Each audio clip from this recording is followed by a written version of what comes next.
Oke, tenang. Luar biasa. Saya berharap sih ya kalau misalnya pasangan calon, utamanya calon wakil presiden yang berdebat melihat animo di sini.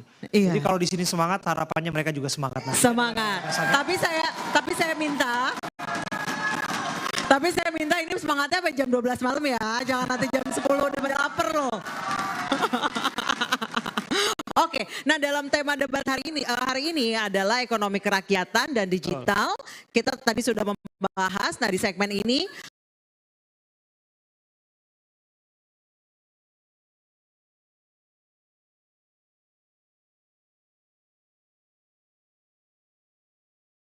sedikit tadi pertanyaan saya ke Michael, nanti saya minta tolong Michael untuk menjawab, tapi sebelumnya di debat kali ini kita juga membahas soal pajak dan infrastruktur.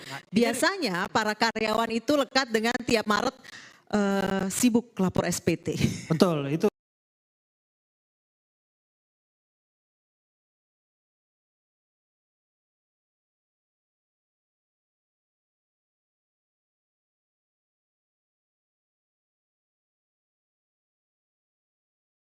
Tapi pada faktanya memang hari-hari ini kita nggak bisa lepas dari pajak. Kita makan restoran, kita bayar pajak. Kita bikin usaha, ada ataupun jadi karyawan ada PPH di sana. Ya. Kemudian juga pajak bumi bangunan, kemudian kendaraan dan sebagainya. Kita lihat dulu yang satu ini. Kalau langsung mungkin saya nggak terlalu ngalamin ya, karena saya nggak pernah, alhamdulillah belum pernah pakai BPJS sih, sakit juga belum terlalu itu. Cuman mungkin buat masyarakat yang lain sih yang dapat. Manfaat mungkin secara langsung dari pembangunan infrastruktur, jalan, penerangan. Walaupun memang ada beberapa jalan mungkin di musim penghujan yang bolong gitu kan, tapi dengan demikian juga saya minta pemerintah untuk cepat ya kalau ada infrastruktur yang rusak karena uang pajak udah masuk. Dengan adanya infrastruktur yang baru di Jakarta itu membantu atau bisa menyadarkan kita bahwa bayar pajak ternyata impact-nya itu seperti ini. Ada beberapa fasilitas memang baru dan memang nggak dimiliki oleh kota-kota lain. Harapannya adalah pajak ini dikelola sebaik mungkin. Kita dialokasikan untuk hal-hal yang memang baik untuk masyarakat Indonesia, salah satunya infrastruktur. Ada jalan-jalan di Indonesia khususnya yang masih perlu adanya perbaikan-perbaikan itu sih.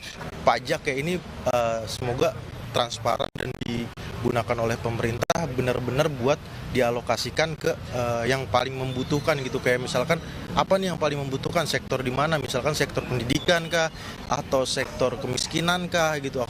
Harapannya sih uang pajak yang udah dibayarkan itu nantinya bisa digunakan secara tepat sasaran untuk pembangunan dan juga lebih transparan lah uang kita tuh sebenarnya disalurkan kemana ya. Jadi Nah, sebenarnya masyarakat tidak keberatan membayar pajak kalau memang peruntukannya itu jelas. Betul, tepat guna. Iya, jangan sampai bukan buat pembangunan daerah tapi buat pembangunan rumah pejabat. Apalagi kalau kita ingatkan memori, belum lama ini ada petugas pajak eselon 3 kalau saya nggak salah ya. Eselon 4 atau eselon 3 yang anaknya berkasus. Nah, Masih ingat kasus Mario? masih ingat. Rafael Aluntri Sambodo. Nah, hal kayak gini kan menyakitkan hati Dan rakyat. ternyata kekayaannya di mana-mana. Dan juga semoga pajak untuk memperbanyak transportasi umum bukan transportasi pribadi pejabat. Oke. Nah, sebelum kita membahas soal pajak dan bagaimana cara untuk supaya maksimalisasi penggunaan pajak untuk masyarakat, saya mau melanjutkan tadi pertanyaan saya ke Michael. Michael, saat ini startup tengah diterpa oleh badai pengaruh inflasi. Sementara anak-anak sekarang top of mind itu startup gitu, maunya kerja di startup. Sebenarnya apa solusi untuk startup yang permasalahannya biasanya tidak jauh dari soal investment atau pembiayaan? Ya. Saya kira yang top of mind sekarang itu jadi YouTuber, bukan ya? YouTuber, oke. Ya, jadi kalau bicara soal startup, memang masa krisis di dunia startup ini kan sebenarnya berlangsungnya sudah cukup lama dari tahun lalu. Tax winter itu sudah dari akhir tahun lalu, tahun ini juga masih berkesinambungan, masih cukup panjang. Dan kalau saya ngobrol dengan teman-teman di dunia startup, banyak dari mereka juga mengakui memang ini adalah satu fase dari siklus ekonomi yang pasti dan harus terjadi. supaya startup-startup yang hanya sekedar mengejar valuasi tapi tidak punya inovasi itu akan berguguran. Memang sekarang ada kesulitan untuk mencari investor, cari pinjaman, kejar profit. Nah, ini adalah masa di mana kita memang harus mendorong supaya pemuda-pemuda di dunia startup yang mengedepankan kembali inovasi, bukan sekedar mengejar target valuasi. Jadi ini terjadi bukan cuma di Indonesia tapi di berbagai negara lain termasuk di Amerika sendiri, dan dampaknya terasa ratusan ribu orang yang kehilangan pekerjaan di dunia IT startup. Tapi saya yakin dengan misalkan contoh ada AI udah muncul, pasti akan ada gairah kembali. Karena ya dulu 2000-an awal juga pernah ada di Amerika .com burst. Jadi ada masa-masa di mana perusahaan teknologi juga sempat jatuh, tapi faktanya bangkit lagi. Nah, jadi pertanyaan buat kita generasi muda, apalagi yang tertarik dengan ekonomi digital, adalah di tengah masa-masa yang lagi sulit untuk ekonomi digital ini, untuk dunia startup, kita tetap harus bersiap menyambut peluang berikutnya. Dan butuh kepemimpinan yang kuat, kepemimpinan yang inovatif, yang gerak cepat untuk mempersiapkan generasi muda agar bisa menyambut pada saat nanti ada inovasi yang akan muncul, termasuk adanya sekarang AI. AI itu juga bisa mentransformasi bukan satu dua industri, mungkin seluruh industri perekonomian yang ada di dunia dengan keberadaan AI. Nah, kita harus siap, dan kepemimpinan yang siap itu adalah kepemimpinan yang satset dan gerak cepat. Oke, Michael, menyambung juga soal salah satu sumber penerimaan negara yang tadi kita bahas, yaitu soal pajak. Nah, tadi kita membahas soal startup dan bisa jadi mungkin suatu saat mungkin startup bisa mengajukan proposal ke lembaga negara untuk pembiayaan. Nah, sejauh ini menurut Anda bagaimana optimalisasi penerimaan pajak di Indonesia? Karena jujur, sebagai warga negara Indonesia yang taat bayar pajak, berapapun pajaknya, kalau yang dibangun itu jelas, kalau peruntukannya jelas dan manfaat buat masyarakatnya itu jelas, kita tidak keberatan. Ya. Seperti apa? Ya, jadi kalau pajak ini kan ada yang bilang selama ini pendekatannya itu adalah berburu di kebun binatang. Artinya yang sudah teridentifikasi sebagai wajib pajak itu terus yang akan dikejar dan ditingkatkan mungkin targetnya. Memang ya harus ada variasi baru. Artinya memang banyak aktivitas ekonomi yang bisa kita identifikasi termasuk di dunia digital. Kita juga harus mengantisipasi bahwa dunia digital ini bisa termonitor di dalam sistem perpajakan kita, sehingga nilai tambahnya juga bermanfaat bagi Indonesia. Sekarang juga kan banyak aplikasi itu yang perdagangannya mungkin volumenya besar, tapi aplikasi dari luar, sehingga tidak terrekord dengan cukup baik. Nah, ini yang harus kita tingkatkan. Jadi pengawasan aktivitas ekonomi dan bagaimana kita bisa melihat bahwa pajak itu sebagai instrumen pembangunan bangsa, tapi juga ada kontribusinya kembali kepada perekonomian, sehingga orang-orang juga merasa tadi bayar pajak itu ada manfaatnya kok gitu. Nah, untuk bisa melibatkan masyarakat supaya partisipatif, dari Ganjar Mahfud akan mendorong bahwa memang harus ada transparansi. Transparansi penggunaan anggaran, transparansi dari pendapatan dan belanja itu sangat penting. Jadi kita mau libatkan masyarakat di dalam proses penyusunan dan perencanaan ke depan. Iya, saya bergeser ke Bang Marco ya. Kalau disinggung mengenai transparansi, menurut Anda apakah pengelolaan pajak saat ini sudah betul-betul transparan dan akuntabel? Ya, saya rasa persoalan lebih mendesaknya bukan soal transparansinya, tapi soal bocornya di dalam pengumpulan pajak kita. Bocor seperti apa yang Anda maksud? Jadi bagi kami kebijakan pajak itu jelas. Satu, jangan menaikkan tarif, tetapi tingkatkan pengumpulan pajak dan minimalkan kebocoran pajak gitu. Kebocoran apa yang Anda maksud? Bocor halus, bocor tipis, atau rembes? Kebocoran itu macam-macam ya. Ada yang tidak terkumpul, jadi sebetulnya pendapatan yang tidak terkumpul adalah kebocoran. Tapi tentu juga kita tahu ada korupsi. Ya, kita masih banyak lah mendengar laporan-laporan tentang itu juga kebocoran. Gitu. Kebocoran ketiga tadi sudah disebut penggunaan yang tidak tepat dari anggaran negara gitu. Misalnya 1% saja anggaran untuk IKN itu bisa dipakai untuk memperbaiki 900 lebih kilometer jalan yang rusak di seluruh Kalimantan. Jadi perlu ada ketepatan penggunaan. Jadi sudah benar tadi itu yang kita dengar dari rakyat. Kami tidak keberatan bayar pajak asal penggunaannya benar dan pengumpulannya benar. Jangan lupa bahwa pajak itu adalah pengeluaran bagi rakyat, ya kan? Bagi negara itu penerimaan. Nah, kita udah bayar pajak, kita masih lagi bayar yang lain-lain. Saya ke Bang Daniel. Bang Daniel bagaimana? Langsung ditanggapi Bang Daniel. Iya, Sebutkan ke IKN. Ya, Pajak rakyat untuk IKN. ketika kita bicara pajak, kita bicara dua dimensi, dua hal. Pertama sisi pendapatan, kedua sisi pengeluaran atau sisi belanja kita sebutnya. Pak Prabowo sejak awal sudah bicara tentang istilah yang digunakan bocor tadi. Itu terkait dengan transparansi dan akuntabilitas. Jadi tentu PR kita semuanya ketika ingin memaksimalisasikan pendapatan pajak adalah meminimalisasikan kebocoran, meminimalisasikan korupsi, dan ini jadi komitmen utama dan pertama dari Pak Prabowo terkait dengan memaksimalkan pendapatan negara. Oleh sebab itulah untuk agar kontrol kemudian birokrasi tidak terlalu besar, Pak Prabowo dan Mas Gibran memutuskan ketika nanti jadi presiden dan wakil presiden itu membentuk yang namanya Badan Penerimaan Negara. Jadi terpisah dari Kementerian Keuangan, sehingga ada kontrol yang ketat, ada ukuran kinerja yang ketat terkait dengan kinerja penerimaan negara.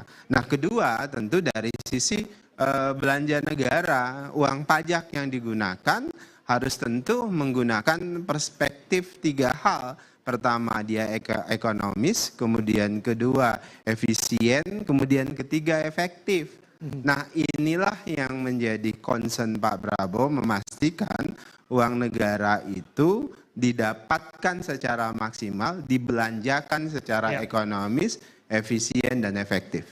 Michael. Ya. Jadi kalau bicara soal pajak, dan semoga isu pajak ini akan dibahas nanti ya di dalam debat Cawapres, ini juga adalah salah satu kekuatan Pak Mahfud. Prof. Mahfud memang bukan orang pajak, tapi orang hukum. Tapi kaitan pajak dan hukum ini sangat erat sebenarnya. Bahwa dalam kita berusaha, ada pajak, urusan dengan pemerintah. Salah satu urusan terbesar pengusaha dan pemerintah apa? Pajak. Urusan terbesar rakyat dan pemerintah apa? Pajak. Nah, hubungan antara pemerintah dengan swasta dan masyarakat, ini perlu ada kepastian hukum yang jelas. Supaya adil. Karena kalau nggak adil, ada orang yang taat, ada yang tidak taat, yaitu makanya target kita nggak pernah tercapai. Termasuk di dalam belanjanya, bisa ada kebocoran. Prof. Mahfud pernah dalam berbagai kesempatan menyebutkan bahwa kalau saja tidak ada kebocoran, kalau tambang-tambang ilegal bisa ditertibkan, kalau banyak aktivitas-aktivitas ini bisa ada ketegasan.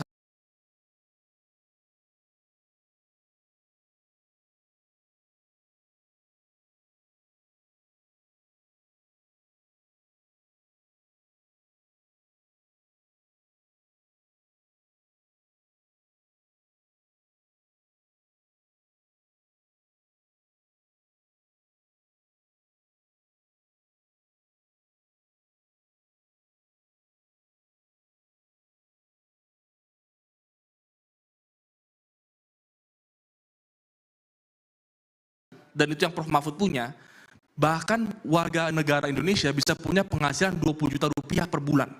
Kalau itu bisa kita tertibkan. Karena potensi bangsa kita besar, sumber dayanya besar, tapi perlu ketegasan. Artinya Anda menggarisbawahi mengenai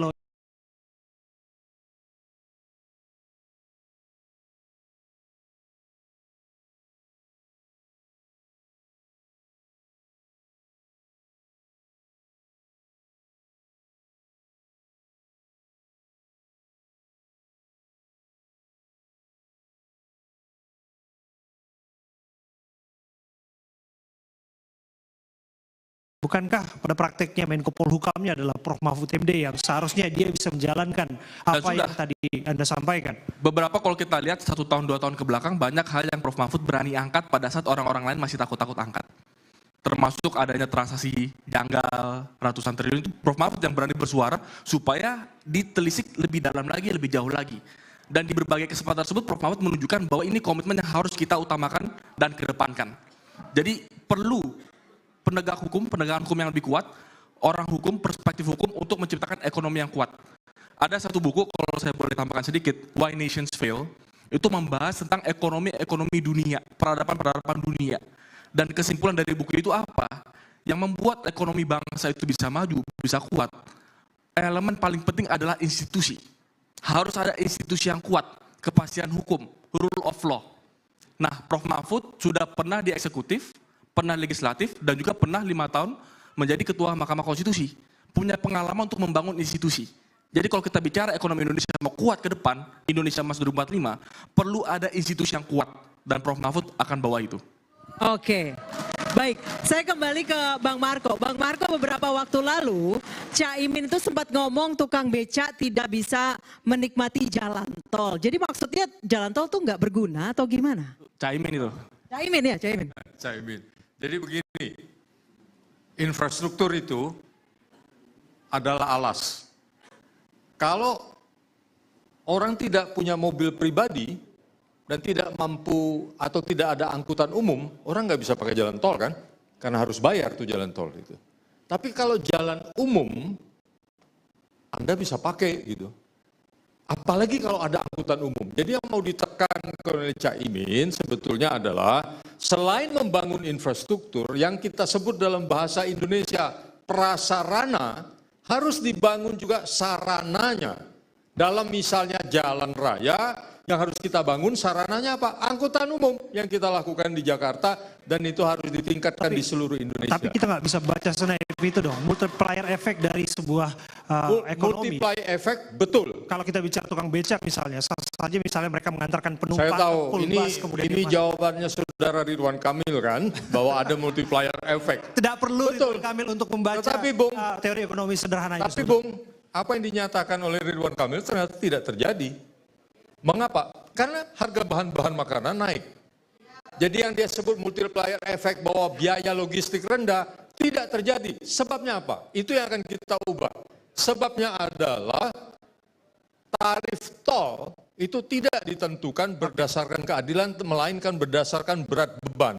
Yang kita akan ubah, tarif tol untuk angkutan barang kebutuhan rakyat sehari-hari kita rendahkan serendah-rendahnya. Tarif tol untuk angkutan pribadi kita tinggikan. Begitu yang benar. Jadi jangan hanya Oke.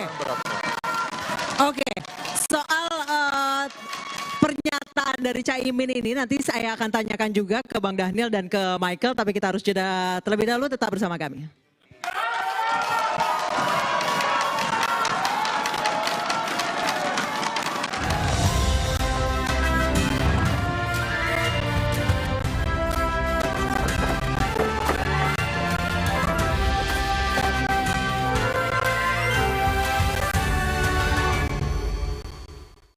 APBD, infrastruktur, dan juga perkotaan.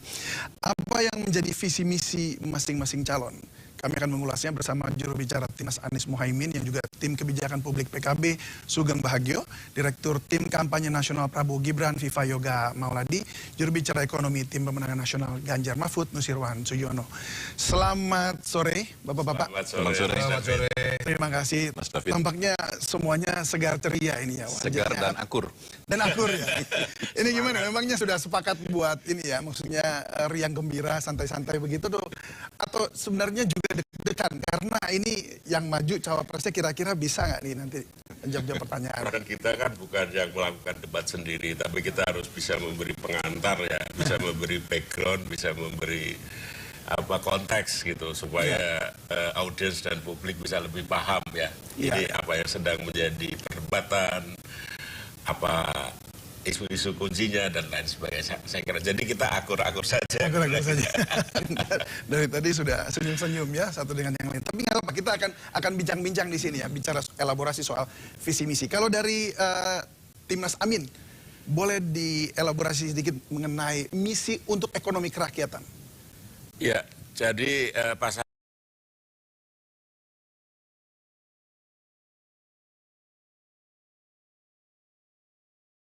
kami, pasangan Anies Muhaimin ini memang mengusung slogan perubahan, tapi kalau dikatakan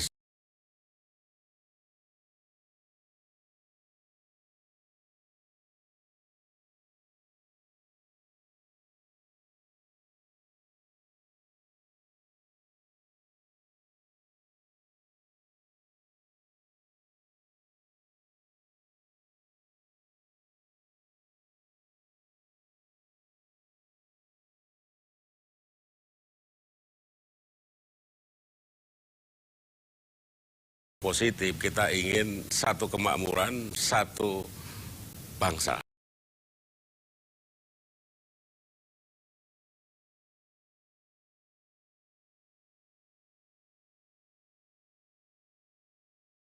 Intinya kita ingin mengatasi ketimpangan, kita ingin mengurangi kemiskinan, termasuk di dalamnya stunting. Gitu. Sehingga kita melakukan banyak evaluasi. Ekonomi kerakyatan itu artinya kita ingin menambah jumlah pengusaha dari kecil menjadi menengah, dari menengah menjadi besar. Karena Indonesia ini nggak mungkin menjadi negara maju kalau tidak menambah jumlah pengusaha. Yang kedua, kita juga ingin memeratakan infrastruktur. Jadi tidak hanya yang padat modal seperti jalan tol, tapi kita ingin memperbaiki jalan nasional yang menghubungkan sumber-sumber ekonomi ya. Kasus di Lampung itu akan kita perbaiki, kita revisi. Dan yang ketiga, kita ingin menciptakan kesempatan sebesar-besarnya bagi anak muda.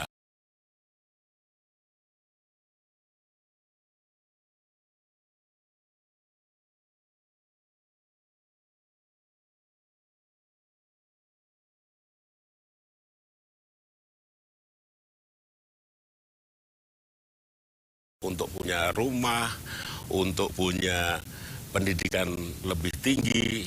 Jadi sekarang saya kira investasi yang ada sekarang terlalu padat modal. Kita kurang memberi peluang kepada investasi yang bisa membuka lapangan kerja bagi yang rata-rata angkatan kerja kita masih SMP.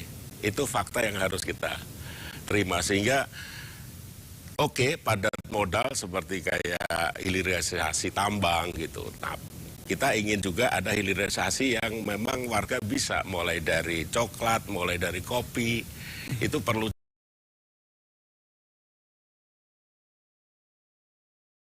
juga hilirisasi sehingga lapangan kerja tercipta. Sehingga daya beli kita ini warga, 40% warga bisa menaik. Nah, itu semangatnya sehingga satu kemakmuran, satu kebangsaan, satu negara tanah air ini bisa tercipta gitu. Dan jadi kami ingin warga juga bisa memilih bahwa mengajukan program-program yang memang cocok dengan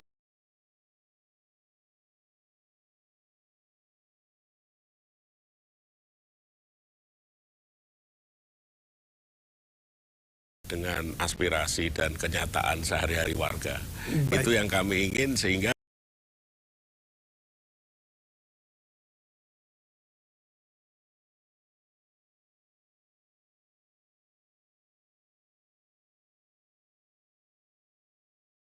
jadi negara majunya itu lebih mulus, tidak belak-belok dan tidak.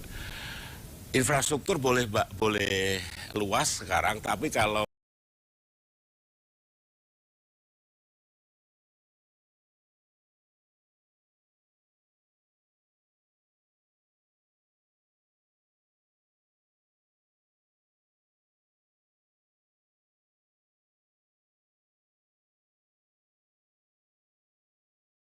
hanya sedikit yang memanfaatkan, maka kita yang kecil-kecil, yang di pojok-pojok Indonesia itu akan kurang bisa menikmati. Contohnya, masih banyak kita blank spot. Ada ribuan desa. Tapi lebih penting juga kualitas. Kecepatan internet kita terlalu rendah dibanding negara-negara tetangga. Ya itu contohnya ya. Jadi saya kira ekonomi kerakyatan adalah semakin luasnya daya beli warga, karena semakin luasnya lapangan pekerjaan. Sehingga kelas menengah kita tumbuh gitu. Sehingga semua memperoleh manfaat, sehingga semua memperoleh dampak dan hasil pembangunan gitu, positif. Saya kira itu kalau dari kami. Baik, kalau dari TKN bagaimana? Secara prinsip kita menginginkan perekonomian Indonesia itu yang mandiri, apa yang kata Bung Karno itu berdikari, berdiri di atas kaki sendiri. Jadi ada kedaulatan atau kemandirian ekonomi yang itu bagian dari proses pembangunan dalam rangka untuk mengelaborasi birokrasi, kekuatan-kekuatan rakyat, kekuatan-kekuatan institusi negara, dan kekuatan lembaga-lembaga swasta sinergis berkonvergensi menjadi satu kekuatan untuk membangun ketahanan, kemandirian, dan kedaulatan ekonomi. Nah, dalam spektrum yang lebih diturunkan lagi, pembangunan itu dalam perspektif ekonomi kreatif, ekonomi hijau, ekonomi biru, ekonomi digital, dan semuanya itu adalah bagian dari piranti-piranti pembangunan nasional yang dapat untuk melindungi, memberdayakan, terutama untuk ekonomi kerakyatan, UMKM, kecil, menengah, sedang, besar, yang tidak boleh kontradiktif tapi harus sinergis sesuai dengan prinsip Pancasila, yaitu gotong royong, tidak.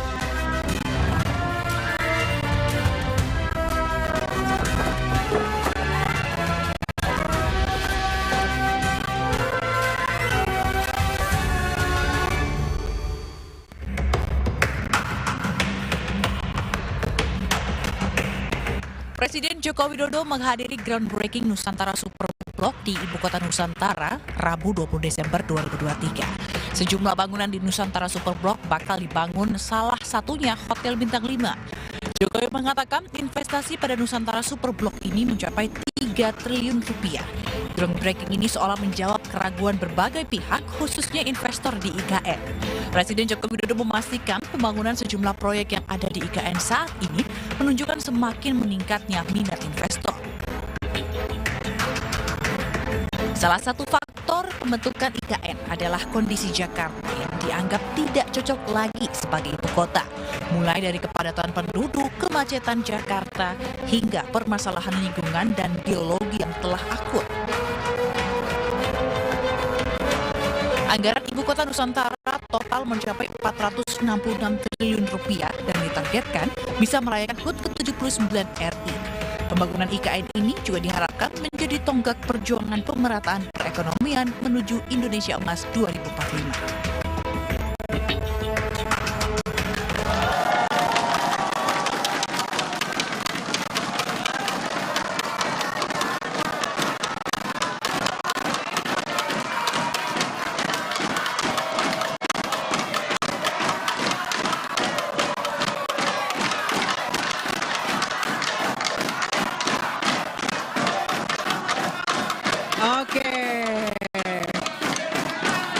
Oke. Sebelum kita bahas soal IKN, kita ke lapangan terlebih dahulu. Nah, ini Ganjar Pranowo, calon presiden nomor urut 3 telah tiba di rumah pemenangan Teguh Umar. Kita lihat seperti apa suasana terkini di sana.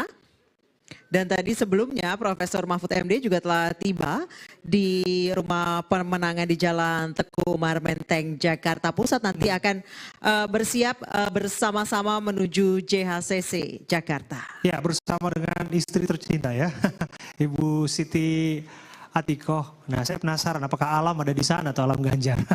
Tapi saya penasaran juga, ini kaos warna putih. Kalau terakhir itu tulisannya Abraham. Saya penasaran itu. Nah, kita lihat dulu seperti apa suasana di sana.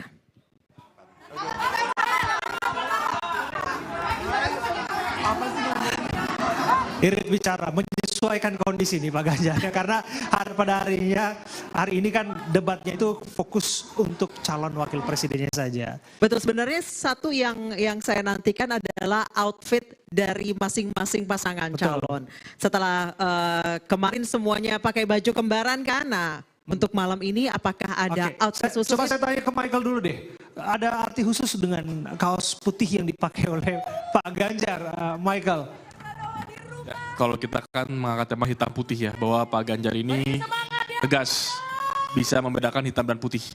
Jadi ketegasan itu yang kita yakini akan dibutuhkan untuk membawa gerak cepat saat ke depan. Oke, baik.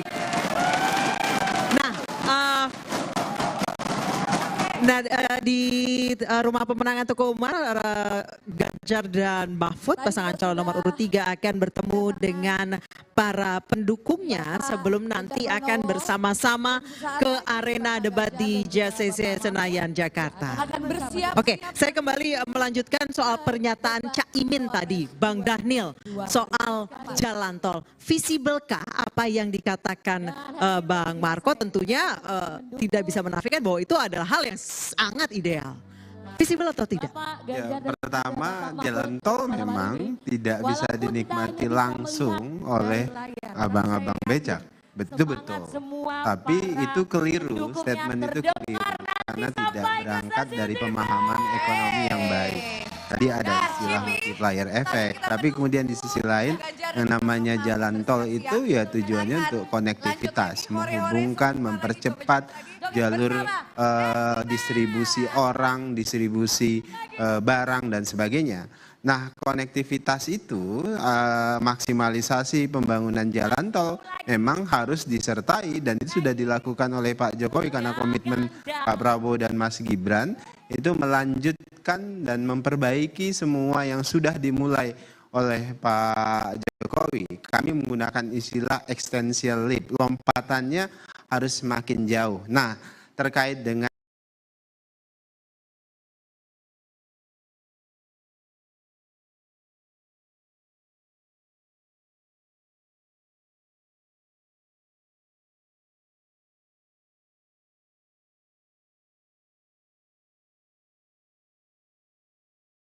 jalan tol, jalan arteri, dan juga jalan desa ini akan dimaksimalkan. Nah, coba Anda perhatikan, tadi melanjutkan apa yang disampaikan oleh Bang Marco. Sepanjang pemerintahan Pak Jokowi, salah satu prestasi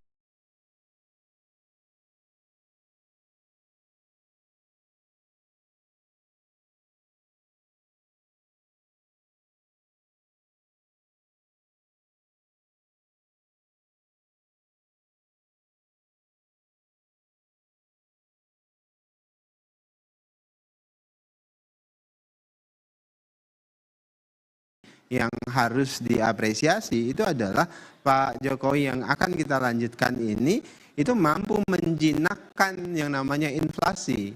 Inflasi dimulai di pemerintahan Pak Jokowi itu 2014 ada di angka 8,36, itu sepanjang sampai dengan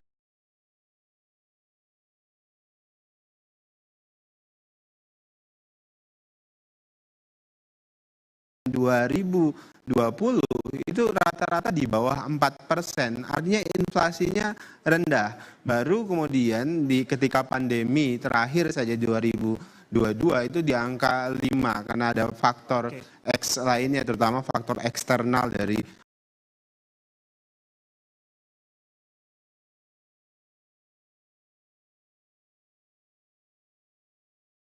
geopolitik dan geostrategis di luar. Artinya apa? Harga-harga itu bisa terkendali dengan baik sepanjang masa pemerintahan ini. Itu juga faktor karena konektivitas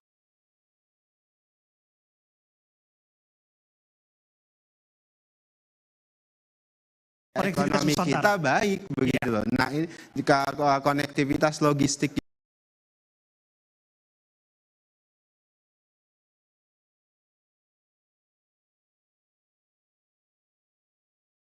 tinggal kita akan lanjutkan lebih baik dengan membangun dan memperkuat lagi jalan arteri dan jalan desa. Nah, Bang Dhanil, kita saksikan pasangan calon nomor urut 2 seperti apa pantauannya di lapangan. Nah, ini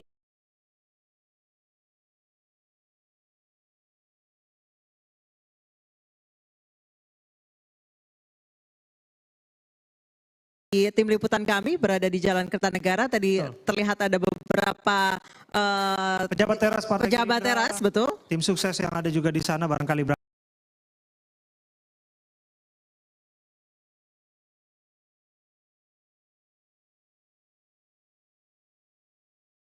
dengan Pak Prabowo. Nanti akan bersama-sama dengan Pak Prabowo dan Mas Gibran dari Kertanegara. Berangkat dari Kertanegara. Oke, kalau kita bahas apa yang disampaikan oleh Mas Dhanil tadi, saya ke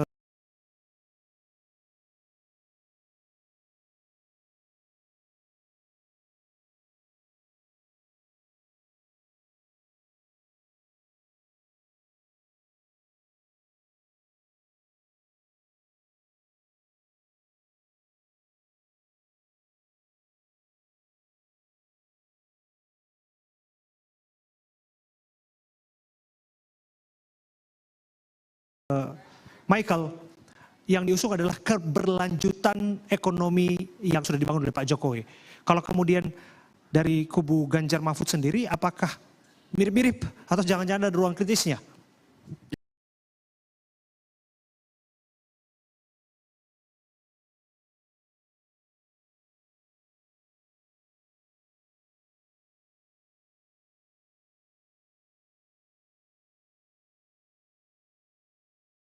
Kalau kita bicara melanjutkan Pak Jokowi, kita bukan cuma sekedar klaim, tapi kita lihat rekam jejak. Pak Ganjar itu sudah mendukung program-program Pak Jokowi selama menjabat sebagai Gubernur Jawa Tengah. Oke. Artinya dilakukan dieksekusi, bukan tiba-tiba tadinya oposisi, tiba-tiba masuk, enggak seperti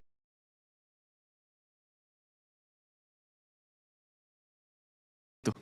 Ada konsistensi, ada nilai di sana. Nah, tunggu sampai di sana konsistensi dan nilai kita harus break sejenak. Saya akan kembali kepada Anda untuk menjabarkan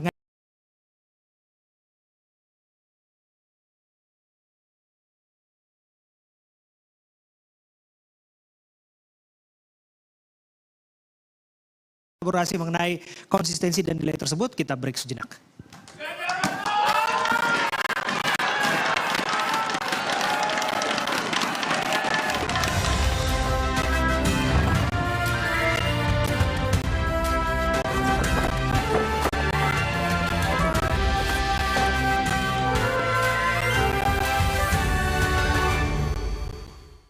Baru berapa detik berselang antara ucapan saya dengan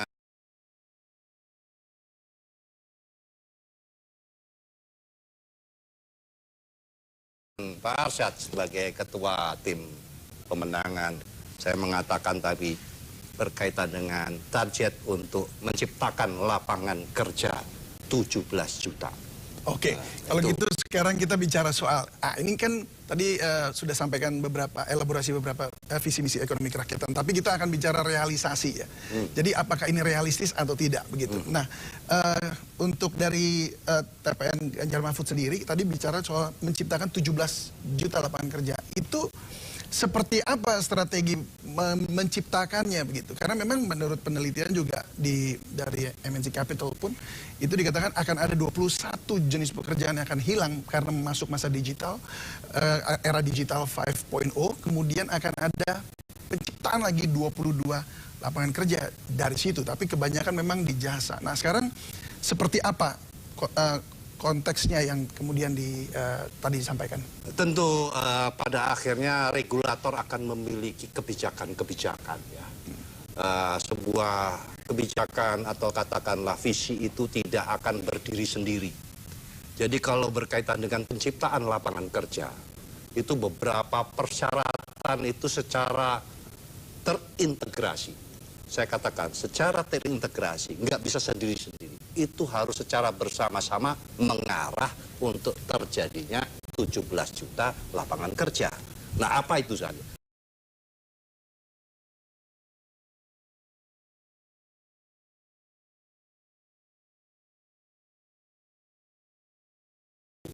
Bahwa katakanlah untuk industri. Industri ini kita tidak hanya bicara industri yang besar-besar.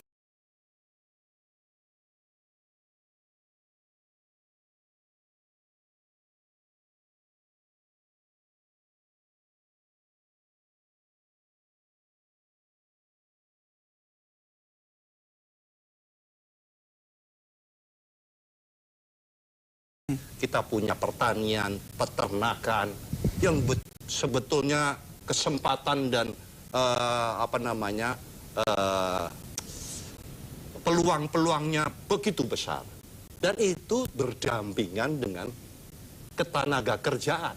Tidak bisa sekarang itu sedigital-digitalnya mengangani soal pertanian dan kelautan, peternakan dan sebagainya. Sedigitalnya tetap bahwa bagaimanapun ini adalah SDM akan terpaksa harus turun.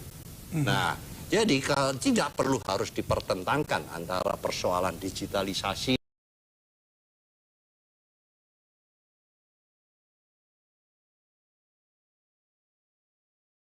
dengan persoalan penyediaan lapangan kerja. Hanya saja memang kita harus secara bersama-sama, kita harus mempersiapkan SDM. Ini ngomongnya sudah banyak sering, tapi langkah yang konkret yang untuk memberikan sebuah mekanisme penyiapan SDM ini yang perlu dipertajam, perlu lebih fokus. Bagaimana supaya sektor-sektor yang membutuhkan lapangan kerja itu tersedia, sehingga penciptaan itu akhirnya terwujud. Yang berikutnya juga berkaitan dengan regulasi. Mudah sekali, banyak orang mengatakan ini harusnya dikurangi dan hambatan. Maka Mas Ganjar, Pak Mahfud, itu ya satset itu tadi. Satset gaspol. Maksudnya yang tidak perlu, yang tidak harus, jangan bikin-bikin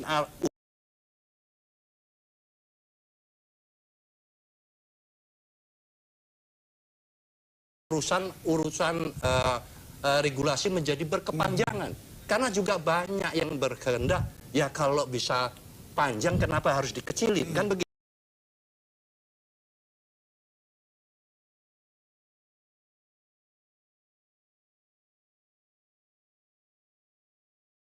Lah inilah makna daripada satset itu tadi. Kalau ini memang bisa dipangkas, bisa disederhanakan, maka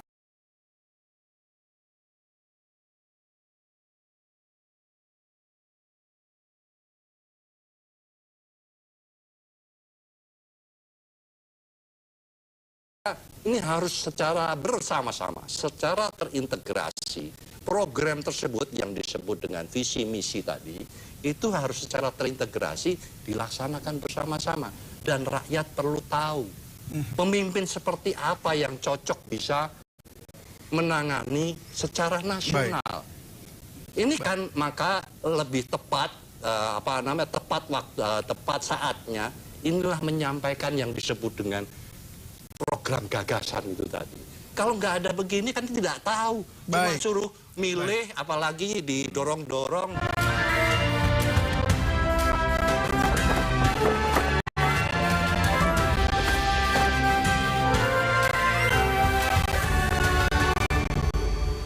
Ini nggak, chit-chat nggak? Interaktif nggak?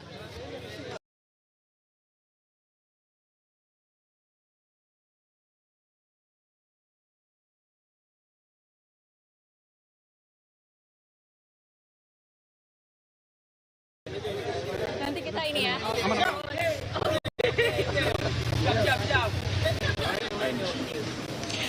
Iya, halo selamat sore pemirsa. Saat ini saya sedang berada di Jalan Kertanegara 4, yaitu kediaman pribadi Capres nomor urut 2 Prabowo Subianto. Dan saat ini paslon nomor urut 2 baik Prabowo Subianto dan juga Gibran Rakabuming Raka sudah bersiap-siap untuk berhelat ke JCC menghadiri debat Cawapres perdana di JCC Jakarta. Dan saat ini juga di belakang saya sudah ada relawan dari Gatot Kaca.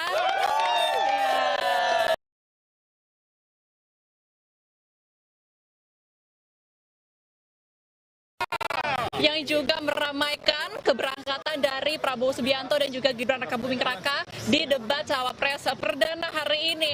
Mungkin bisa berbincang sebentar, saya bersama dengan Mas siapa? Azmi. Mas Azmi, bagaimana ini Mas menjelang debat Cawapres perdana? Bagaimana antusiasmenya dan harapannya apa nanti bisa Gibran Rakabuming Raka menyampaikan visi misi dan program kerjanya di debat Cawapres perdana ini?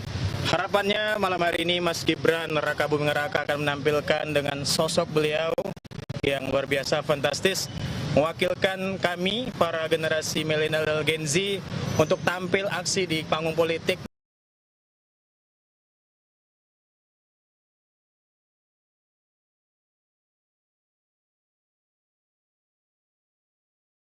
Bukan hanya sekedar orang-orang tua kolonial, tapi anak muda juga bisa turut andil dalam mensukseskan, mensejahterakan, memajukan Indonesia semakin.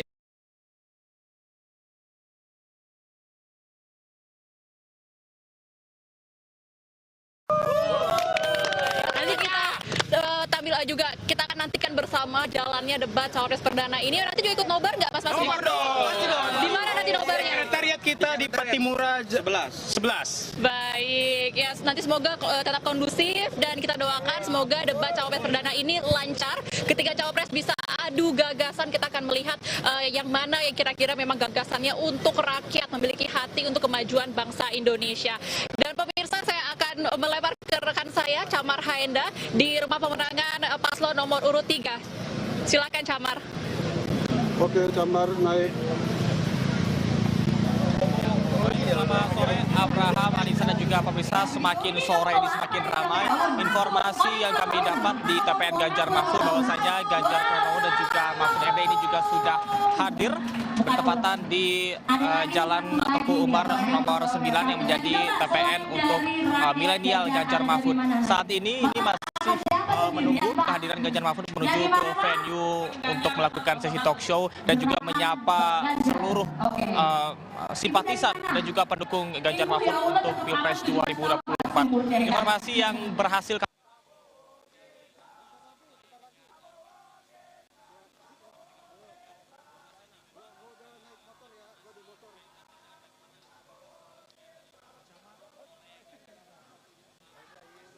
Ya, kelihatannya ada gangguan audio ya. Gangguan audio. Betul, tapi setidaknya kita bisa melihat suasana di sana. Ramai pendukung dari paslon nomor urut 3 dan sebelumnya juga ramai juga pendukung dari paslon nomor urut 2 di kediaman Prabowo Subianto.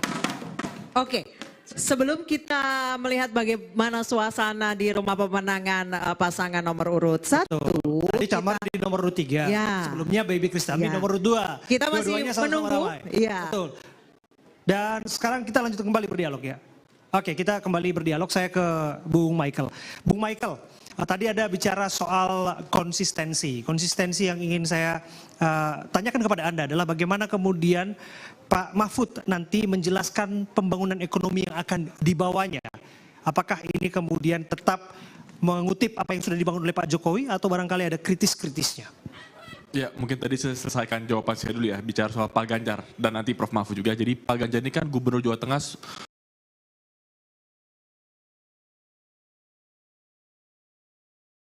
10 tahun, dan dalam proses misalkan pembangunan jalan tol yang melewati Jawa Tengah, peran beliau sangat penting untuk mengawal bisa disosialisasikan kepada masyarakat hingga pembebasan lahannya.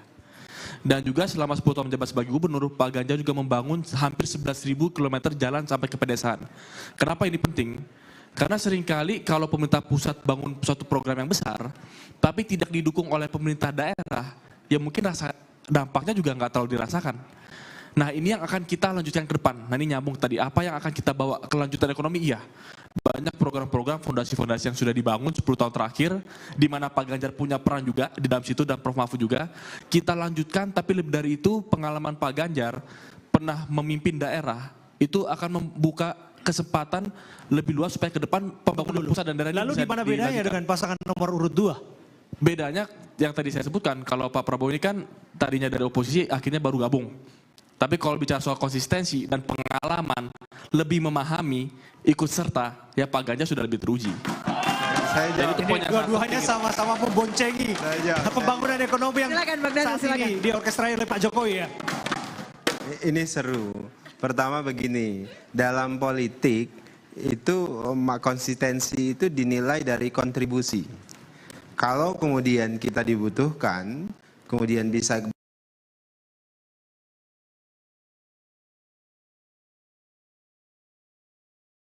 kontribusi, maka itulah peran yang terbaik. Makanya dalam agama khairun nas anfa'uhum linnas. Orang yang paling bermanfaat itu bermanfaat buat orang lain. Politik seorang Prabowo itu kontributif. Ketika beliau dalam posisi oposisi, jadi oposisinya paling maksimal. Kenapa? Karena ada pemimpin oposisi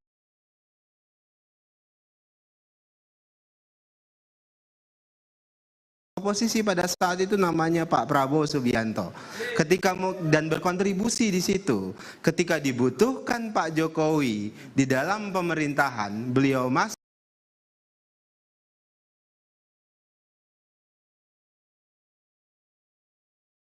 pemerintahan dan kontribusinya juga maksimal.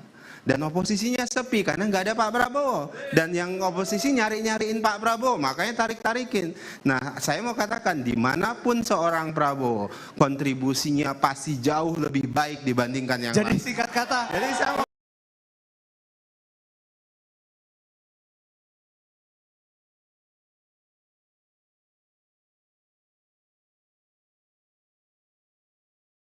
sebentar Pak Daniel. Saya mau katakan apa? Sedikit saja. Singkat kata, Anda ingin mengatakan bahwa Menteri Pertahanan lebih berkontribusi dibandingkan Menteri Polhukam. Saya mau katakan begini, ada orang yang dibutuhkan, ada orang yang tidak dibutuhkan. Orang yang tidak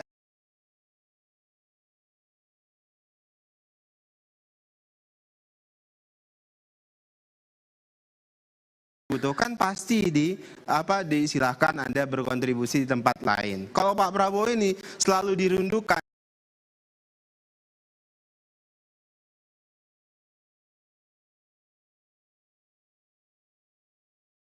dibutuhkan, dirindukan oleh oposisi, dirindukan oleh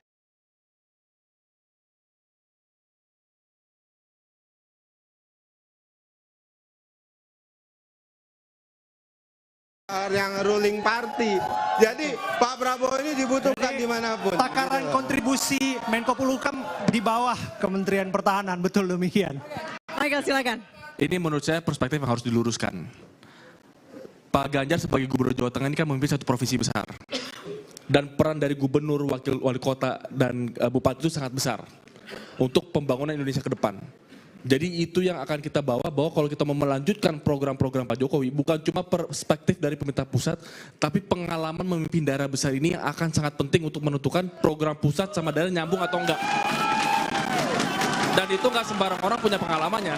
10 tahun memimpin Jawa Tengah itu bukan pekerjaan mudah, tapi berhasil dijalankan. Tapi Anda juga jangan lupakan ada wali kota juga di sana, wali kota Solo yang bersama-sama dengan Pak yang baru 2 tahun sekarang. Itu kan juga memimpin daerah. Oke, satunya ada Gubernur DKI Jakarta. Oh iya. Jangan lupa Abraham. Betul, sama-sama hebat sebetulnya memang. Dan berbicara soal oposisi, dulu Pak Prabowo bersama dengan Pak Anies. Bukan, Anda terbalik. Oh. Anies bersama Prabowo. Oke. Jadi yang ngangkat Pak Anies itu Pak Prabowo. Jadi jangan dibalik-balik. Oke, silakan mungkin Bang Marco ingin bergabung dengan perdebatan antara Bang Daniel dengan Michael. Posisi tadinya tidak oposisi, tadinya bergabung. Beliau berdua ini berebut pendukungnya Pak Jokowi. Nah, kalau Pak Anies kan dulunya bukan oposisi, kemudian jadi oposisi sampai sekarang. Enggak, Pak Anies itu enggak pernah jadi oposisi, Mbak. Jadi jangan dibilang Pak Anies, tunggu sebentar ya. Pak Anies adalah oposisi sangat efektif selama 5 tahun memimpin Jakarta.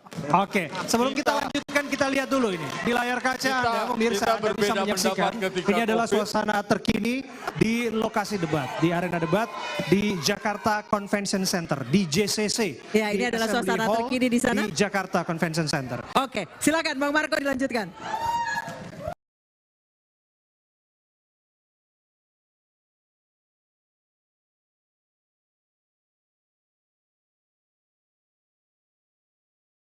Pak Anies memimpin Jakarta itu oposisi. Pertama kita tahu semua bagaimana kami menangani COVID bertentangan dengan pemerintah pusat kan? Itu oposisi. Kita beroposisi, kita menghentikan reklamasi, pemerintah pusat maunya melanjutkan reklamasi. Oposisi terus. Makin seru karena kita nggak boleh lewatkan kumandang azan maghrib. Kita harus azan maghrib terlebih dahulu. Kumandang azan maghrib. Baik pemirsa, kita akan dengarkan kumandang azan maghrib untuk Jakarta dan sekitarnya.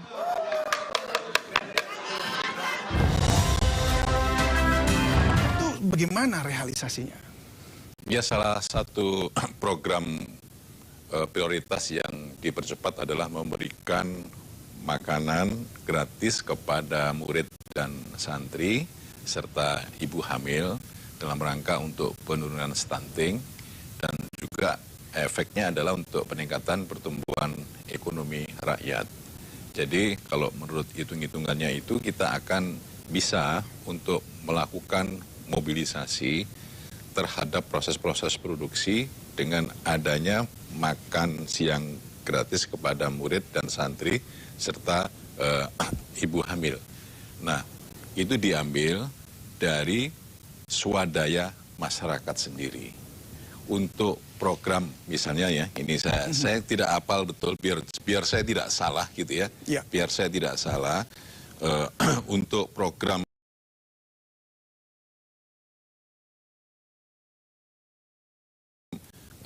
makan siang misalnya, ini ada nih ya, jadi 82,9 juta penerima manfaat itu setara dengan $1 per kepala per hari, kira-kira 1 triliun. Gambaran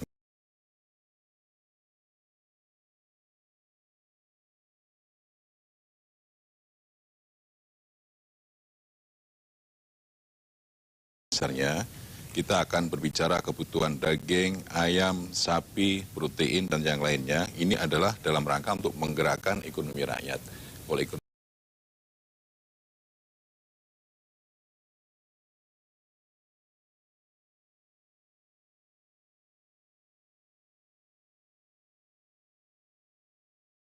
gerak, maka akan dapat meningkatkan pertumbuhan ekonomi nasional, gitu ya. Jadi bentuknya bukan dalam bentuk fisik, begitu artinya bahwa susu ya, secara atau... fisik yang dimakan gitu. Jadi untuk kebutuhan beras misalnya, beras 83 gram beras per kepala per sekali makan kali 82,9 juta, sekitar 7.710 ton beras per hari atau 2,8 juta ton per tahun.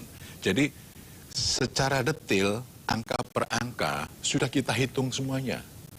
Sudah kita hitung. Berarti ini impor gitu. jalan terus ya untuk beras, untuk susu. Jadi gini, itu yang mau saya katakan. Untuk program makan siang gratis dan minum susu, itu harus satu, berorientasi kepada produksi dalam negeri dengan mengurangi impor. Problemnya sekarang, untuk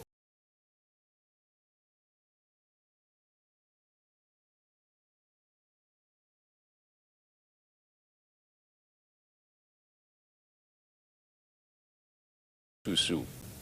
Sekarang ini lebih banyak impor dalam bentuk bubuk susu gitu. Makanya negara itu harus punya sapi perah dan sapi daging.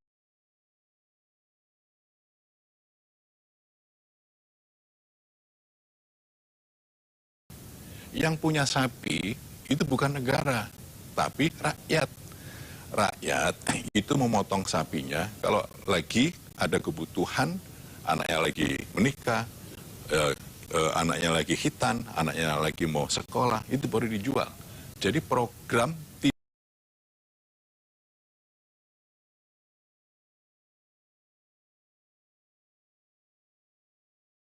kepada kebijakan pemerintah, tapi berdasarkan kepada kebutuhan rumah tangga. Ini yang harus dirubah. Harus dirubah. Caranya bagaimana? Caranya adalah BUMN pangan itu harus punya core bisnis. Tidak boleh besar BUMN dengan banyak bisnis.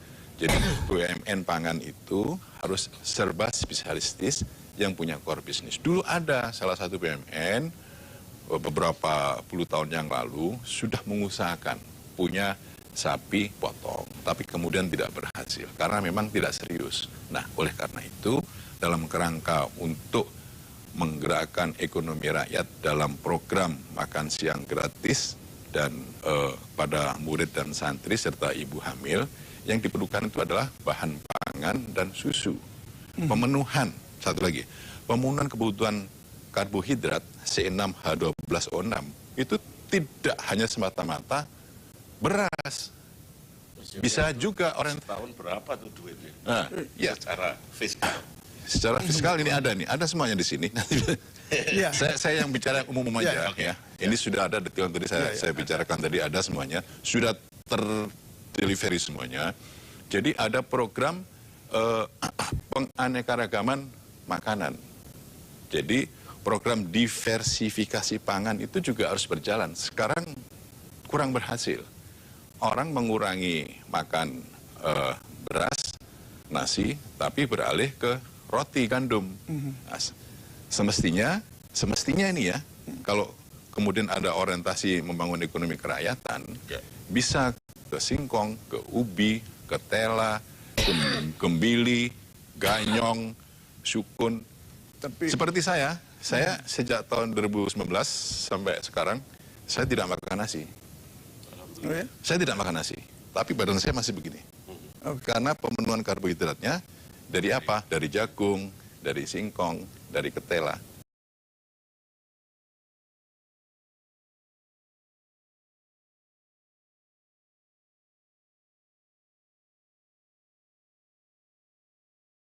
Dan saya masih hidup gitu, dan masih sehat. Masih bisa badminton 3 kali bersama dengan para atlet. Jadi artinya Mas, untuk pemenuhan kebutuhan protein, kebutuhan karbohidrat, itu harus ada program diversifikasi pangan dan kita kaya raya. Berarti susu yang tadi dimaksud itu akan disubstitusi begitu? Dengan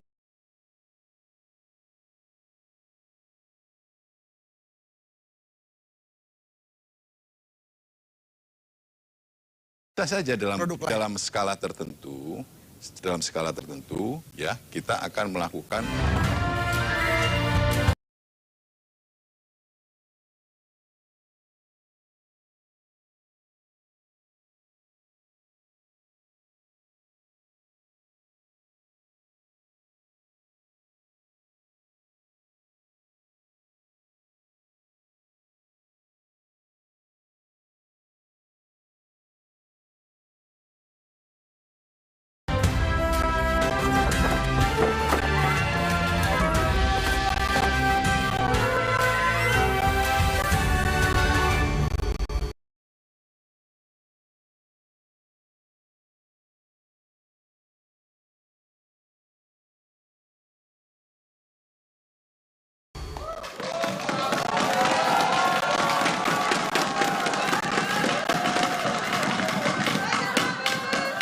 Terima kasih Anda masih bersama kami pemirsa.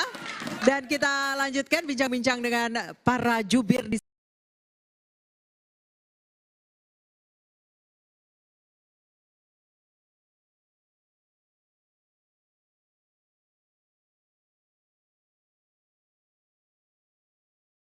Saya lanjutkan ke Bang Marco. Bang Marco, Pak Anies ini di 3 Pilpres 2014, 2019, 2024 posisinya beda.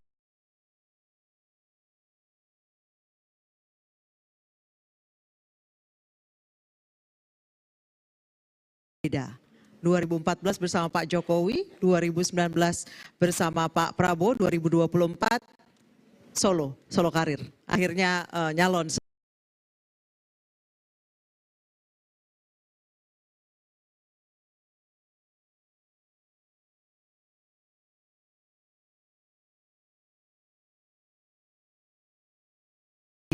Nah tadi berhubungan dengan yang Bang Daniel dan Michael perdebatkan soal oposisi tidak oposisi. Kalau Pak Anies sejauh ini posisinya ada di mana? Tadi Bang Daniel juga sempat Pak Anies tidak pernah oposisi. Tidak pernah oposisi. Posisi sekarang jelas perubahan. Perubahan itu tidak menolak semuanya, tapi juga tidak meneruskan semuanya. Tapi karena kami membawa perubahan, kami nggak ada beban seperti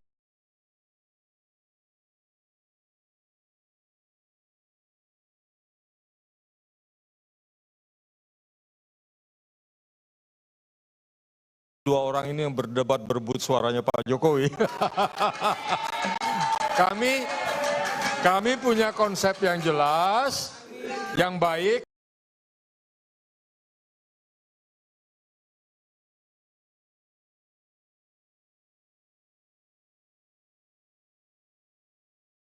Kita tingkatkan, yang kurang baik kita hentikan, kita juga akan memperkenalkan yang inovatif, yang baru. Jadi perubahan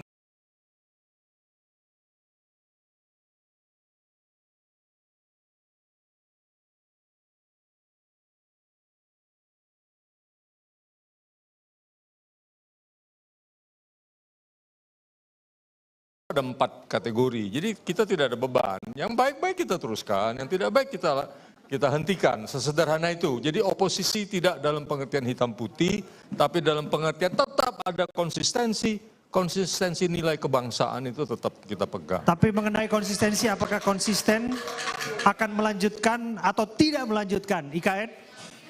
IKN sudah pasti kita evaluasi karena kami punya alternatif. Untuk mencapai tujuan yang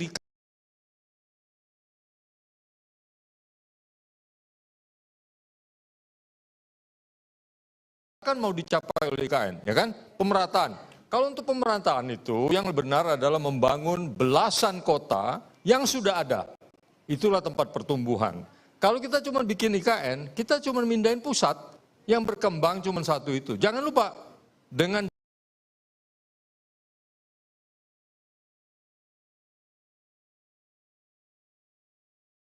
nah IKN itu saja kalau disebarkan, kalau hanya untuk Kalimantan saja, itu udah banyak sekali gitu. Jadi lebih benar kalau untuk tujuan pemerataan kita membangun lebih banyak. Michael sepertinya ingin menyampaikan sesuatu. Silakan Michael. Silakan Michael.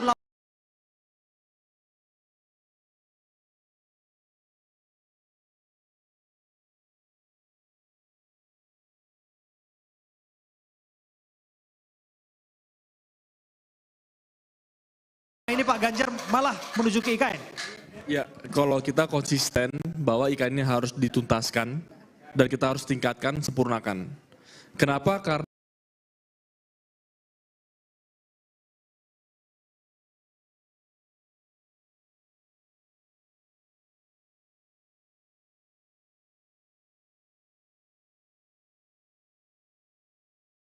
dalam pembangunan ekonomi, termasuk hal-hal yang besar, keputusan besar seperti pemindahan ibu kota ini, kalau sudah diputuskan jangan kita ungkit-ungkit dan tebar keraguan. Bahwa ada hal yang perlu diperbaiki ya sambil berjalan.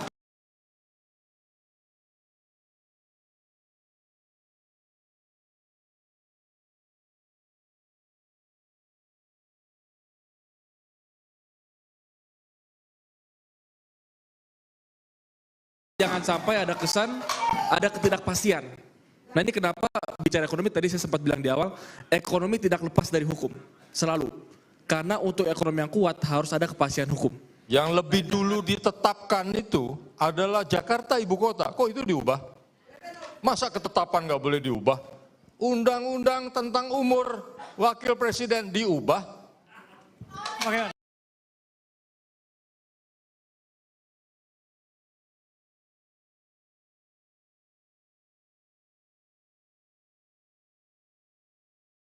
Kalau undang-undang mungkin tidak ada undang-undang yang tidak boleh diubah. Yang tidak boleh diubah itu cuman kitab suci. Yang penting perubahannya itu bagaimana dan motivasinya apa.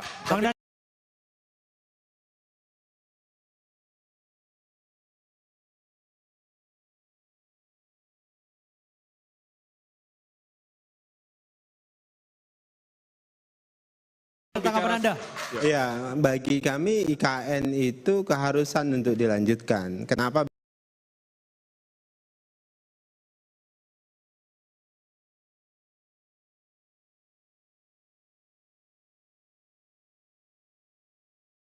Itu tadi saya menggunakan istilah extensial leap, lompatan jauh. Bagi kami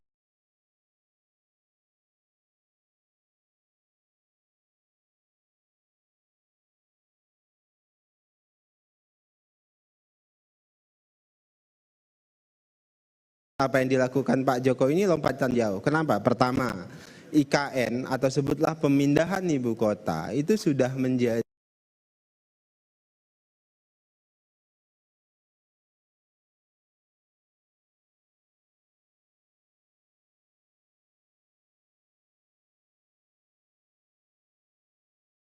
cita-cita sejarah.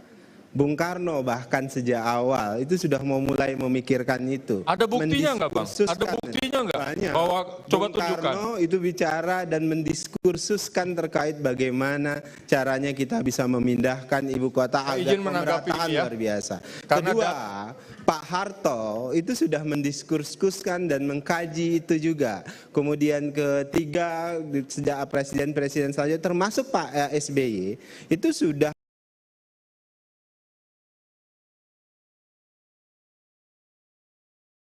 ingin memulai, mengkaji sederhananya ini soal dan momentum sebagainya.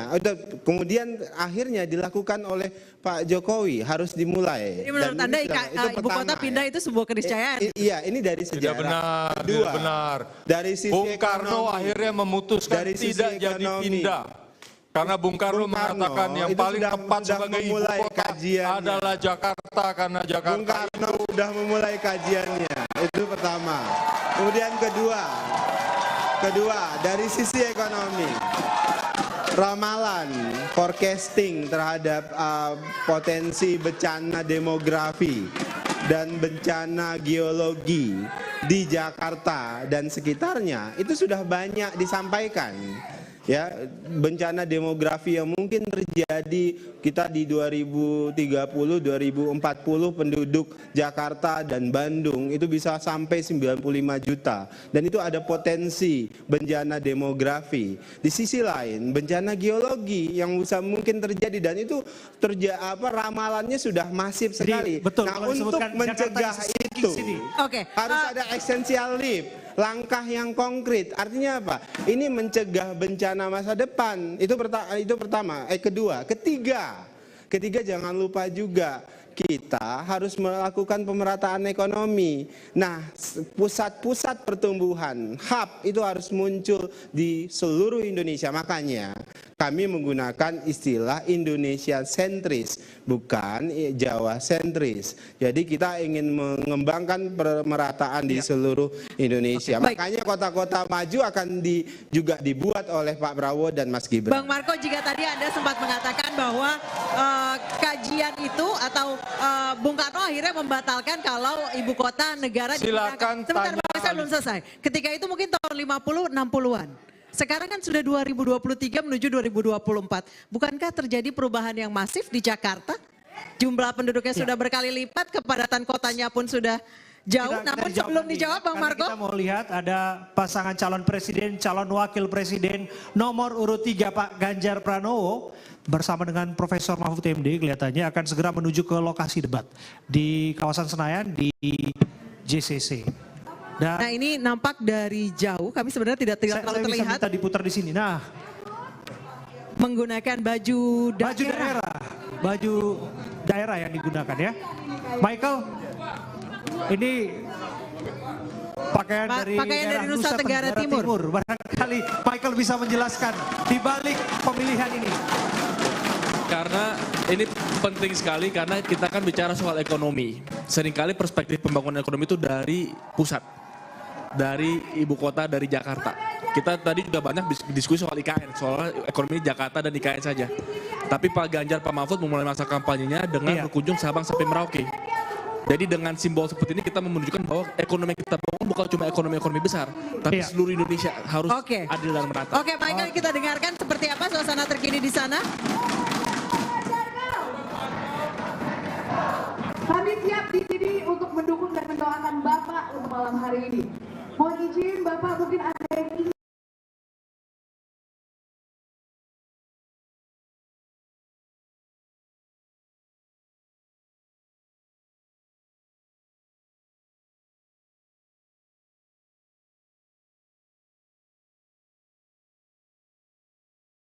disampaikan untuk kali ini. Doakan dan berikan dukungan untuk Pak Mahfud, kita akan dukung. Oke, ya. Terima kasih semuanya. Baik, Prof. Mahfud mungkin ada yang ingin doakan saya. Terima kasih dan kita berikan dukungan.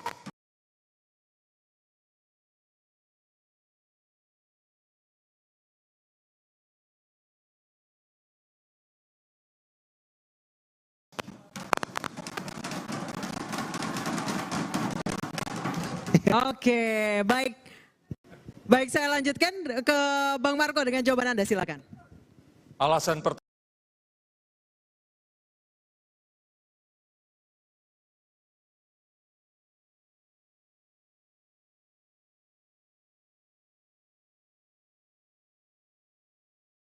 pertamanya adalah Jakarta bermasalah. Apakah masalah kita tinggalkan? Satu itu. Kedua, memindahkan ibu kota ke Kalimantan itu menciptakan bencana baru.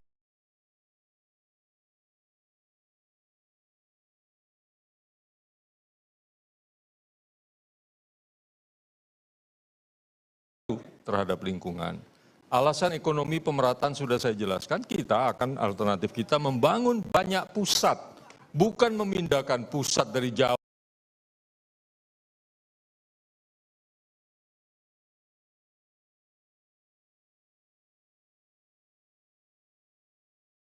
Menjadi Kalimantan sentris, tapi menjadi banyak pusat. Alasan ketiga tadi apa? Sejarah. Itu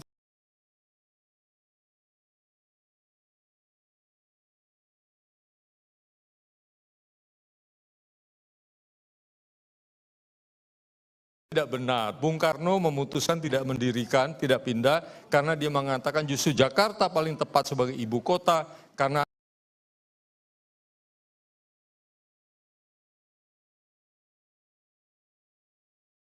hanya Jakarta ini yang tidak dikaitkan dengan satu kebudayaan tertentu saja dari awal.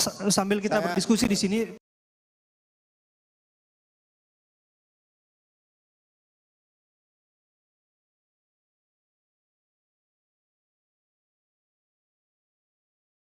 sebentar ya Bang Daniel, kita lihat gambar yang ada di layar kaca Anda pemirsa. Ini adalah pasangan calon presiden, calon wakil presiden nomor 1. Anies Baswedan dan Muhaimin Iskandar yang disebutkan akan sudah berangkat menuju JCC ke arena debat ya di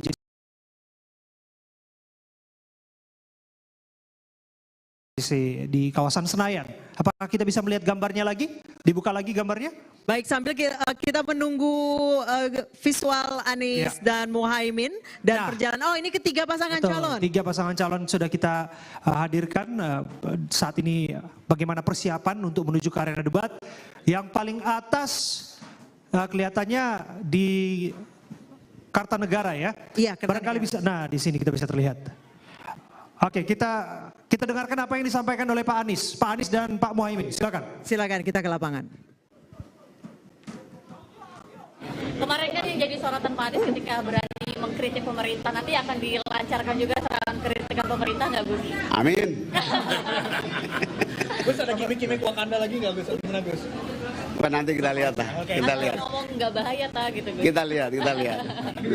Di dalam sedikit, Caimin sama Pak Anies ngobrolin apa di dalam? Strategi. Ketemunya nggak lama, cuma sholat aja. Pak Anies mungkin saran dari untuk Wah, Gus Imin ini sudah berpengalaman sekali. Jadi kalau saya menyampaikan sesuatu itu malah ngajar ikan berenang. Berarti nggak usah latihan Pak ya? Udah, mantap lah, bismillah. Gus, kalau sama Ibu mungkin Gus ada minta doa? Ya pasti kita mohon doanya. Nanti kan kalau visi yang debat kedua ini kan Mas Gibran dulu. Berarti Caimin kan dapat yang terakhir. Itu nggak apa-apa ya? Ya nggak apa-apa, kita sama aja kan. Beda. Berarti ya? Sama aja. Udah nggak deg-degan lagi ya Gus? Kemarin deg-degan. Oh, Pak Mahfud orang pengalaman, Pak Gibran pengalaman jadi wali kota ya, pasti kita harus deg-degan. Lawan kuat mungkin Gus, lawan kuatnya siapa Gus? Ya nggak tahu. Ada selopet Imin nggak? Nanti kita lihat lah situasinya. Gus, video tebak-tebakan itu yang diupdate itu persiapan salah satunya. itu bagian dari pemanasan. Pemanasan. Apa yang paling kecil? Oke, siap. Yuk, jalan yuk. Semoga lancar. Good luck. Oke. Ya, itu dia keterangan yang disampaikan oleh calon presiden dan calon wakil presiden nomor urut 1, dan di sebelahnya kita juga melihat ya, bersiap-siap di sebelah kiri layar kaca Anda pemirsa. Ini adalah pasangan calon presiden, calon wakil presiden nomor urut 3, Ganjar Pranowo dan Mahfud MD. Yang bertolak dari Jalan Teguh Umar menuju ke JCC Senayan, dari Menteng ke Senayan. Betul. Melewati Jalan Jenderal Sudirman jam 18.30. Ya deket lah, harusnya semoga tepat waktu ya. Tapi yang jelas ya, saya senang sekali melihat lempar senyum dari masing-masing kandidat ini, pasangan calon ya. Baik itu dari Pak Anies, begitu juga dengan Pak Ganjar Pranowo tadi. Dan baik, saya kembali ke Bang Marco. Bang Marco, baik, kita kembali lagi ke lapangan. Oh, ini Pak Mahfud sudah berjalan. Ya, Prof. Mahfud dengan ya pakaian yang digunakan, pakaian paslon nomor urut 2, Pak Prabowo dan Mas Gibran. Jurus gemoy, keluar lagi. Itu dia dari Pak Prabowo. Apakah ada yang ingin disampaikan Mas Gibran? Coba Kawan-kawan wartawan ditanya dong di sana. Kita lihat. Oh, seperti biasa, udah kayak lagu, seperti biasa. Nanti tunggu surprise-nya di debat cawapres. Sebenarnya. Ya, karena memang pada prinsipnya ini sih ya, dalam beberapa kesempatan memang irit bicara ini Mas Gibran. Ketika kemudian diajak adu debat, adu gagasan, memilih untuk ikut yang resmi saja. Nah itu hak beliau sebetulnya. Maka publik pasti penasaran melihat apa yang akan disampaikan oleh Mas Gibran nanti. Selain penasaran dengan apa yang disampaikan Mas Gibran, saya juga sebenarnya penasaran dengan yang disampaikan Caimin. Karena Caimin itu terkenal dengan jokes Jawa Timurannya ya Bang Marco ya. Kadang-kadang ceplas-ceplos, kalimatnya apa adanya, dan kadang-kadang out of the box. Sementara Pak Anies itu diksinya sangat teratur, sangat rapi sekali. Nanti Caimin akan seperti apa? Akan menjadi dirinya sendiri atau akan menjadi lebih rapi? Sudah pasti dia akan menjadi dirinya sendiri karena tadi dikatakan dengan pengalaman seperti kita tahu, dia tidak perlu menjadi orang lain. Tapi sebetulnya bagaimanapun Caimin melakukan persiapan yang banyak sekali. Karena kami mengikuti berbagai perdebatan, memberi masukan dan sebagainya. Hanya persiapan terakhir yang saya tidak ikut, dan Pak Capres sendiri, Pak Anies sendiri ikut bertanya jawab dengan Caimin. Itu kan ada keluar di sosial media kan, melontarkan pertanyaan lalu dijawab. Itu saya yang dikeluar di sosial media yang lucu-lucu. Tapi di balik itu ada persiapan yang serius. Pak Caimin kan juga mengatakan dia gugup sebetulnya kan. Menurut saya itu tanda baik, karena kami tidak menganggap remeh semua yang lain. Kami tidak menganggap remeh Gibran, kami tidak menganggap remeh Pak Mahfud. Mereka juga mempunyai kelebihan masing-masing, karena itu persiapannya matang. Meskipun tadi tentu mungkin karena sudah melalui persiapan ya jadinya santai gitu. Oke, saya ke Bang Dhanil. Bang Dhanil, mengapa sih Mas Gibran ini tidak mau datang ke debat-debat selain KPU? Bahkan waktu itu mahasiswa tuh sampai nungguin 2 jam di depan kantornya di Balai Kota Solo. Supaya ada surprise effect gitu loh.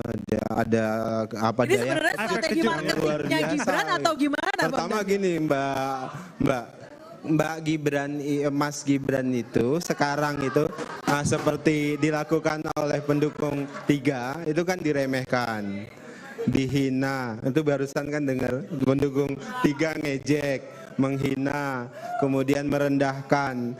Nah itu dalam anak muda secara psikologi ada namanya teori mentality underdog atau underdog mentality.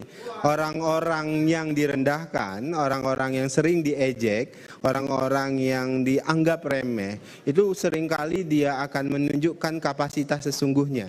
Dan itu merasa tertantang. Tapi saya kurang sepakat dengan dan kalau itu ada sering dialami anak-anak muda masa kini. Mungkin Anda dulu pernah direndahkan oleh orang lain, kemudian Anda terpanggil ingin menunjukkan kapasitas kita. Nah, keuntungan Mas Gibran hari ini di debat kali ini itu beliau dianggap menjadi bagian dari underdog mentality itu, dan kami yakin beliau akan membuktikan seperti mana anak-anak muda lain yang juga diremehkan, direndahkan. Pasti Mas Gibran menunjukkan kapasitas sesungguhnya dan membangun Indonesia ke depan 2024-2029.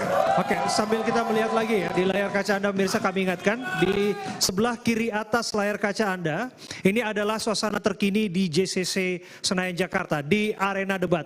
Coba kita buka di layar yang lebih lebar ya, supaya kita bisa melihat sama-sama. Nah ini dia, ada Sekjen Partai Golkar, Pak Ludwig yang baru melintas di sana. Ada beberapa pejabat Ketua Partai Golkar juga yang melintas. Pak Airlangga Hartarto kelihatannya sudah tiba di sana.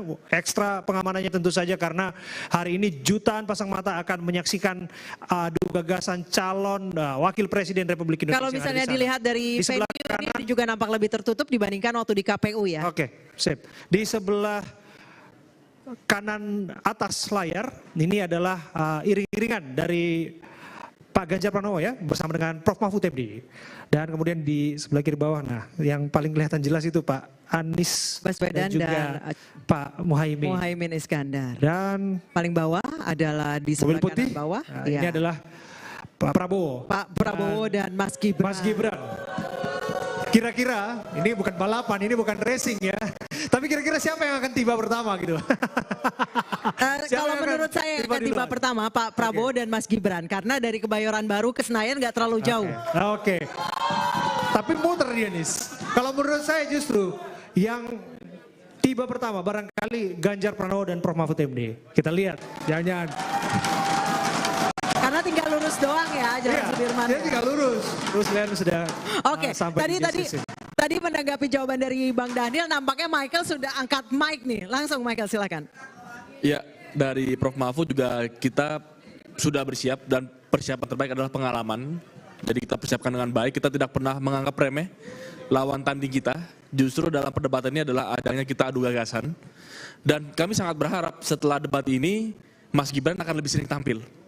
Karena kita mau dengar lebih jauh. Sesama cawapres, sesama capres-cawapres ini kita mau adu gagasan bukan cuma di ruang-ruang KPU. Karena 2 jam itu waktu yang sangat singkat. Kemarin kita nonton debat capres pun pasti merasa baru sebentar ngomong, sudah selesai cuma 2 menit. Padahal isu-isu bangsa tidak mungkin dibicarakan 2 menit. Kita hargai KPU bikin acara seperti ini. Kita juga terima kasih capres-cawapres datang ke acara KPU. Tapi yang dibutuhkan warga, masyarakat itu lebih jauh lagi.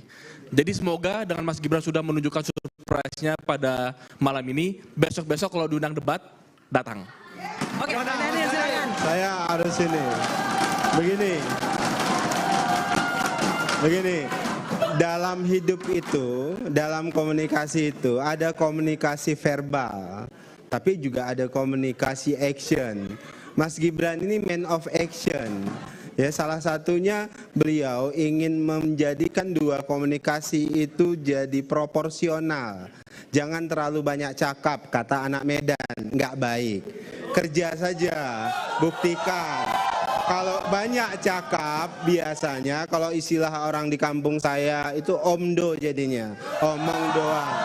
Bahkan dalam tradisi Indonesia, lah, tong kosong nyaring bunyinya. Makanya yang dilakukan oleh Mas Gibran itu action, seperti apa yang sudah dilakukan selama ini. Dan anak muda itu cinta dengan aksi, cinta dengan kerja, bukan omong kosong. Nah, awal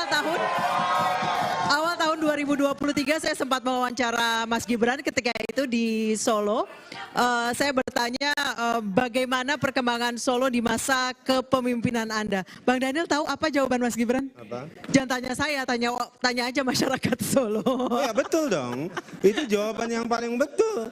Karena kalau Mas Gibran yang menjawab, maka itu jadi klaim jadinya. Iya. Yang paling pantas menilai kinerja beliau itu adalah masyarakat Solo. Dan hari ini, misalnya data survei segala macam menyebutkan Solo itu adalah daerah yang paling nyaman ditinggali pada hari ini. Dan itu data, dan itu statistik. Itulah Gibran Raka Buming Raka. Banyak ide disebut banyak cakap, kata begitu. Nanti kita ke Bang Marco untuk menanggapinya. Kita harus break sejenak.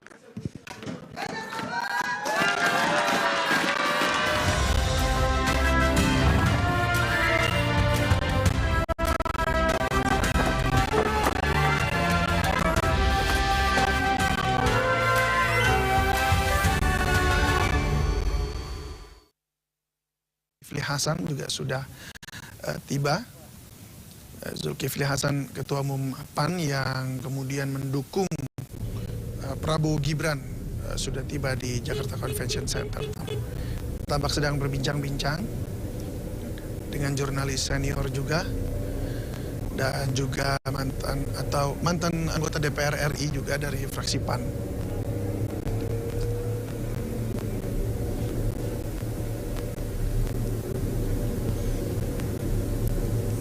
Ya, hingga saat ini belum ada paslon yang tiba di lokasi.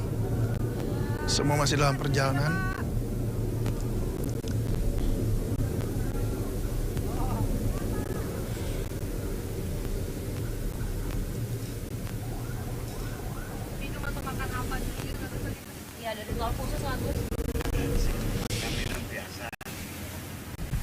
Sebenarnya banyak sekali hal-hal yang kemudian bisa diperdebatkan secara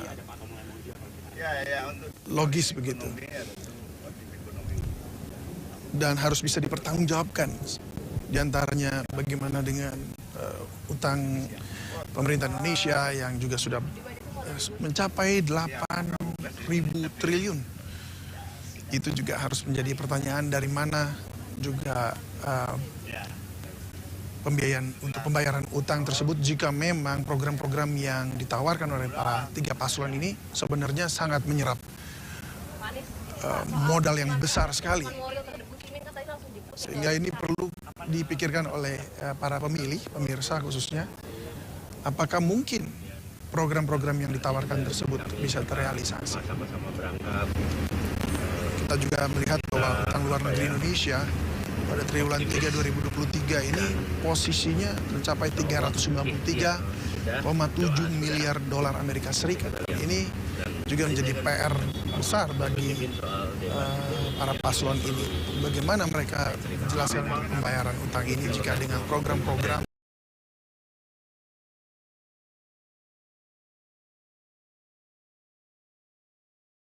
disampaikan oleh para capres-capres ini. Kemarin bahwa jabatan itu bisa dipelajari dari luar karena jadi prediksi pertanyaan dan pengalaman perjalanan.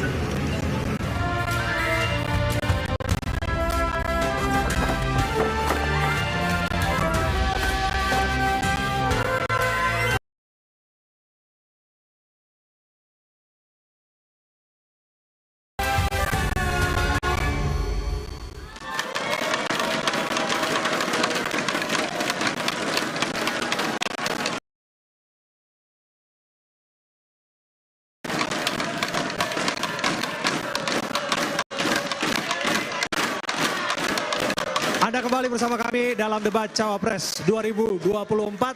Kita langsung melihat suasana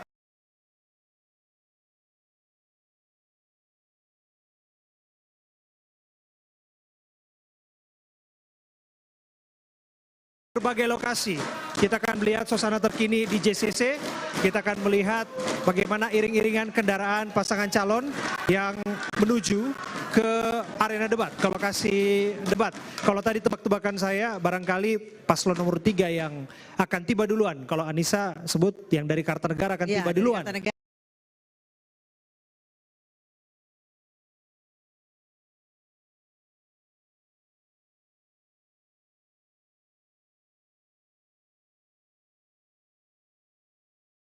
Ya, kita akan lihat nanti dan coba dibuka lagi barangkali suasana terkini di JCC ya. Suasana terkini.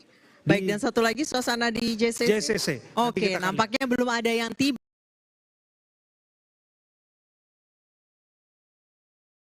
di JCC, semuanya masih berada di jalan. Betul. Dan sambil menantikan kehadiran mereka, kita sambil menantikan kehadiran para pasangan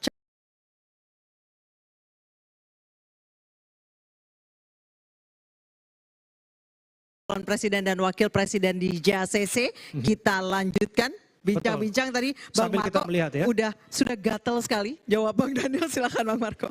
Satu nih Daniel.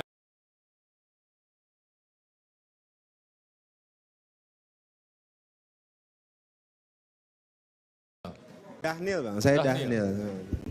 Kalau orang banyak bicara, memang bisa jadi tong kosong kalau memang salah ngomongnya gitu.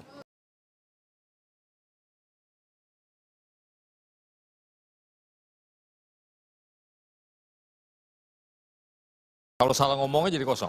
Tapi kalau orang tidak pernah ngomong, jangan-jangan memang kosong tuh. Gibran ngomong. Itu namanya bersilat lidah ya. Kedua, kalau Anda jadi pemimpin, makin tinggi jabatannya, Anda bekerja dengan perintah, dengan omongan. Karena staf Anda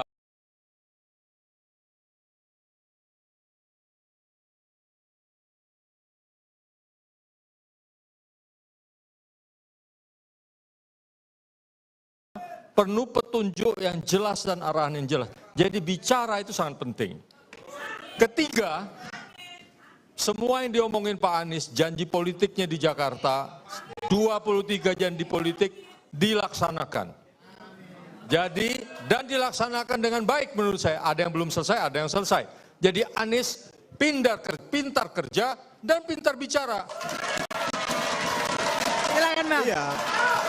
Kalau disebut misalnya Mas Gibran nggak bicara ya keliru juga. Kan terbukti beliau memimpin Solo. Saya tidak bilang Gibran Ini ya. masalah proporsional. Ada orang yang surplus cakap, kalau kata anak Medan itu surplus cakapnya, tapi defisit kerjanya itu banyak itu. Mas Gibran ini sambil kita melihat ya Mas Daniel, Pak Prabowo dan Mas Gibran sudah tiba di Pak Prabowo dan Gibran tiba terlebih dahulu di tepat tebakannya Anissa Dasuki. Oh, yang tiba dulu memang lebih dekat, memang secara jarak lebih dekat dari Kebayoran Baru ke Senayan. Kalau bisa nggak ya kita saksikan ya. Nah, sudah jelas. Ini dia pasangan calon presiden, calon wakil presiden nomor urut 2 Prabowo Subianto dan Gibran Rakabuming Raka yang disambut oleh media penyelenggara yang hari ini ya bertugas yang ada mandat dari televisi swasta yang bertugas hari ini. Betul. Dan nampak langsung berbincang-bincang dengan sejumlah ya, petinggi televisi swasta yang bertugas hari ini yang menjadi penyelenggara. Dia di underdog kan. Ya, nggak kelihatan lagi. Dan ada ketua tim kampanye nasional Rusan Ruslani juga yang tiba di sana.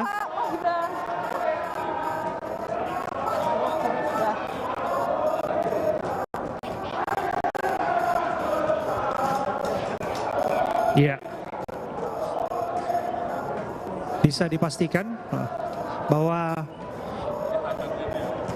pasangan calon presiden, calon wakil presiden tiba pertama di arena debat di JCC Senayan, Jakarta adalah pasangan nomor urut 2 Prabowo Gibran.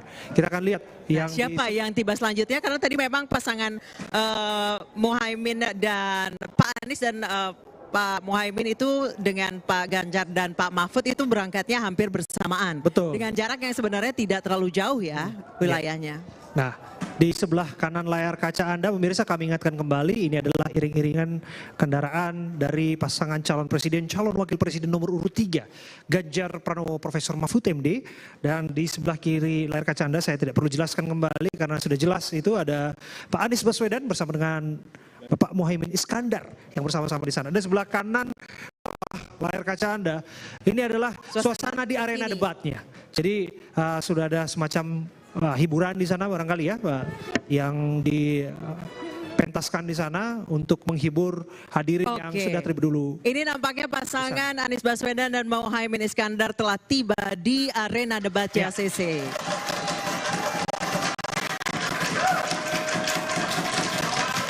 Pasangan calon presiden, calon wakil presiden nomor urut 1, Anies Baswedan dan Muhaimin Iskandar tiba di kawasan JCC. Dan nampaknya penyelenggaraan debat hari ini tidak akan agak molor seperti yang lalu, karena yang lalu juga sempat hujan ya, Abraham ya. Di rundown jam 7 ya, seharusnya tidak akan jauh meleset dari jam yang sudah ditentukan. Ini nampaknya pasangan nomor urut 3 pun sudah berada di daerah sekitar GBK. Oke, saya kembali ke Bang Daniel, tadi belum selesai bicara Bang. Silakan. Lanjutkan. Ada orang yang tidak terlalu suka dan bisa merangkai kata dengan baik. Tetapi dia punya kapasitas untuk bekerja dengan baik. Dia bisa punya kapasitas memimpin dengan baik. Banyak dalam sejarah besar dunia, banyak pemimpin-pemimpin seperti itu. Nah, Mas Gibran bagi saya itu man of action. Dia memimpin dengan aksi. Dia memimpin dengan teladan. Dan anak muda hari ini itu tidak terlalu suka dengan surplus kata-kata. Mereka senang dengan surplus kinerja, surplus kerja dan sebagainya, surplus aksi. Itu yang ingin dilakukan. Oke, kita sambil melihat suasana terkini ya di JCC, pasangan Anies Baswedan dan Muhaimin Iskandar telah tiba dan telah memasuki arena debat di Plenary Hall JCC Jakarta, dan pasangan Ganjar Pranowo serta Mahfud MD juga telah tiba. Secara khusus mereka ya berpakaian adat ya dari Nusa Tenggara Timur. Pak Ganjar Pranowo dan Pak Mahfud MD tadi kita bisa lihat ya, pakaian adat dari Madura. Pak Ganjar menggunakan pakaian adat dari NTT, Pak Mahfud menggunakan pakaian adat dari daerah asalnya. Betul. Ya. Baik, tadi kita sudah didampingi oleh Ketua Umum Partai Perindo ya, Bapak Haritanu Sudibyo.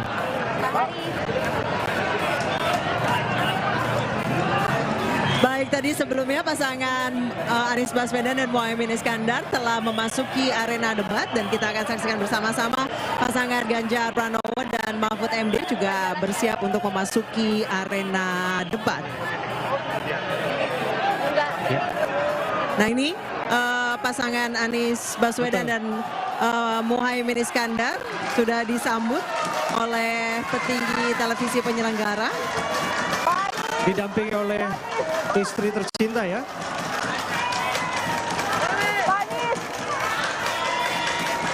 Bu Ferry. Jadi nggak jauh berubah secara penampilan ya. Pak Anies. Ini kalau misalnya dari outfitnya, kalau dari outfitnya pasangan Amin ini menggunakan outfit yang sama dengan debat pertama. Begitu juga dengan pasangan calon nomor urut 2 outfitnya sama. Yang berbedanya pasangan calon nomor urut 3 yang menggunakan busana daerah hari itu.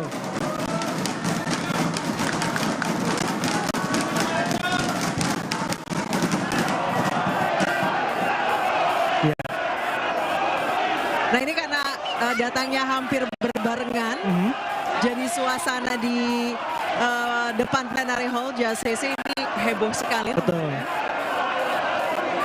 Wartawan dengan masyarakat semuanya ingin mengambil gambar.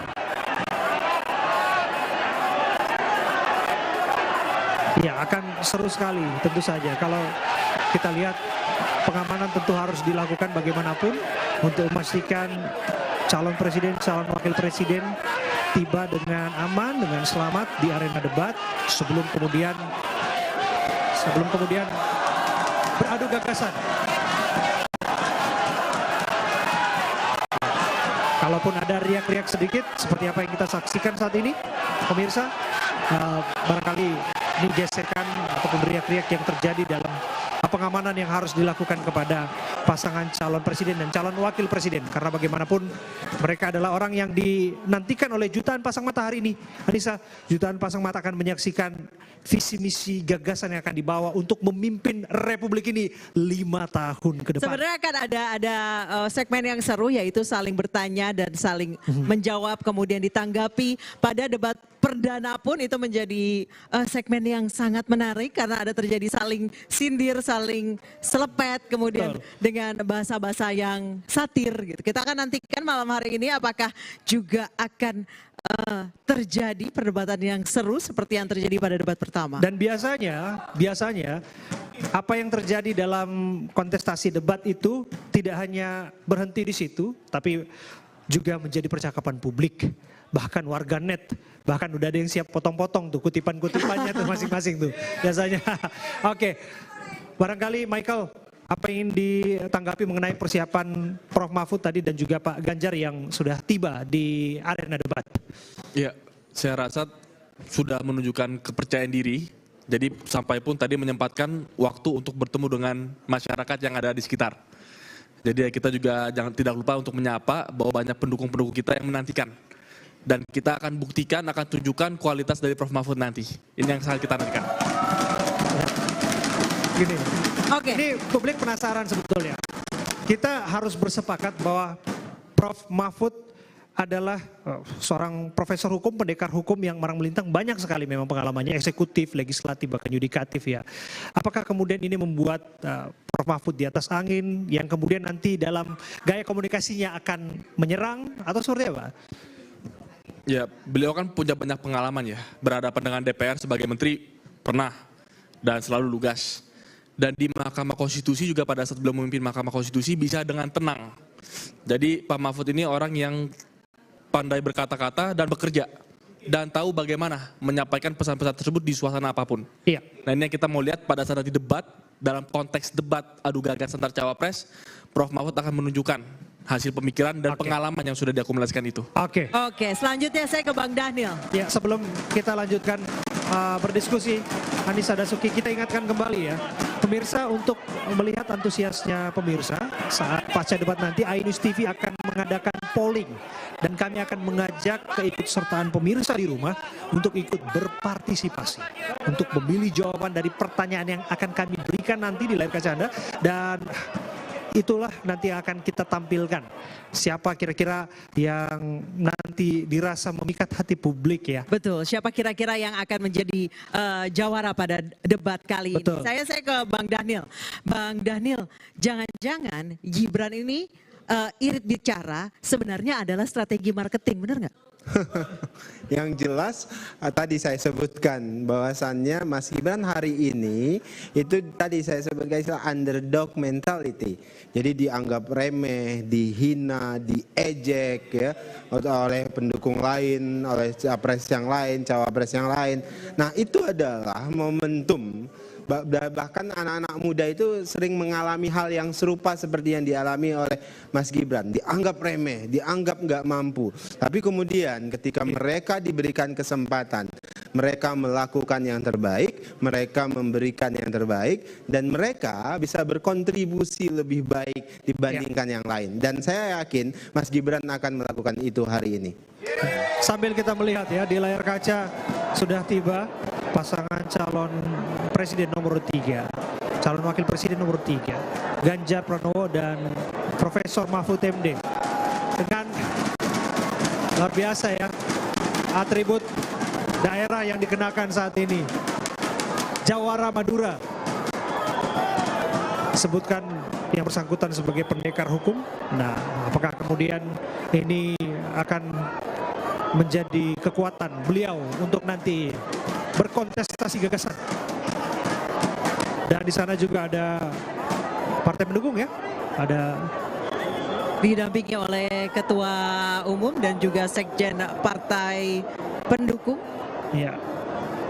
Baik, ini nampaknya para pasangan calon capres dan cawapres sudah memasuki arena debat. Terakhir saya akan ke Bang Marco. Bang Marco, Caimin itu biasanya punchline-nya itu sering memeable.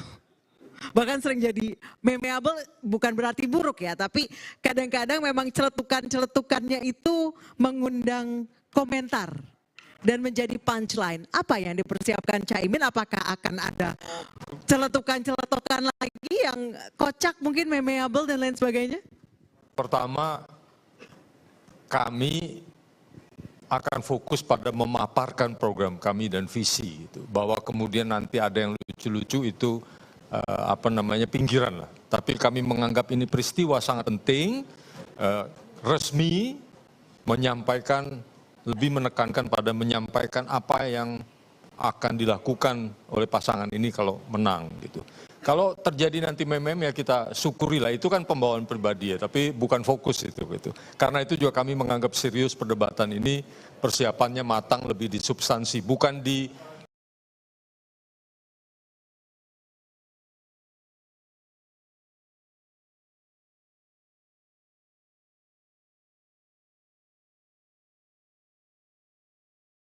sih.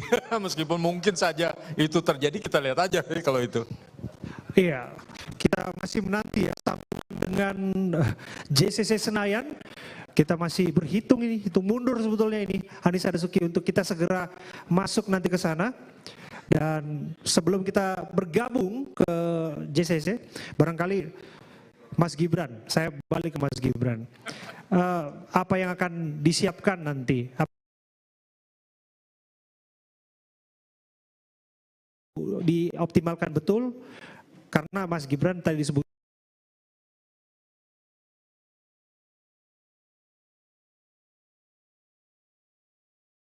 yang jelas Mas Gibran akan fokus pada ekonomi masa depan. Kenapa?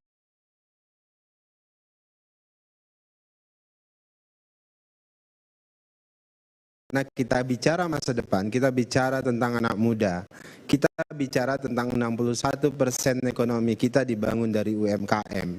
Mas Gibran akan fokus melakukan bagaimana mendorong UMKM kita bisa berkembang dan maju. Seperti yang sudah dilakukan dan sudah dimulai di Solo. Misalnya ada Solo Technopark yang juga memberikan ruang yang sangat luas terkait dengan ekonomi kreatif.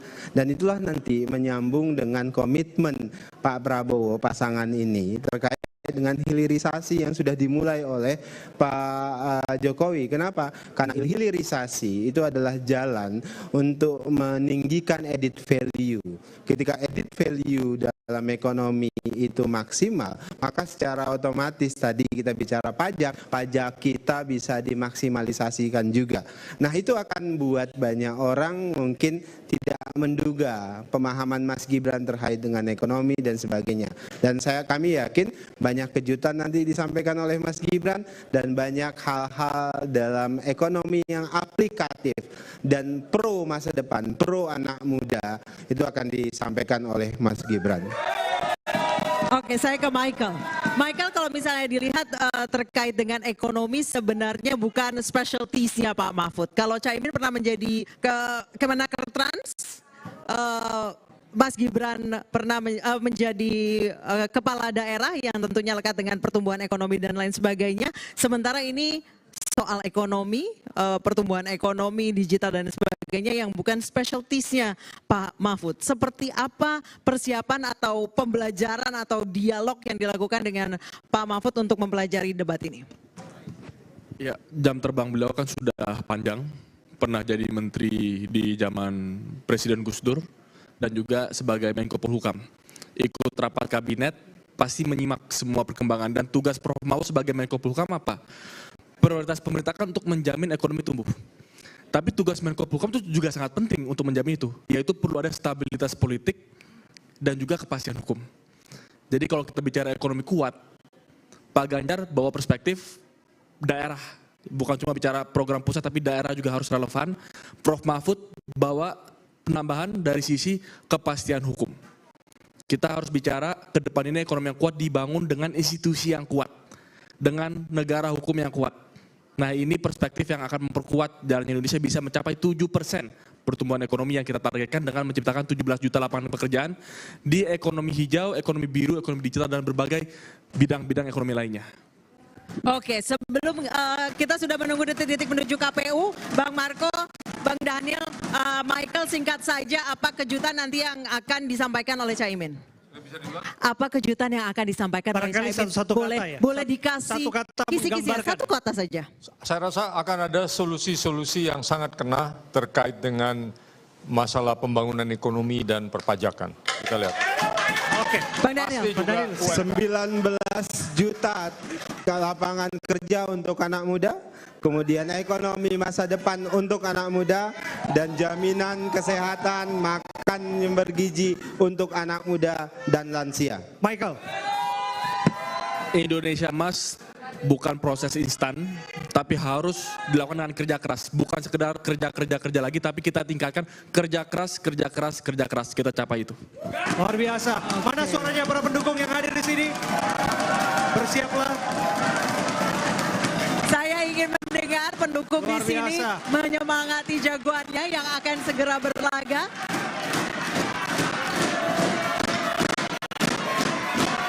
Luar biasa animo yang ada di sini. Harapannya animo yang sama akan kita saksikan di JCC Senayan yang menjadi arena debat calon wakil presiden Republik Indonesia. Hitung mundurnya sudah dimulai, pemirsa dan hadirin, dan kita langsung saja bersiap-siap. Kita hitung sama-sama boleh ya? Kita hitung sama-sama boleh ya? Kita belum. Abraham, kita masih sekitar 25 detik lagi menuju ke JCC, namun kita boleh lihat bagaimana suasana terkini di sana? Ya, sudah 15. Ayo kita hitung sama-sama, hitung mundur. 10, 9, 8, 7, 6, 5, 4, 3, 2, 1. Selamat menyaksikan.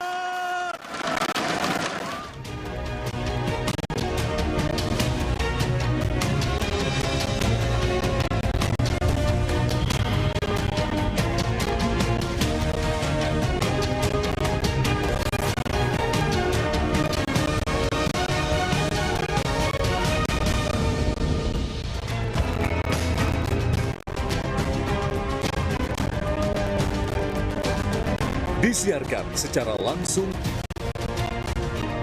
Dan inilah debat kedua calon wakil presiden pemilu tahun 2024. Jumat 22 Desember 2023.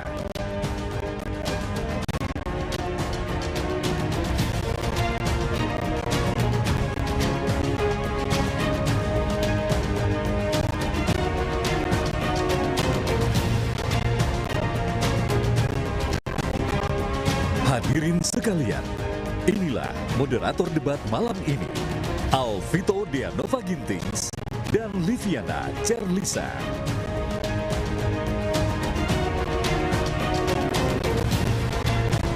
Assalamualaikum warahmatullahi wabarakatuh. Dan selamat malam. Kami ucapkan selamat datang kepada Ketua, Anggota, dan Sekjen Komisi Pemilihan Umum. Selamat malam dan juga selamat datang kami ucapkan kepada petinggi partai politik, petinggi kementerian dan juga lembaga, seluruh tamu undangan dan juga rekan-rekan media yang berbahagia. Kami senang dan bangga untuk dapat hadir di sini dan ikut serta secara aktif menjadi bagian dari demokrasi Indonesia. Mudah-mudahan malam hari ini ide, gagasan, dan semua upaya untuk meyakinkan Anda untuk menentukan siapa pilihan yang tepat dalam pemilu mendatang dapat terwujud. Dan ini merupakan bukan hanya memperkaya hasanah demokrasi kita, tapi juga menjadi referensi bagi Anda kelak. Ya, tentu kita semua juga berharap gagasan-gagasan yang terlontar dalam debat nanti akan jadi acuan dan juga solusi dalam membangun negeri ini. Malam ini kita akan menyaksikan bersama bagaimana 3 kandidat calon wakil presiden berbicara, saling bertanya, hingga beradu argumentasi dalam tema ekonomi kerakyatan dan digital, keuangan, investasi, pajak, perdagangan, pengelolaan APBN, APBD, infrastruktur, dan perkotaan. Bersama saya Liviana Cerlisa. Dan saya Alvito Deanova Gintings, inilah debat kedua calon wakil presiden pemilu 2024.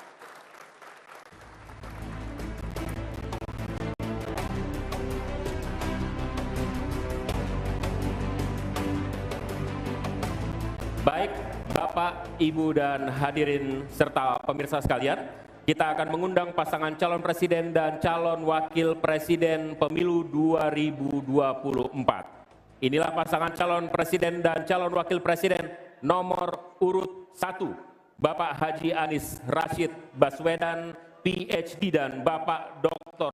Honoris Causa Haji Abdul Muhaimin Iskandar.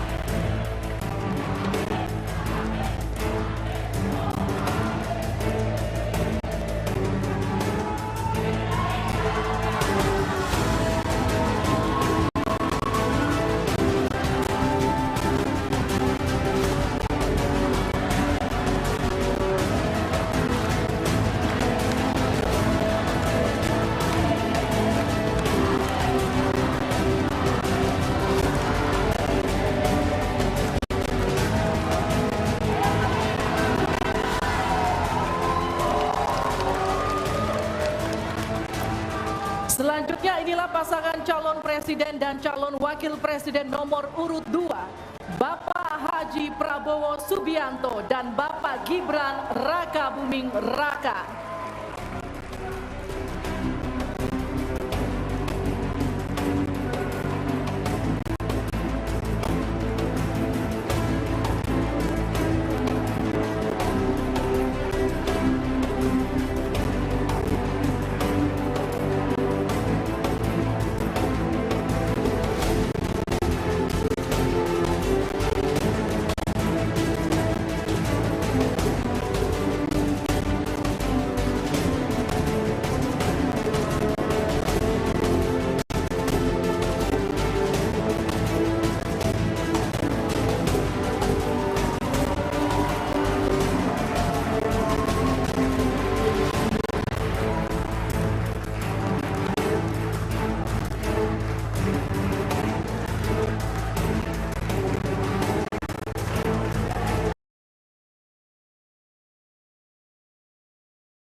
Selanjutnya kita undang pasangan calon presiden dan wakil presiden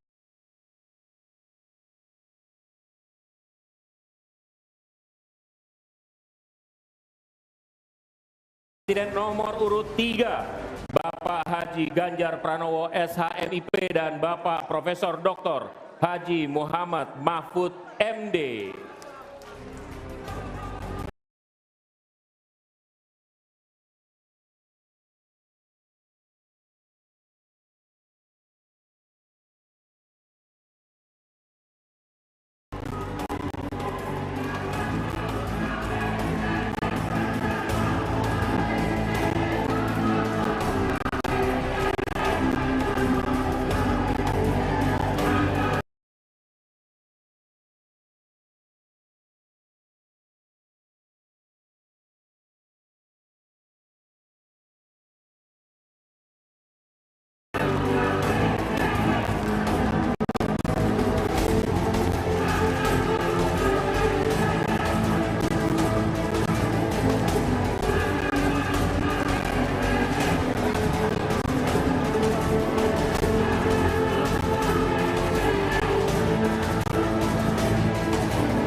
Dan untuk mengawali acara pada malam hari ini kita akan menyanyikan lagu kebangsaan Indonesia Raya, dilanjutkan jingle pemilu 2024.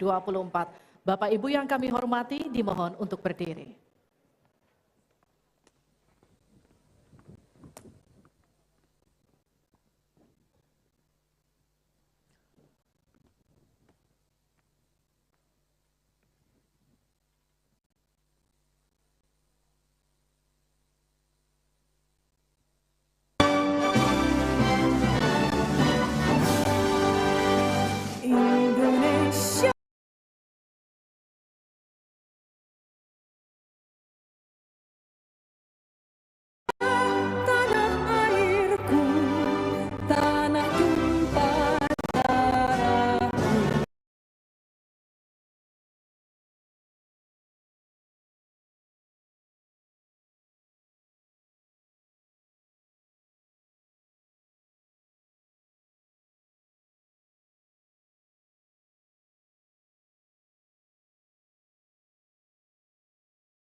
untuk duduk kembali. Mudah-mudahan dengan energizing tadi semangat kita terus membara sampai akhir. Kita mulai ya, kita mulai. Untuk membuka rangkaian debat kedua calon wakil presiden pemilu 2024, kita akan simak sambutan dari Ketua Komisi Pemilihan Umum yang dilanjutkan dengan doa. Kepada Bapak Hasyim Asyari kami persilahkan.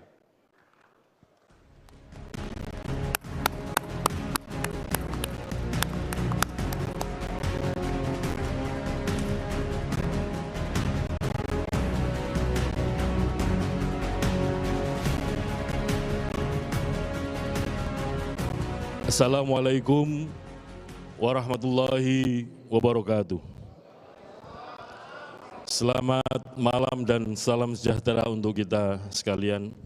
Yang saya hormati para pimpinan partai politik peserta pemilu 2024. Yang kami hormati pasangan calon presiden wakil presiden nomor urut 1 Bapak Haji Anies Rashid Baswedan dan Bapak Haji Abdul Muhaimin Iskandar.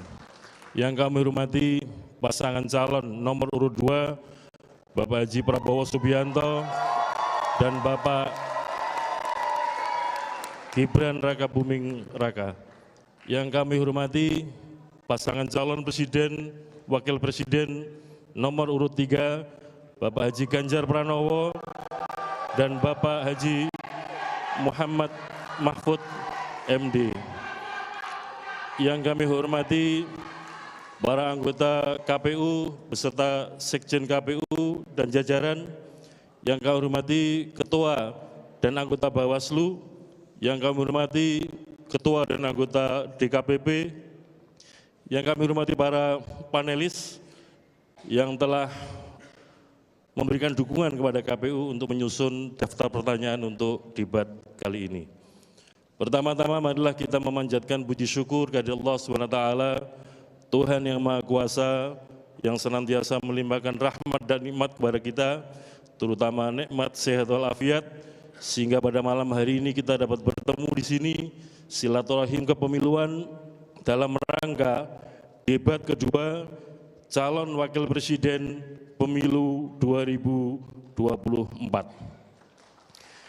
Ibu Bapak yang kami hormati, pada kesempatan ini adalah debat kedua dalam rangkaian kampanye pemilu presiden, yang kesempatan ini adalah debat yang dilaksanakan oleh calon wakil presiden. Mari kita bersama-sama menyimak, memperhatikan gagasan-gagasan, visi, misi, program masing-masing calon wakil presiden yang akan disampaikan kepada publik, kepada masyarakat, kepada rakyat pemilih Indonesia. Kita semua berharap apa yang disampaikan nanti akan memengaruhi pilihan-pilihan rakyat pemilih Indonesia kepada pasangan calon presiden sesuai dengan apa yang diharapkan. Sebelum kita mulai bersama, marilah kita sejenak menundukkan kepala, berdoa dan bermunajat kepada Allah SWT, Tuhan yang Maha Kuasa. Dengan iringan doa, semoga apa yang kita kerjakan mendapatkan ridho dan rahmat dari Allah SWT, Tuhan yang Maha Kuasa, dan kita senantiasa diberikan kesehatan, kekuatan, dan kesabaran dalam menyelenggarakan pemilu 2024 ini. Berdoa sesuai dengan agama dan keyakinan kita masing-masing. Mulai.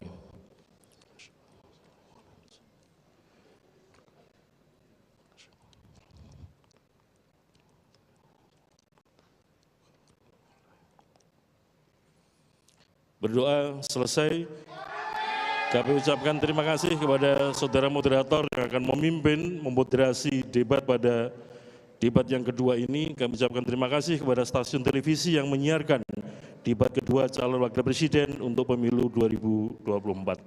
Demikian, kiranya ada yang kurang berkenan, kami mohon maaf. Assalamualaikum warahmatullahi wabarakatuh. Waalaikumsalam warahmatullahi wabarakatuh. Terima kasih Pak Ketua.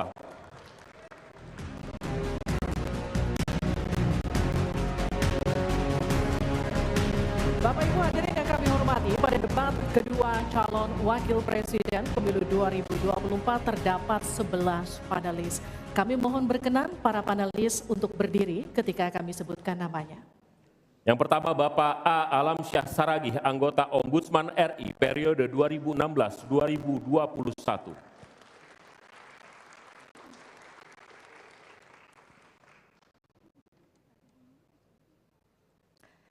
Selanjutnya Bapak Aditya Wardono, SE, MSI, MSc, PhD, Ekonom dan Pengajar Fakultas Ekonomi dan Bisnis Universitas Jember.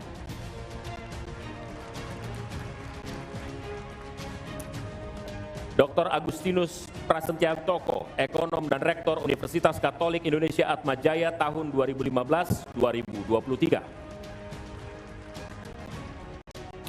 Profesor Dr. Fauzan Ali Rashid, MSI, Dekan Fakultas Syariah dan Hukum Universitas Islam Negeri Sunan Gunung Jati, Bandung.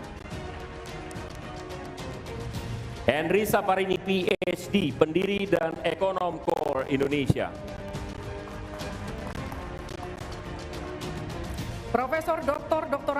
Hieronymus Rowa, MSI, Wakil Rektor Bidang Akademik dan Inovasi Institut Pemerintahan di PDN. Poppy Ismalina, Master of Economics Development, PhD, Associate Professor di Departemen Ekonomi, Fakultas Ekonomika dan Bimada. Dr. Retno Agustina Eka Putri, SE, MSc, Rektor Universitas Bengkulu 2021-2025.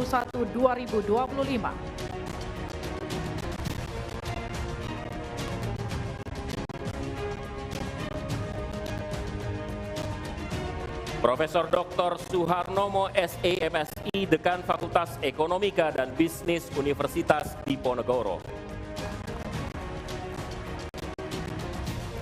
Dr. Tauhid Ahmad, Direktur Eksekutif Indef dan Dosen Fakultas Ekonomi dan Bisnis Universitas Pembangunan Nasional Veteran Jakarta.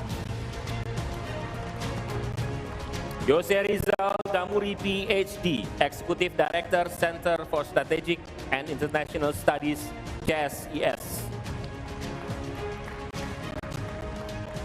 Saudara, selanjutnya adalah penyerahan secara simbolis pertanyaan hasil rumusan para panelis oleh koordinator panelis kepada Ketua Komisi Pemilihan Umum.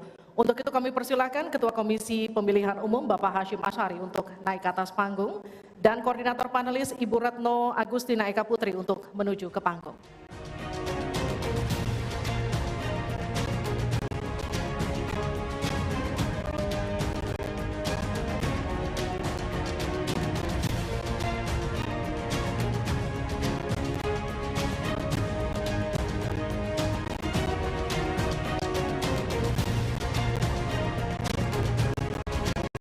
Terima kasih Pak Hashim dan Bu Retno, silakan kembali ke tempat. Bapak Ibu hadirin sekalian, sebelum memulai debat kami memiliki tata tertib yang harus ditaati baik oleh hadirin yang ada di ruangan dan luar ruangan dan juga harus ditaati oleh para calon wakil presiden yang akan berdebat malam ini. Kita simak bersama tata tertib debat berikut ini. Ketentuan debat, tata tertib sebelum debat. Pakaian yang digunakan adalah bebas, sopan, dan rapi.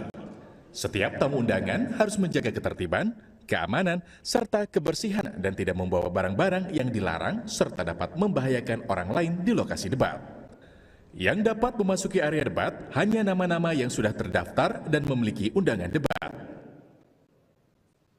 Untuk pengantar, pendamping tamu VIP hanya diperbolehkan mengantar ke area debat. Tim kampanye pasangan calon menempatkan petugas yang dapat menjaga ketertiban dan keamanan selama debat berlangsung. Ketentuan debat, tata tertib saat debat berlangsung. Dalam debat, pendukung tidak diperkenankan membawa bahan kampanye dan alat peraga kampanye kecuali atribut yang melekat di badan. Selama acara debat berlangsung, tamu undangan wajib menjaga ketertiban dan tidak meneriakkan yel-yel, slogan, dan melakukan intimidasi dalam bentuk ucapan maupun tindakan kepada pendukung pasangan calon, moderator, dan panelis. Selama debat berlangsung, handphone, alat komunikasi dalam kondisi hening dan dilarang mengaktifkan flashlight. Selanjutnya kami akan perkenalkan para calon wakil presiden pemilu tahun 2024. Calon Wakil Presiden nomor urut 1, Bapak Dr. Honoris Causa Haji Abdul Muhaimin Iskandar.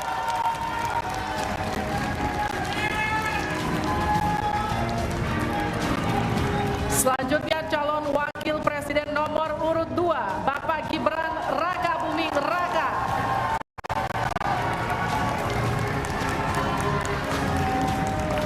Selanjutnya calon Wakil Presiden nomor urut 3, Bapak Profesor Dr. Haji Mahfud MD.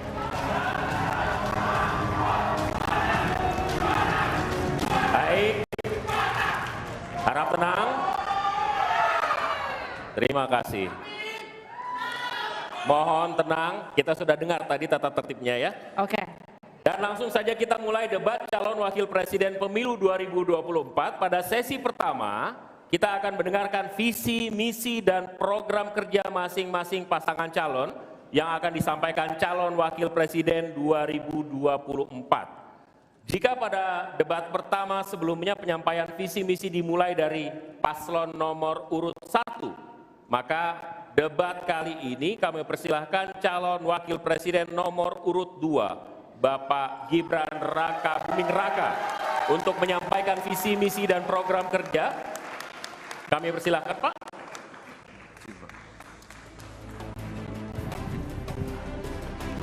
Mohon tenang, kami butuh kerjasamanya. Nanti ada waktunya tepuk tangan. Waktu Bapak 4 menit, dimulai dari saat Bapak berbicara. Silakan. Assalamualaikum warahmatullahi wabarakatuh. Salam sejahtera, Shalom, Om Swastiastu, Namo Buddhaya, salam kebajikan. Indonesia ini negara besar. Kita harus mampu keluar dari middle income trap. Kuncinya kita harus mampu menaikkan nilai tambah di dalam negeri. Di tengah gempuran resesi global, perang dagang, konflik geopolitik, rata-rata pertumbuhan ekonomi negara kita tetap resilient di rata-rata 5%. Pertumbuhan ekonomi yang berkualitas didukung dengan penurunan angka pengangguran, angka kemiskinan, penurunan angka Gini rasio, dan juga angka inflasi yang terkendali. Bapak Ibu yang saya hormati, teman-teman sesama anak muda, lalu apa agenda ke depan? Kita akan lanjutkan hilirisasi, bukan hanya hilirisasi tambang saja, tapi juga hilirisasi pertanian, hilirisasi perikanan, hilirisasi digital, dan lain-lain.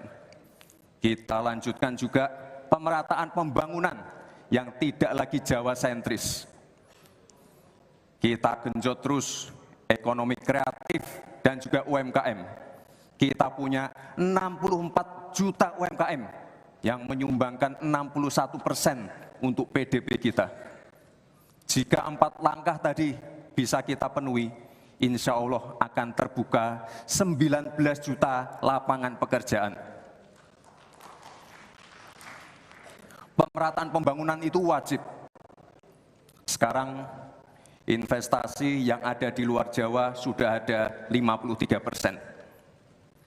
Pembangunan IKN yang berkelanjutan ini akan membuka titik pertumbuhan ekonomi baru, akan membuka akses dan juga konektivitas, sekaligus membuka lapangan kerja.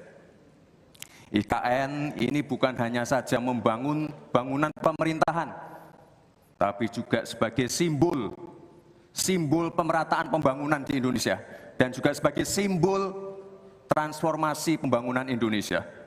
Bapak dan Ibu yang saya hormati, saya juga berkeyakinan suatu saat nanti Indonesia akan menjadi raja energi hijau dunia dengan terus mengembangkan biodiesel, bioaftur dari sawit, bioetanol dari tebu, sekaligus kemandirian gula.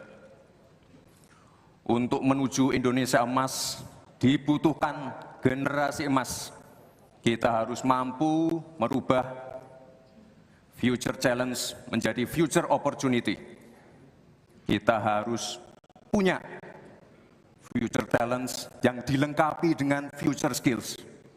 Untuk itu, hilirisasi digital akan kami genjot.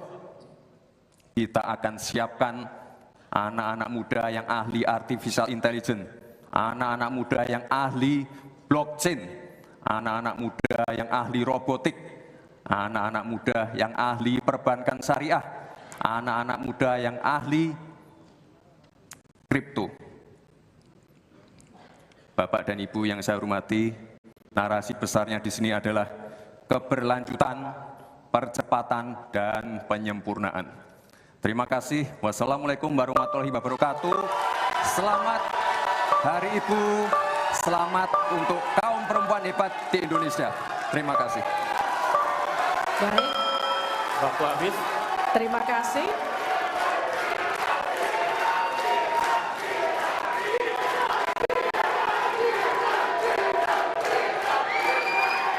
Baik, cukup.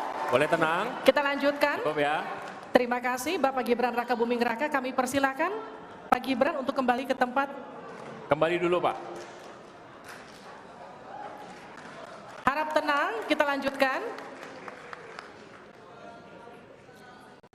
Selanjutnya kami persilakan calon wakil presiden nomor urut 3, Bapak Mahfud MD, untuk naik ke atas panggung dan menyampaikan visi, misi, dan program kerja. Pak Mahfud, waktu Bapak 4 menit. Kami akan mulai ketika Bapak mulai berbicara. Silakan.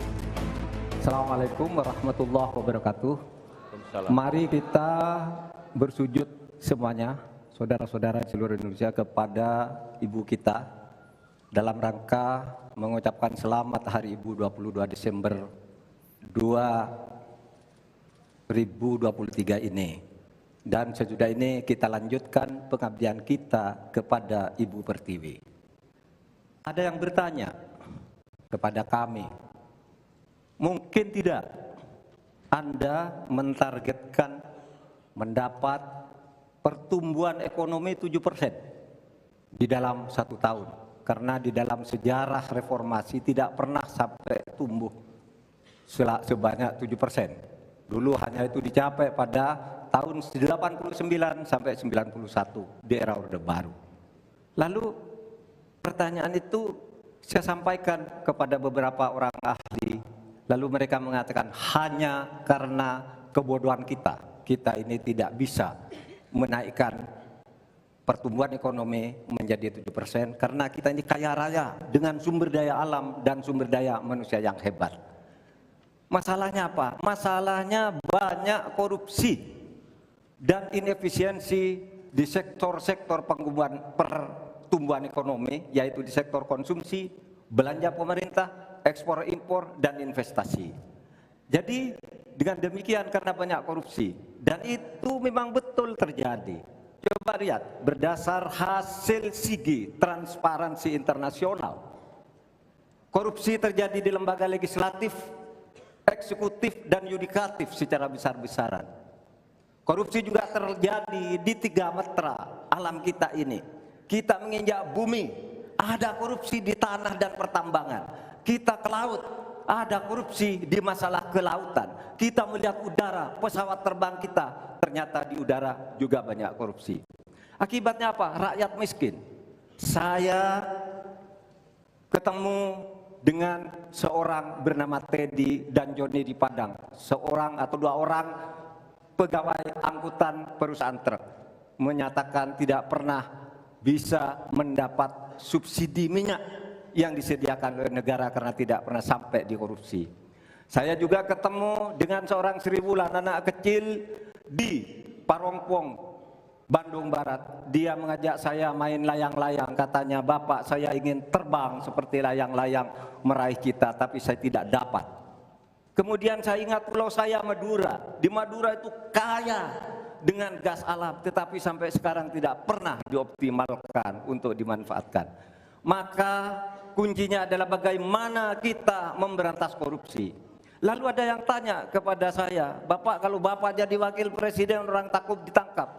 Saya panggil para ekonom dan para pelaku usaha, apa betul Anda takut kepada saya kalau saya wapres?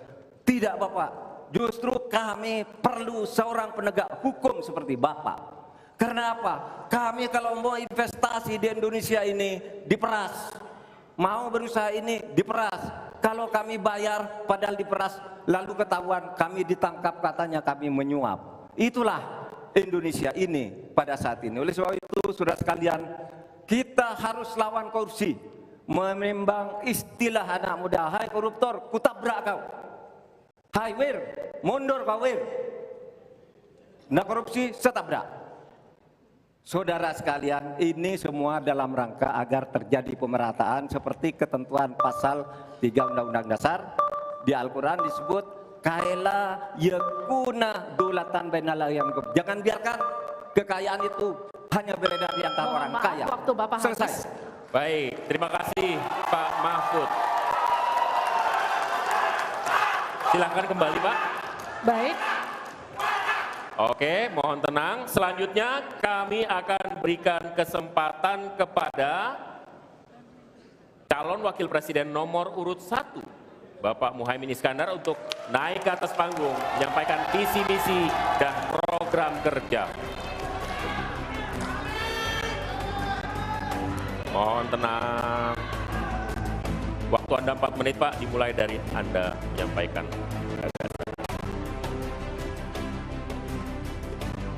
Assalamualaikum warahmatullahi wabarakatuh. Selamat malam, salam sejahtera untuk kita semua. Harusnya saya bicara pada debat yang pertama.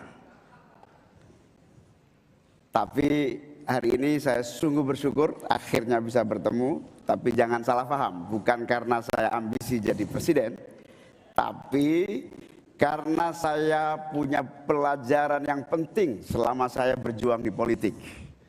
Apa itu?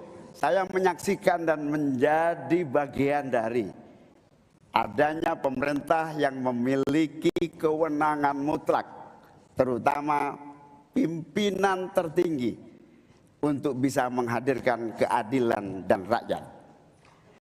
Inilah yang disebut sebagai selepet, menjadi bagian dari kewenangan untuk menghadirkan kemakmuran dan keadilan.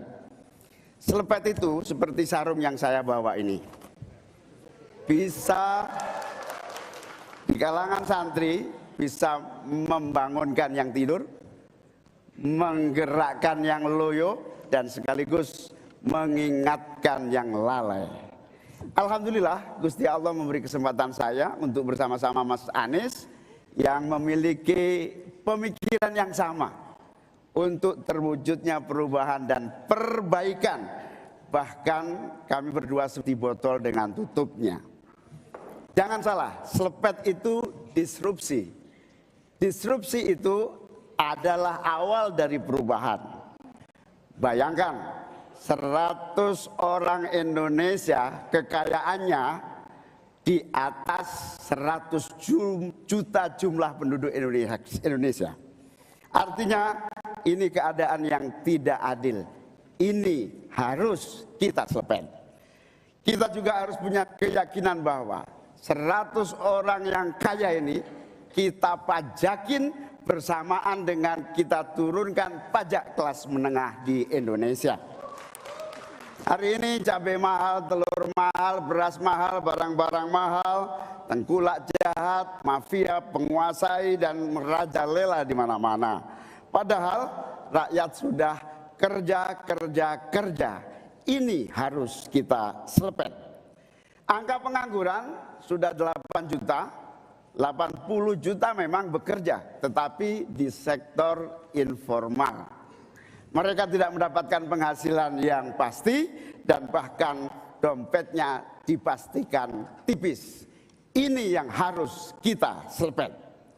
Amin menginginkan bansos yang memang menjadi kewajiban negara ini diteruskan dan bahkan harus ditingkatkan sehingga kita ingin Bansos Plus yang semakin membawa rakyat kita memiliki kemampuan daya beli yang mendongkrak ekonomi masyarakat kita.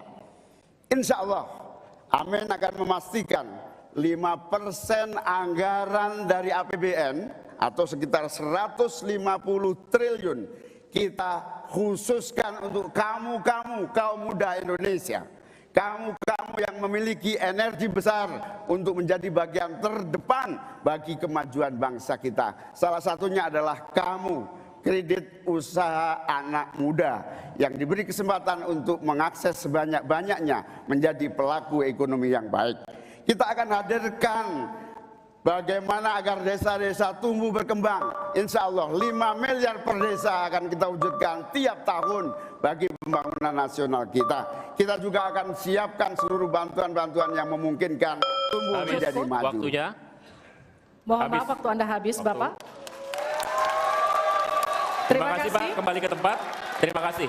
Berikan aplaus dan apresiasi untuk 3 calon wakil presiden yang sudah menyampaikan visi, misi, dan program mereka.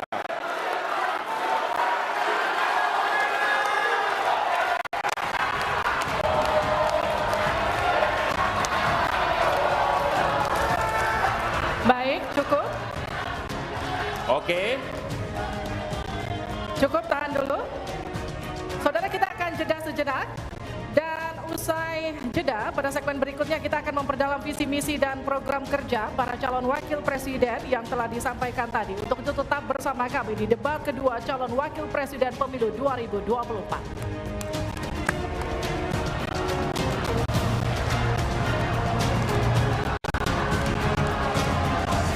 Mari kita sukseskan pemilu 2024.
Dunia. Jadi seperti apa sebenarnya itu yang menarik dari situ? Indonesia ini adalah negara diversity yang sangat besar, big biodiversity. Kaya flora, fauna, tumbuh-tumbuhan bisa digunakan sebagai energi. Yang ingin kami tekankan di sini adalah membangun dunia yang bebas dari polusi ya, dengan menurunkan emisi karbon. Dan yang kedua, kita ingin mendorong agar proses untuk pengembangan energi baru terbarukan itu bisa dilakukan dengan pendekatan ilmu pengetahuan.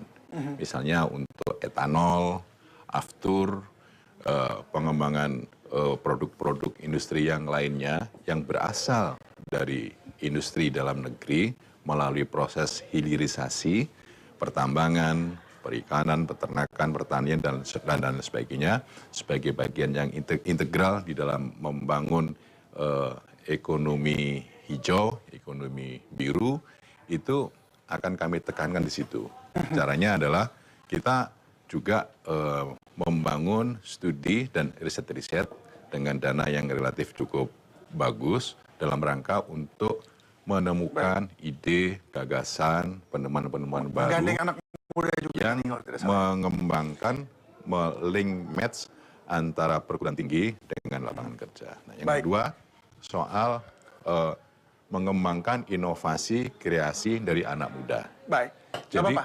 Di situ dulu Pak. Ini itu untuk tadi baru satu di situ dulu ya. Baik, saya ke Pak Nusirwan. Tadi ternyata tanpa disangka-sangka Pak Mahfud ternyata menekankan memberantas korupsi justru. Ini kenapa? Program ekonominya bagaimana? Ya, jadi tentu Pak Mahfud pada event debat kedua kali ini langsung masuk kepada, menurut kami menyampaikannya adalah mengatasi masalah. Kenapa? Karena sudah selama lebih 1 bulan ini sudah menjelaskan soal gagasan dan program ke universitas, ke organisasi, kemasyarakatan yang macam-macam itu sudah disampaikan. Termasuk diantaranya berkaitan dengan pertumbuhan ekonomi 7%, tenaga kerja 17 juta, itu sudah dijelaskan.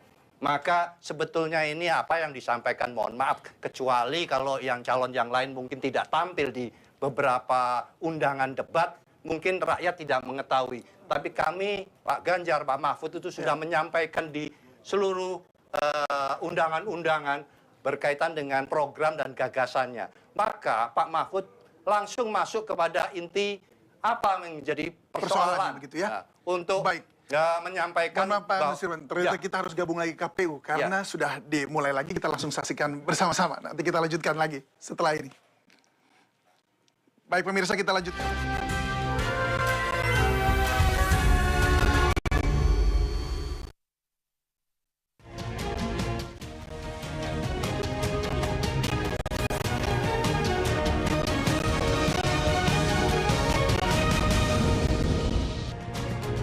Anda kembali menyaksikan debat kedua calon wakil presiden pemilu 2024. Bapak Ibu sekalian, calon wakil presiden akan menjawab pertanyaan yang telah oleh tim panelis. Ada 11 panelis yang disiapkan oleh KPU dan selama kurang lebih 1 hari kemarin mereka menyiapkan sejumlah pertanyaan. Tapi tentu saja tidak semua pertanyaan yang disiapkan akan ditanyakan. Karena itu akan ada mekanisme tertentu sehingga nanti beberapa pertanyaan akan disampaikan tentu saja sesuai dengan subtema yang sudah ditetapkan. Ya, dan untuk memastikan debat berlangsung adil, pertanyaan masing-masing subtema akan diundi. Dan untuk memulai segmen debat, berkenan para calon wakil presiden untuk naik ke atas panggung dan mensing. Kami persilakan Bapak. Pak Muhaimin, Pak Gibran, Pak Mahfud, kami persilakan.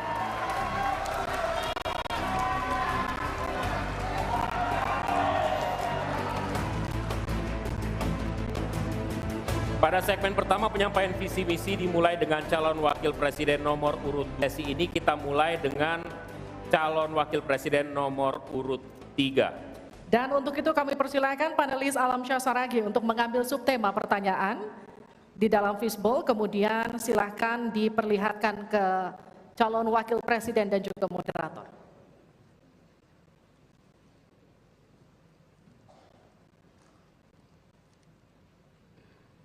Dimasukkan ke tempat yang kosong tidak apa-apa Pak. Iya. Tarik saja biar cepat. Yes. Silakan Bisa diperlihatkan ke calon wakil. Hanya cukup di tempat nanti Bapak, diangkat dibantu saja oleh- Bapak. Baik, tolong dihadapkan ke kami Bapak. Ekonomi kerakyatan digital. Ekonomi kerakyatan digital. Oke. Kami akan undang kemudian Bapak Aditya Wardono untuk mengambil undian daftar pertanyaan dari Fishball. Apakah A, B, atau C? Silakan dibuka Pak. Yes. C. Jadi ekonomi kerakyatan digital C. Kita akan buka amplop pertanyaan, Bapak, masih disegel amplopnya. Dan kami ingatkan kepada calon wakil presiden untuk mendengarkan dengan seksama, karena pertanyaan hanya akan dibacakan satu kali.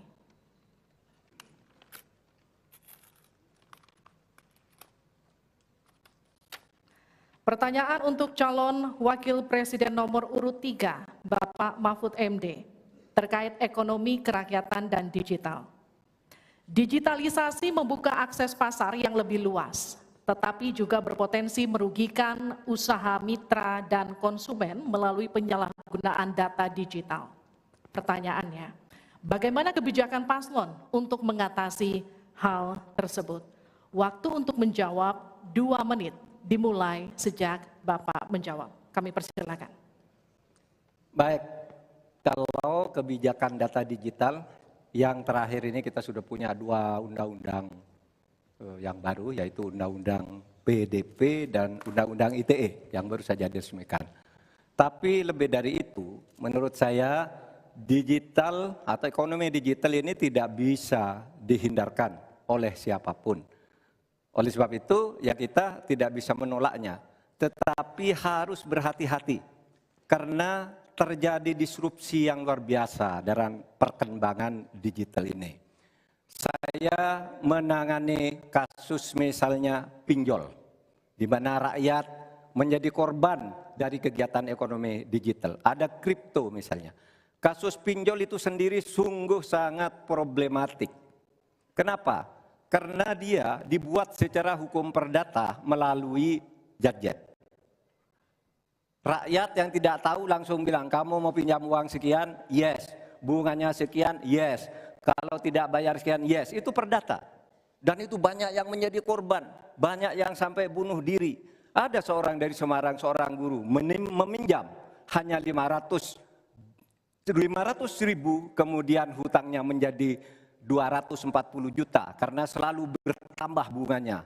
Kemudian ada yang sampai bunuh diri. Dalam hal pinjol ini ketika saya sampaikan ke Polri, tidak bisa Pak, itu hukum perdata. Ketika saya sampaikan ke OJK, OJK bilang itu bukan kewenangan kami. Itu bukan kewenangan kami karena mereka ilegal, tidak terdaftar.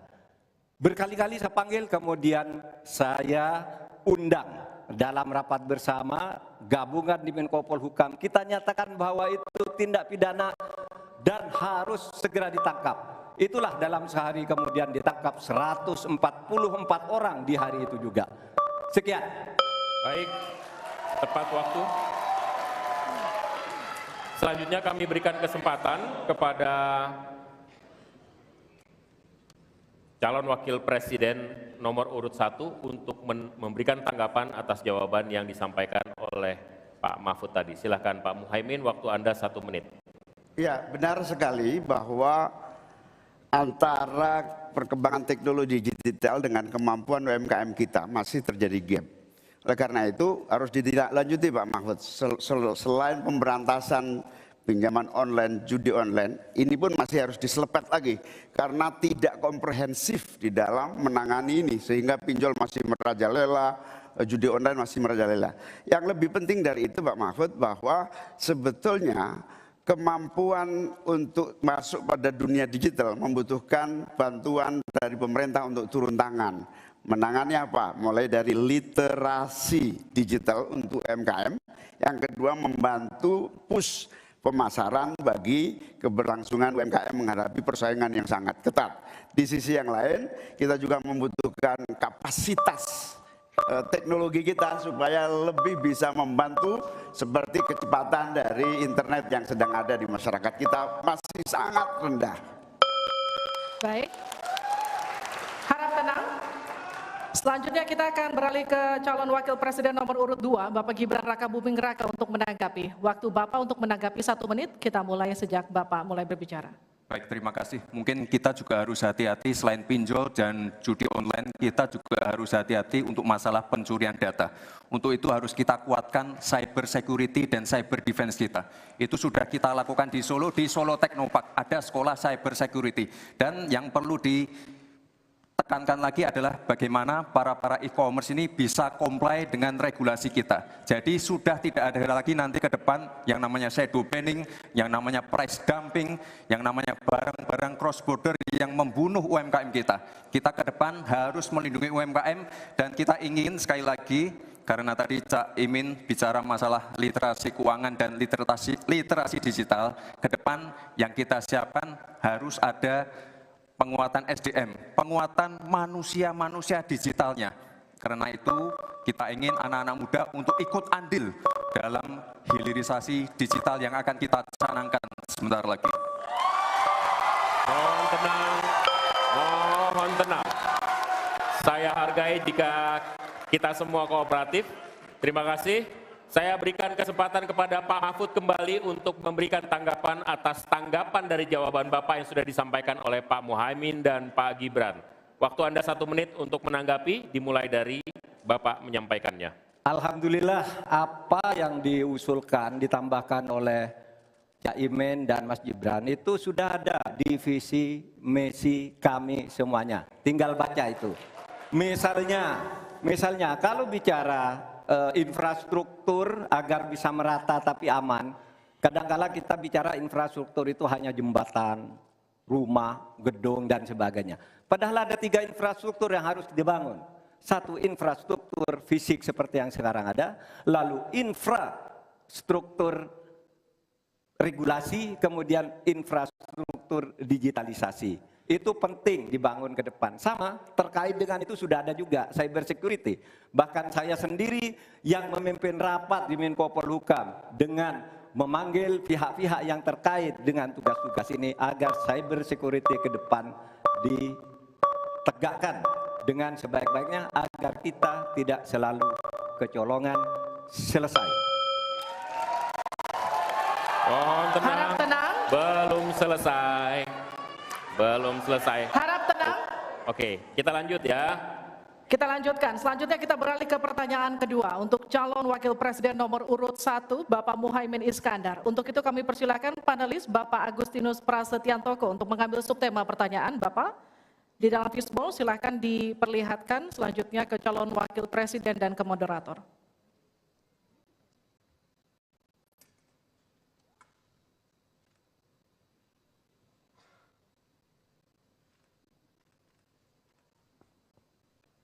Investasi. Selanjutnya kami mengundang Bapak Fauzan Ali Rashid untuk mengambil undian huruf A, B, atau C. Kita lihat. Huruf A. Baik, terima kasih Pak.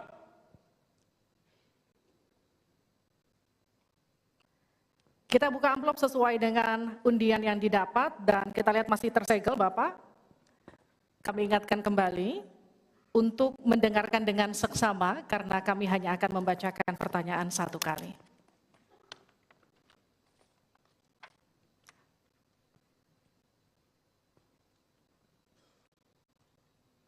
Pertanyaan untuk calon wakil presiden nomor urut 1, Bapak Muhaimin Iskandar dengan subtema investasi. Kontribusi usaha menengah terhadap ekonomi kita sebesar 13%, sementara Thailand mencapai 18% dan Singapura 22%.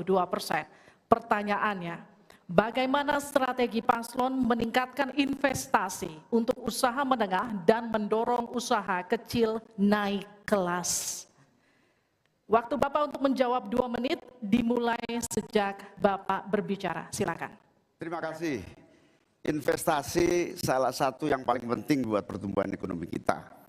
Dan investasi tidak akan ada masuk ke tanah air kita apabila tidak kita bangun trust, kepercayaan internasional, kepercayaan dalam negeri dengan apa? Dengan kepastian hukum dan terjaganya kestabilan usaha yang berkembang di masyarakat kita. Di sisi yang lain, investasi juga masih sangat tertutup. Kita ingin investasi ini begitu terbuka dan tidak hanya berkonsentrasi kepada investasi yang menumpuk pada sektor-sektor tertentu atau padat modal.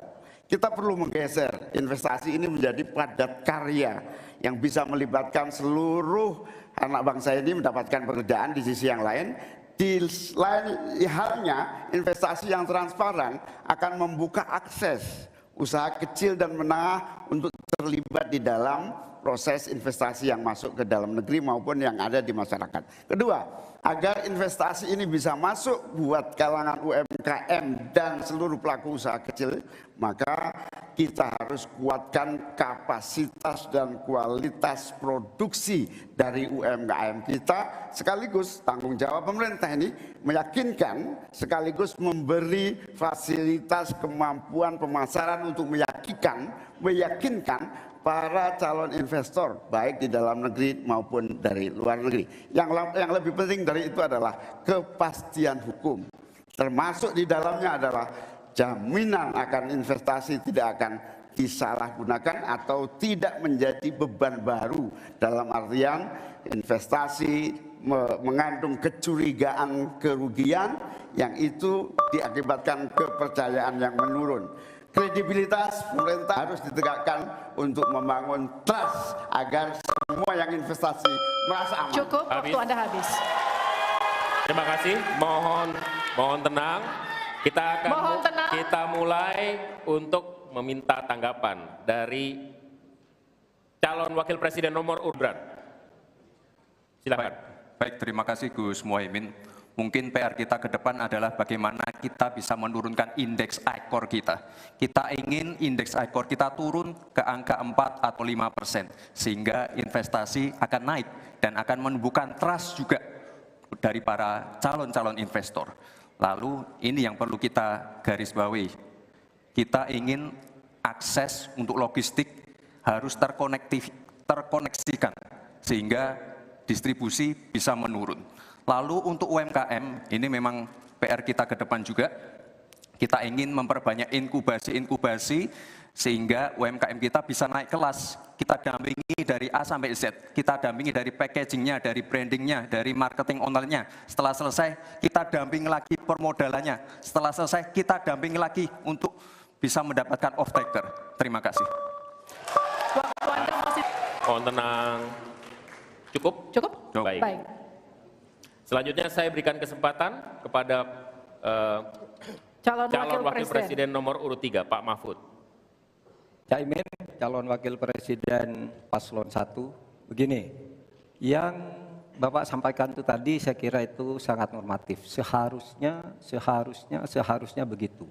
Di lapangan Pak, investasi itu sulit loh Pak. Lurnya bertele-tele, ada konflik of interest di mana pejabat yang ngurus itu misalnya harus mendapat sesuatu tapi disalurkan lewat si A. Itu laporan yang masuk ke saya. Ada urusan harusnya diinvestasikan untuk rakyat, itu malah disentralisasi ke negara, dibuat PT sendiri lalu diurus sendiri, rakyatnya tidak kebagian. Nah itu yang sering saya dapat laporan dari berbagai tempat. Minta izin misalnya untuk UMKM.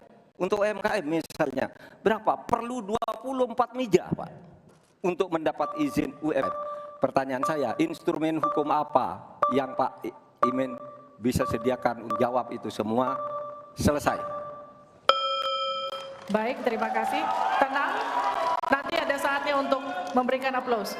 Selanjutnya kita akan ke calon wakil presiden nomor urut 1, Bapak Muhaimin Iskandar, untuk menanggapi kembali. Waktu Anda 1 menit, kita mulai. Memang apa yang disampaikan Pak Gibran, selain kita bantu permodalan dan kapasitas untuk produksi yang meyakinkan para investor masuk, ada prasyarat-prasyarat mutlak yang disiapkan pemerintah. Sekaligus menanggapi Pak Mahfud, kita punya undang-undang Omnibus Law.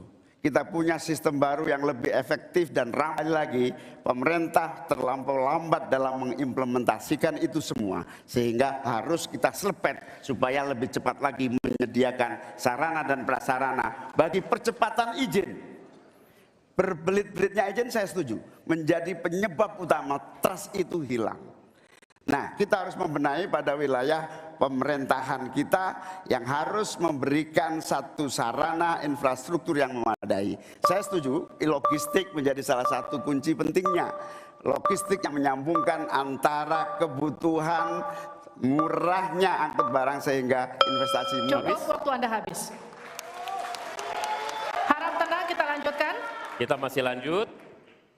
Selanjutnya kita akan beralih ke pertanyaan untuk calon wakil presiden nomor urut 2, Bapak Gibran Raka Buming Raka. Untuk itu kami persilakan panelis Ibu Henry Saparini untuk mengambil subtema. Silakan Ibu. Dan silakan diperlihatkan kepada calon wakil presiden dan juga ke moderator.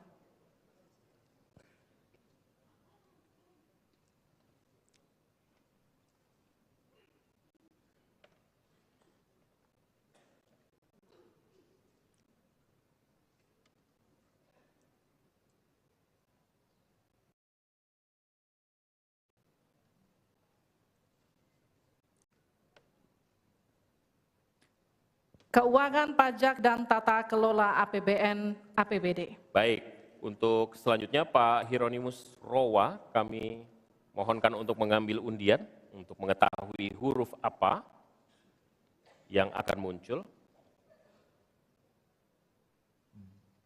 B, ya. Baik, terima kasih. Kita akan ambil dan buka amplop pertanyaan sesuai dengan undian dan silakan, amplopnya masih tersegel. Kami ingatkan kembali, mohon disimak baik-baik karena kami hanya akan membacakan pertanyaan satu kali. Pertanyaan untuk calon wakil presiden nomor urut 2, Bapak Gibran Raka Buming Raka. Untuk subtema keuangan, pajak, pengelolaan APBN dan APBD. Hanya sepertiga APBN yang dapat digunakan untuk membiayai pembangunan. Padahal janji kerja program paslon memerlukan biaya tinggi. Pertanyaannya, mana yang menjadi pilihan prioritas anggaran? Pembangunan infrastruktur fisik atau pembangunan kualitas SDM dan ekonomi rakyat? Waktu Bapak untuk menjawab 2 menit, kita mulai ketika Bapak mulai berbicara. Baik, terima kasih. Tidak semuanya harus menggunakan APBN. Contoh IKN, banyak yang gagal paham.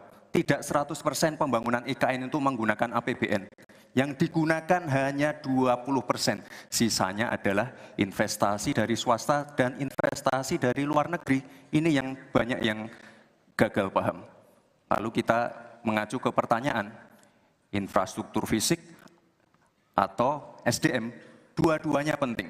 Dan dua-duanya harus dijalankan secara paralel. Karena sekali lagi untuk menuju Indonesia emas dibutuhkan generasi emas. Kita butuh future talents yang menguasai future skills. Untuk itu di tingkat SMK misalnya kita perlu alat-alat yang ada di SMK itu bisa memenuhi kebutuhan zaman, kebutuhan industri. Sehingga ketika anak SMK lulus mereka benar-benar bisa siap kerja, siap menerima tantangan kerja. Lalu untuk fisik tidak selalu harus dari APBN, sekali lagi bisa kolaborasi misalnya dengan swasta, dengan CSR. Jadi tidak semuanya harus dibebani oleh APBN. Lalu apa PR kita ke depan? PR kita ke depan harus bisa menambah penerimaan negara. Untuk itu kami dari Paslon 2 akan membentuk lembaga badan penerimaan negara yang dikomando sehingga nanti ketika berkoordinasi dengan kementerian-kementerian ini bisa lebih luas. Dan sekali lagi kita ingin menaikkan rasio pajak sehingga penerimaan negara nanti bisa kita gunakan untuk pendidikan, untuk kesehatan dan lain-lain. Terima kasih. Mohon tenang, masih ada waktu. Terima kasih. Saatnya menanggapi Pak Mahfud, waktu Anda 1 menit dimulai dari Anda menyampaikannya. Mas Gibran, saya sangat tertarik tentang IKN dan itu bagus, harus kita laksanakan sebagai warisan dari Pak Jokowi. Tapi tadi saya tergelitik, anggaran untuk IKN itu hanya 20% dari APBN dan sisanya dari investor. Sejauh yang kita baca, sampai sekarang belum ada satupun investor yang masuk ke sana. Coba kalau ada sebutkan misalnya 2 atau 1 gitu, investor mana yang sudah masuk ke sana. Yang saya dengar justru ada ratusan ribu hektar tanah sudah dikuasai oleh pengusaha-pengusaha tertentu sekarang ini. Nah, saya setuju ke depannya itu agar mengundang investor, IKN harus diteruskan tetapi pendanaannya harus sesuai dengan tujuan semula, bahwa itu sebenarnya mengundang investor. Tapi sekarang ini yang sudah jadi itu semuanya dari APBN. Sehingga memang diperlukan langkah-langkah perbaikan agar warisan baik Presiden Jokowi ini bisa kita lanjutkan. Terima kasih, selesai. Baik. Terima kasih. Kita masih lanjut. Mohon tenang. Selanjutnya giliran calon wakil presiden nomor urut 1 Bapak Muhaimin, tanggapan waktu Anda 1 menit. Kita mulai ketika Anda mulai berbicara. Mohon tenang dulu. Iya. Saya baru tahu kalau boleh di sini juga. Supaya lebih dekat sama panelis. Bisa mulai. Jadi saya setuju bahwa yang paling penting bukan soal infrastruktur dulu. Yang paling penting dari ini adalah kemampuan membaca skala prioritas. Seluruh proyek-proyek besar yang ambisius, ini IKN sebagai salah satu contoh saja, itu kalau hanya mengandalkan APBN hampir 500 triliun.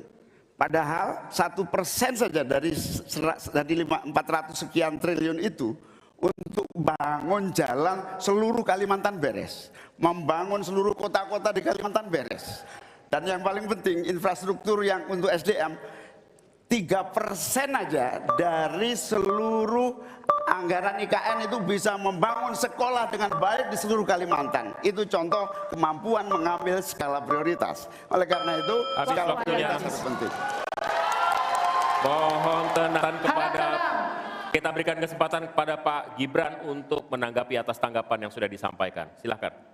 Baik, saya izin menanggapi Gus Muhaimin dulu. Saya ingat sekali Gus Muhaimin sempat ikut meresmikan dan potong tumpeng di IKN. Ini gimana? Ini nggak konsisten. Dulu dukung, sekarang nggak dukung karena menjadi wakilnya Pak Anies yang mengusung tema perubahan. Sekali lagi Gus, mohon maaf, IKN ini bukan hanya membangun bangunan pemerintah, tapi juga sebagai simbol pemerataan pembangunan di Indonesia, sebagai simbol transformasi pembangunan di Indonesia.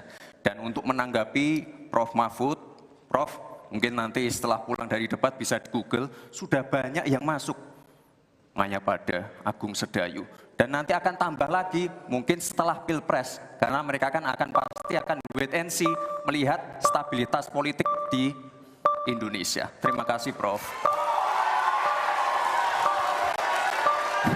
Baik, silakan berikan apresiasi dan aplaus dulu deh, biar semangat semua.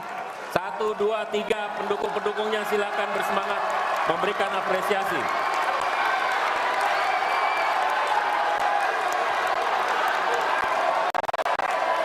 Kita masih akan lanjutkan debat ini di sesi selanjutnya, masih tentang uji panelis yang dilakukan dalam bentuk pertanyaan akan disampaikan. Tetaplah bersama kami di debat kedua calon wakil presiden pemilu 2024.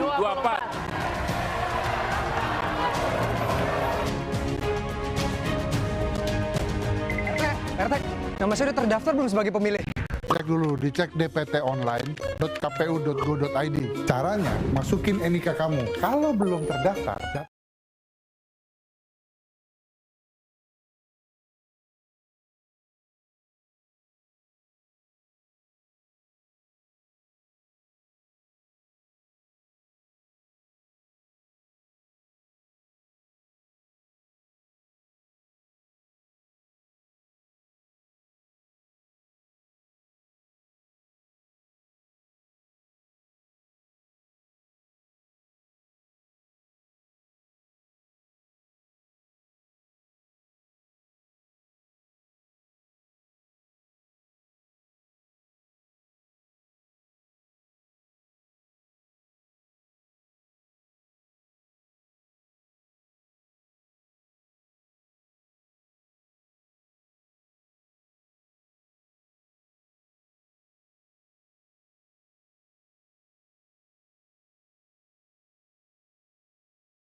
Pilpres 2024 dan kita langsung bicara dengan Pak Sugeng Bahagijo. Pak, gimana tadi itu kan Caimin bicara soal tentang ini ya, apa namanya, kemampuan membaca skala prioritas dan kelihatannya nggak mendukung IKN. Tapi kemudian ditanya balik sama Gibran mengenai, loh dulu kan Anda mendukung, sekarang nggak mendukung. Itu di ujungnya ya, tapi yang menarik saya kira saya punya 3 catatan. Pertama, yang paling akan solusi, problem dan solusi itu paslon kami ya, Gus Muhaimin ya. Untuk yang solusi yang mananya nih? Yang mana dulu? Kan tadi jelas waktu yang bagian pertama 5% dari APBN untuk anak muda misalnya kan. Terus ada dana desa. Terus yang kedua, Gibran bagus tapi dia lebih ke visi. Nah, di bagian pertama. Poin yang kedua yang mau saya sampaikan, ternyata Mas Gibran tuh bukan tidak bisa bicara, tapi kurang mau bicara. Nah, ternyata lumayan juga gitu. Tetapi saya pikir yang ketiga yang penting juga adalah Pak Mahfud dari sisi solusi juga lebih kuat. Nah, terus terang saya sendiri kalau memang Mas Gibran bisa bicara, saya masih menunggu bagaimana caranya itu semua, visi lepas dari jebakan kelas menengah, anak-anak muda ikut serta dalam hilirisasi digital itu seperti apa contohnya, itu kita masih menunggu seperti apa operasionalisasinya, caranya bagaimana. Baik. Gitu. Pak Viva gimana tanggapannya?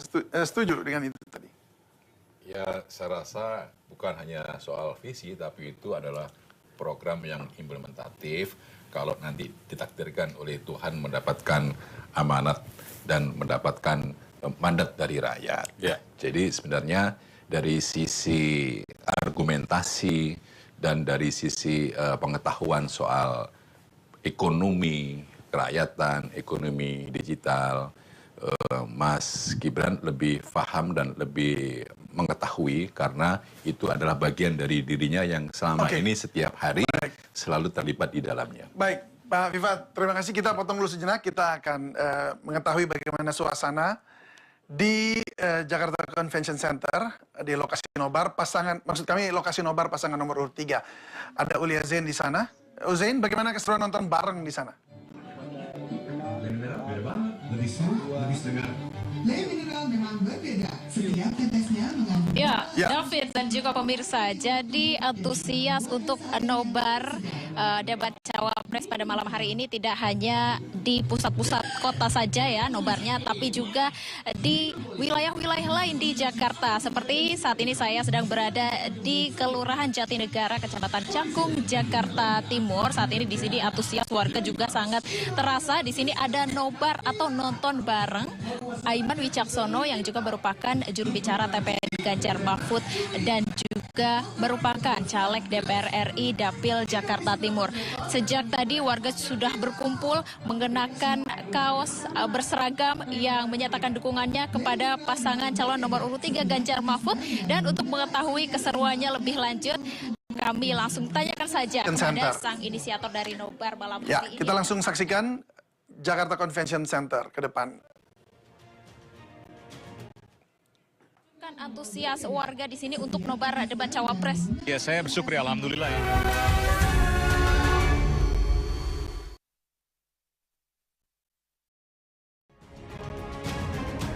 Masih di debat kedua calon wakil presiden pemilu 2024, kami undang Pak Muhaimin, Pak Gibran, dan Pak Mahfud untuk tetap ada di podium. Kita masih akan lanjutkan pendalaman visi dan misi. Pak, silakan kembali Pak Muhaimin, Pak Mahfud, Pak Gibran, dan Pak Mahfud untuk kembali kita masih dalam podium. Sesi pendalaman visi misi program kerja. Harap tenang. Melalui pertanyaan yang telah dibuat oleh para panelis. Dan untuk segmen ini pertanyaan dimulai untuk calon wakil presiden nomor urut 1, Bapak Muhaimin Iskandar. Untuk itu kami persilakan panelis untuk mengambil undian subtema di dalam fishbowl. Kami persilakan Ibu Poppy Ismalina untuk mengambil dan memperlihatkan ya kepada calon wakil presiden dan moderator.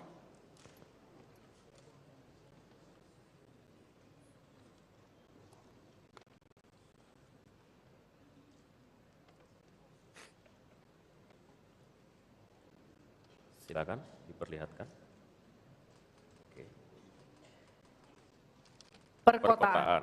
Baik, selanjutnya Ibu Retno Agustina Eka Putri untuk mengundi huruf A, B, atau C.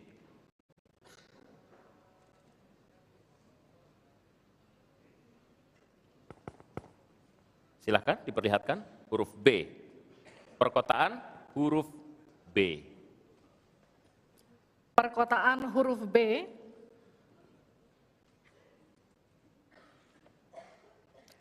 Kita akan buka amplop pertanyaan yang masih disegel. Dan kami kembali ingatkan kepada para calon wakil presiden untuk mendengarkan dengan seksama, karena kami hanya akan membacakan pertanyaan satu kali. Pertanyaan untuk calon wakil presiden nomor urut 1, Bapak Muhaimin Iskandar. Dengan subtema perkotaan. 56% penduduk Indonesia tinggal di perkotaan dan mencapai lebih dari 70% di tahun 2045. Permasalahan akan semakin kompleks, seperti transportasi publik, sampah, dan kawasan kumuh. Pertanyaannya, bagaimana strategi paslon menyiapkan instrumen fiskal khusus untuk mengatasi masalah tersebut? Waktu Bapak untuk menjawab 2 menit. Kita mulai ketika Bapak mulai berbicara. Silakan. Terima kasih. Perkotaan ini menjadi kebutuhan untuk terus menjadi bagian dari pembangunan nasional kita. Di antara kebutuhan pokok dari perkotaan ini adalah infrastruktur yang memadai. Dan dalam kerangka agar tidak terjadi penumpukan penduduk di dalam satu perkotaan, maka pembangunan perkotaan harus dibikin merata di berbagai tempat. Kami memiliki satu tekad bahwa di dalam pemerintahan yang akan datang minimal harus dibangun 40 kota baru yang selevel dengan Jakarta. Dengan kemampuan menampung jumlah penduduk, memberikan sarana dan prasarana yang memadai, sekaligus kemampuan untuk terjaganya lingkungan yang memungkinkan untuk sehat. Termasuk kehidupan yang memberikan kenyamanan bagi seluruh penduduknya, di mana perumahan tidak terlampau jauh dari pusat-pusat pekerjaan, di mana akses pendidikan bisa sampai pada yang dibutuhkan. Sementara fiskal yang dibutuhkan, kita harus pandai-pandai mengambil prioritas. Sekali lagi, kita bukan setuju atau tidak setuju IKN. Yang paling penting adalah prioritas kepemerataan dan keadilan agar terbangun kota-kota sehingga sarana air bersihnya terwujud. Balikpapan kasihan, Banjarmasin kasihan, Pontianak kasihan. Karena apa? Kota-kota ini dalam waktu singkat bisa kita sulap menjadi lebih baik. Karena apa? Fiskal yang kita sediakan dirata adilkan di masing-masing perkotaan. Terakhir, bahwa perkotaan membutuhkan pendanaan, kita harus libatkan investasi swasta yang kita beri kepercayaan lebih baik lagi. Terima kasih. Saya berikan kesempatan kepada Pak Gibran, Cawapres nomor 2 untuk menanggapi. Waktu Anda 1 menit, silakan. Gus Muhaimin ini agak aneh ya. Pengen bangun kota selevel Jakarta tapi nggak setuju sama IKN. Tapi ya monggo lah ya, nggak apa-apa. Yang jelas untuk permasalahan perkotaan kita harus menggarap transportasi umumnya. Kita pastikan transportasi umum ini aman, nyaman, terutama bagi kaum disabilitas, lansia, dan anak-anak. Lalu kita pastikan transportasi umum ini ada digitalisasinya. Sekarang kan sudah ada teman bus. Nah, ini harus kita replikasi di beberapa kota juga. Lalu untuk mungkin di level-level kota kecil, kita pakai skema buy and the service, sehingga masyarakat bisa mencoba menggunakan transportasi umum secara gratis. Lalu untuk masalah kumuh, nah ini perlu kolaborasi BSPS dari Kementerian PUPR, RTLH dari Pemda, dan juga CSR dari swasta. Terima kasih. Harap tenang. Terima kasih. Waktu Anda masih tersisa? Habis? Cukup. Ya. Selanjutnya calon wakil presiden nomor urut 3, Bapak Mahfud MD untuk menanggapi. Waktu untuk menanggapi 1 menit Bapak. Kita akan mulai ketika Bapak mulai berbicara. Silakan. Ya, Cak Imin, saya agak kaget juga mau membangun 40 kota selevel Jakarta. Ya, apa itu bisa dilaksanakan 5 tahun Bapak menjadi presiden dan wakil presiden? Berapa kota dalam 5 tahun? Ini IKN aja sudah puluhan tahun baru dilaksanakan, itu pun yang investasi baru dalam bentuk janji, belum ada yang melaksanakan. Nah gitu kan. Lalu saudara 40, luar biasa menurut saya, 40 kota selevel Jakarta yang sudah metropolitan seperti itu. Lalu juga pembiayaannya menurut Pak Muhaimin, kalau nanti kita untuk 40 kota itu, pembiayaannya itu APBN, APBD, atau perlukah lembaga khusus seperti tadi ditanyakan oleh panelis melalui moderator. Ini perlu dijawab dulu agar semuanya tidak spekulatif. Selesai. Baik. Mohon maaf waktu Anda habis. Kami akan kembalikan ke Pak Muhaimin. Mohon tenang, belum selesai. Pak Muhaimin, waktu Anda untuk menanggapi atas tanggapan dari Pak Gibran dan Pak Mahfud. Waktu Anda silakan. Ya, yang saya sampaikan seperti Jakarta itu memiliki standar upaya sampai menuju Jakarta. Di mana tentu kota-kota yang potensial cukup disentuh dengan beberapa anggaran yang menumbuh kembangkan. Misalnya Pontianak. 1 tahun cuma 1 triliun. Bagaimana kalau 1 tahun kita bisa investasikan pengembangan kota hingga 3 triliun, 5 triliun. APBN kita cukup. Apalagi kalau seperti yang sampaikan Pak Gibran tadi, melibatkan berbagai cara pembiayaan yang melibatkan baik itu swasta maupun CSR. Jadi apa yang saya sampaikan selevel Jakarta itu target utama. Tetapi yang lebih penting dari itu adalah infrastruktur yang dibutuhkan dipersiapkan dari potensi yang sudah ada. Sehingga dalam waktu singkat kota-kota 40 kota itu benar-benar sudah menggunakan potensi yang sudah dimiliki, yang ada. Habis. Harap tenang, nanti kita akan berikan waktu untuk aplaus. Selanjutnya kita akan beralih ke pertanyaan untuk calon wakil presiden nomor urut 2, Bapak Gibran Rakabuming Raka. Tenang. Untuk itu kita akan persilakan panelis Bapak Suharnomo untuk mengambil undian subtema kelima dalam Fishbowl. Silakan diperlihatkan ke calon wakil presiden dan ke moderator Bapak.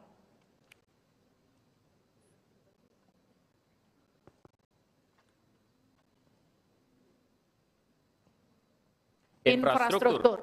Pak Tauhid Ahmad. Kami undang untuk mengundi huruf A, B, atau C. C.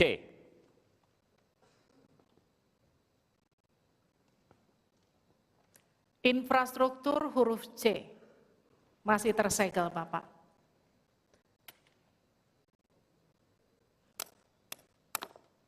Mohon didengarkan dengan seksama karena kami hanya akan membacakan 1 kali. Pertanyaan untuk Bapak Gibran Rakabuming Raka dengan subtema infrastruktur. Dalam 5 tahun biaya infrastruktur pada proyek strategis nasional sebesar 2.385 triliun rupiah dari APBN. Sementara untuk infrastruktur sosial seperti sanitasi dan air bersih masih memprihatinkan. Pertanyaannya, bagaimana strategi paslon untuk memastikan penyediaan infrastruktur sosial tanpa membebani keuangan daerah? Waktu Anda untuk menjawab 2 menit, kita akan mulai ketika Anda berbicara. Silakan. Baik, terima kasih. Jika kita bicara masalah sanitasi dan air bersih, ini nanti nyambung ke masalah stunting. Untuk masalah sanitasi, ini perlu kolaborasi banyak pihak. Misalnya apa yang sudah saya lakukan di Solo. Kita membangun IPAL komunal di perumahan padat penduduk. Ini penting sekali. Lalu untuk kebutuhan air bersih, kita juga bekerja sama dengan kabupaten sekitar, misalnya dengan Wonogiri, Klaten, untuk mendapatkan air bersih. Kita juga sekarang sudah ada proyek strategis nasional, membangun beberapa bendungan dan embung. Ini nanti juga penting untuk meneruskan program pengairan nasional yang nanti berguna untuk pengadaan air bersih dan juga untuk mengairi sawah. ke depan masalah sanitasi dan air bersih ini penting sekali. Karena kami dari paslon nomor 2 ingin menyiapkan generasi-generasi emas yang sehat dan pintar. Kalau kita mengintervensi masalah stunting, kita juga harus mengintervensi tempat tinggalnya juga. Kita tidak bisa hanya memberikan gizi tambahan untuk ibu hamil dan lain-lain, tapi kita tidak menyentuh rumah tinggalnya. Jadi ini harus dikerjakan secara paralel. Stunting kita kerjakan, pemenuhan gizi kita kerjakan, sanitasi, drainase, air bersih, kawasan kumuh, ini harus kita selesaikan juga secara paralel. Terima kasih. Masih ada waktu? Cukup Pak? Cukup. Baik, saya berikan waktu untuk Pak Mahfud untuk menanggapi jawaban dari Pak Gibran. Mas Gibran yang terhormat, tadi itu pertanyaan yang dibaca oleh moderator, bagaimana strategi paslon untuk memastikan penyediaan infrastruktur sosial tanpa membebani keuangan daerah. Kayaknya belum terjawab. Tadi yang dijawab tuh infrastruktur fisik semua tuh. Infrastruktur itu kan ya ada infrastruktur sosial, ya itu yang penting. Kemudian regulasi.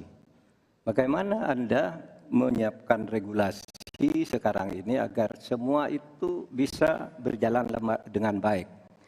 Nah, kalau infrastruktur fisik mungkin sih bisa saja di utak-atik dari APBN, APBD gitu, ini untuk ini. Tapi masalahnya kita punya problem dengan infrastruktur sosial seperti yang ditanyakan tadi.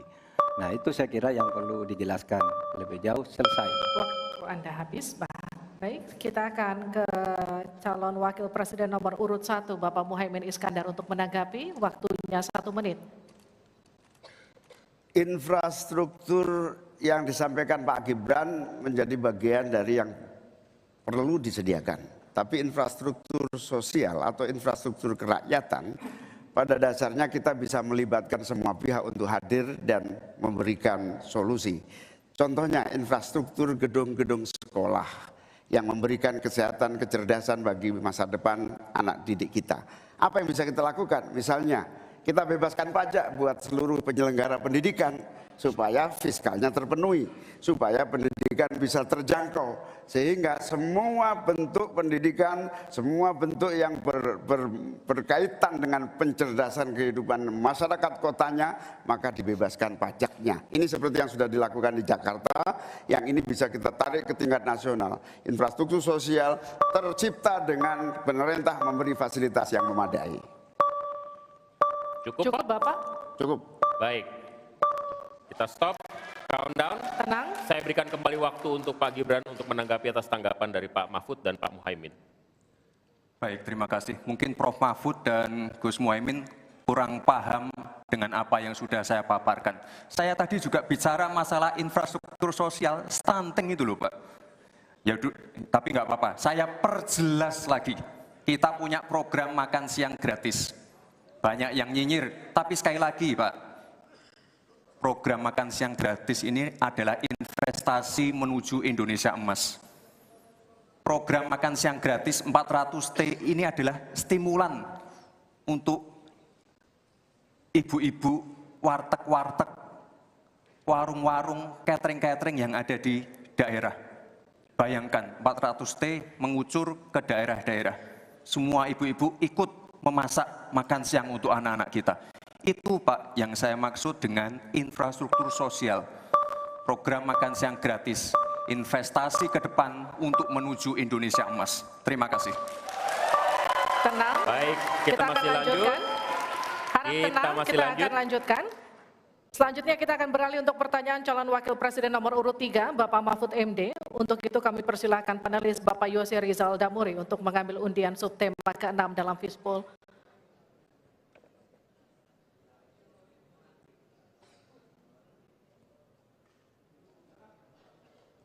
Silakan diperlihatkan ke calon wakil presiden dan ke moderator. Perdagangan. Ya. Dan Bapak Aditya Wardono untuk membantu kita mengundi huruf A, B, atau C.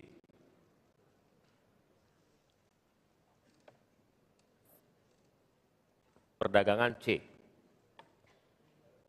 Terima kasih. Perdagangan huruf C, Pak Mahfud, masih tersegel.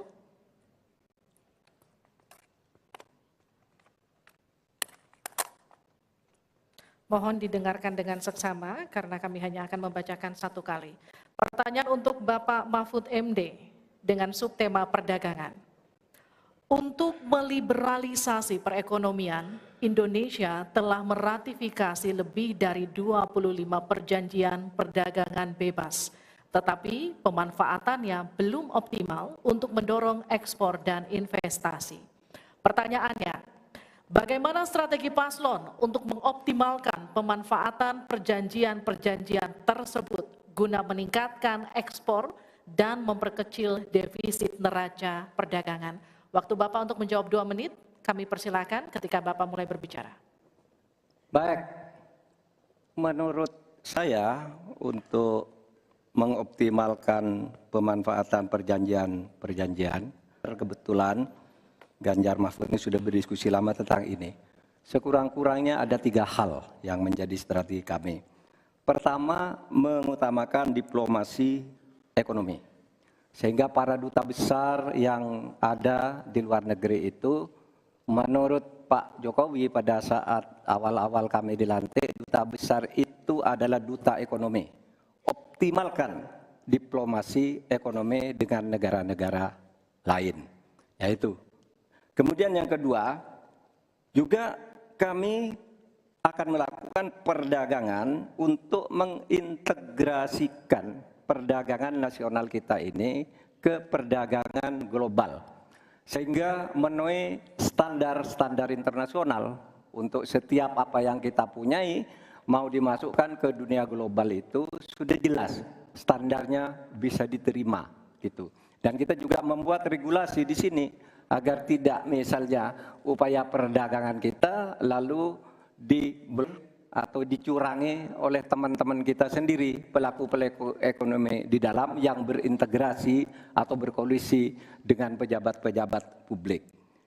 Kemudian, saudara kalian, kami akan mengutamakan penguatan ekonomi nasional agar ekonomi nasional itu juga bisa tumbuh ke dalam sehingga nantinya masuk dengan strategi kedua tadi bahwa kualitas barang dagangan kita itu bisa diterima di luar negeri dan produktif sehingga juga tidak susah misalnya untuk diterima oleh dunia internasional.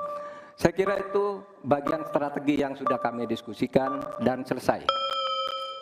Terima kasih Pak Mahfud. Saya persilakan Pak Muhaimin untuk menanggapi jawaban dari Pak Mahfud tadi. Ya, Pak Mahfud, kalau diplomasi sebagai pemasaran itu normatif ya. Ini sudah menjadi pengetahuan umum. Yang paling penting itu adalah bagaimana nyelepet para diplomat berubah wajah menjadi pemasar-pemasar yang tangguh. Diplomasi pemasaran yang ekspansif itu tidak kita miliki. Karena memang seluruh cara kerja diplomasi kita masih politik dan sangat normatif. Yang kedua, kita bisa hadir di dalam dunia perdagangan global kalau kualitas produksi dalam negeri kita juga punya standar yang baik. Saya sampai hari ini sangat prihatin. Kita tidak ada satupun yang terus mengupgrade secara masif kualitas dan standar. Semuanya kayak dibiarkan tumbuh sendiri. Ada satu gerakan yang lebih terstruktur, baik dari Menteri Perdagangan, Menteri Koperasi UKM, dalam satu gerakan meningkatkan kualitas berstandar internasional. Cukup Bapak, harap tenang. Selanjutnya kita akan ke calon wakil presiden nomor urut 2, Bapak Gibran Raka Buming Raka untuk menanggapi, waktunya 1 menit, silahkan. Baik, terima kasih. Paslon nomor 1 dan 3 sudah bicara masalah diplomasi. Saya akan memberikan solusi yang konkret aja, paling konkret, hilirisasi. Kita jangan mau lagi mengirim barang mentah. Kita harus mampu meningkatkan nilai tambah dalam negeri. Saya kasih contoh, nikel. Dulu sebelum ada hilirisasi, kita ekspor hanya 3 miliar US dollars. Sekarang setelah hilirisasi bisa menjadi 33 miliar US dollars. Ini saya baru bicara masalah nikel loh Pak. Belum bicara masalah tembaga, boksit, timah, dan lain-lain. konkret, jelas, singkat, padat, jelas. Terima kasih. Waktu Anda masih tersisa? Cukup? Cukup Bapak? Cukup. Baik. Baik. Kami kembalikan ke Pak Mahfud untuk menanggapi. Ya. Baik, terima kasih. Ini masalah diplomasi. Diplomasi Harap itu tenang. normatif. Mohon tenang. Sebenarnya, saudara sekalian, kalau diplomasinya selama tidak jalan, saya kira sistem rekrutmen diplomat sekarang ini harus ditinjau ulang. Dulu-dulu diplomat-diplomat kita tuh bagus. Ya, sekarang ini kadang-kala ada titipan dari partai. Kalau belum dari partai belum masuk, itu tidak disahkan. Di DPR partai ini belum masuk. Nah, sesudah bertugas tidak jelas. Dia tidak ngerti, tidak punya pengertian dasar-dasar diplomasi. Sehingga kalau saya diberi kewenangan, nanti diplomasi ini diatur kembalilah rekrutmennya itu. Betul-betul orang yang memenuhi syarat. Nah, soal hilirisasi itu sudah masuk sebenarnya Mas Gibran. Saya tadi kan bicara soal penguatan ketahanan ekonomi nasional. Itu di dalamnya memang sudah ada hilirisasi dan industrialisasi yang aman lingkungan. Itu selesai. Terima kasih, kita berikan apresiasi untuk ketiga calon wakil presiden kita di pemilu 2024. Dan kami persilakan para calon wakil presiden untuk kembali ke tempat duduk masing-masing. Silakan Bapak.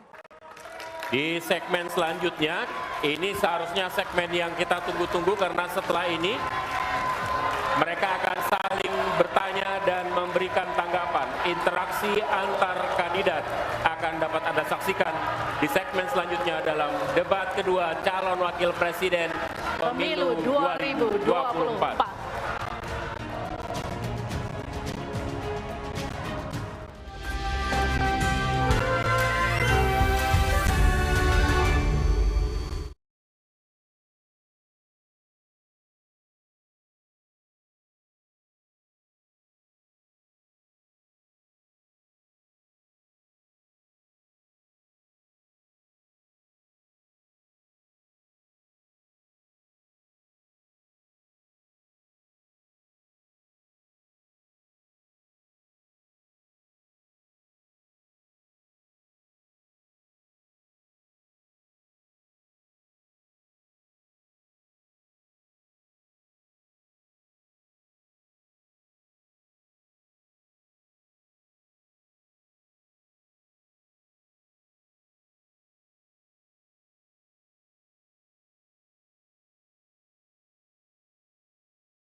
Ya, Bapak Mahfud MD. Waktu Bapak 1 menit dimulai dari Anda berbicara.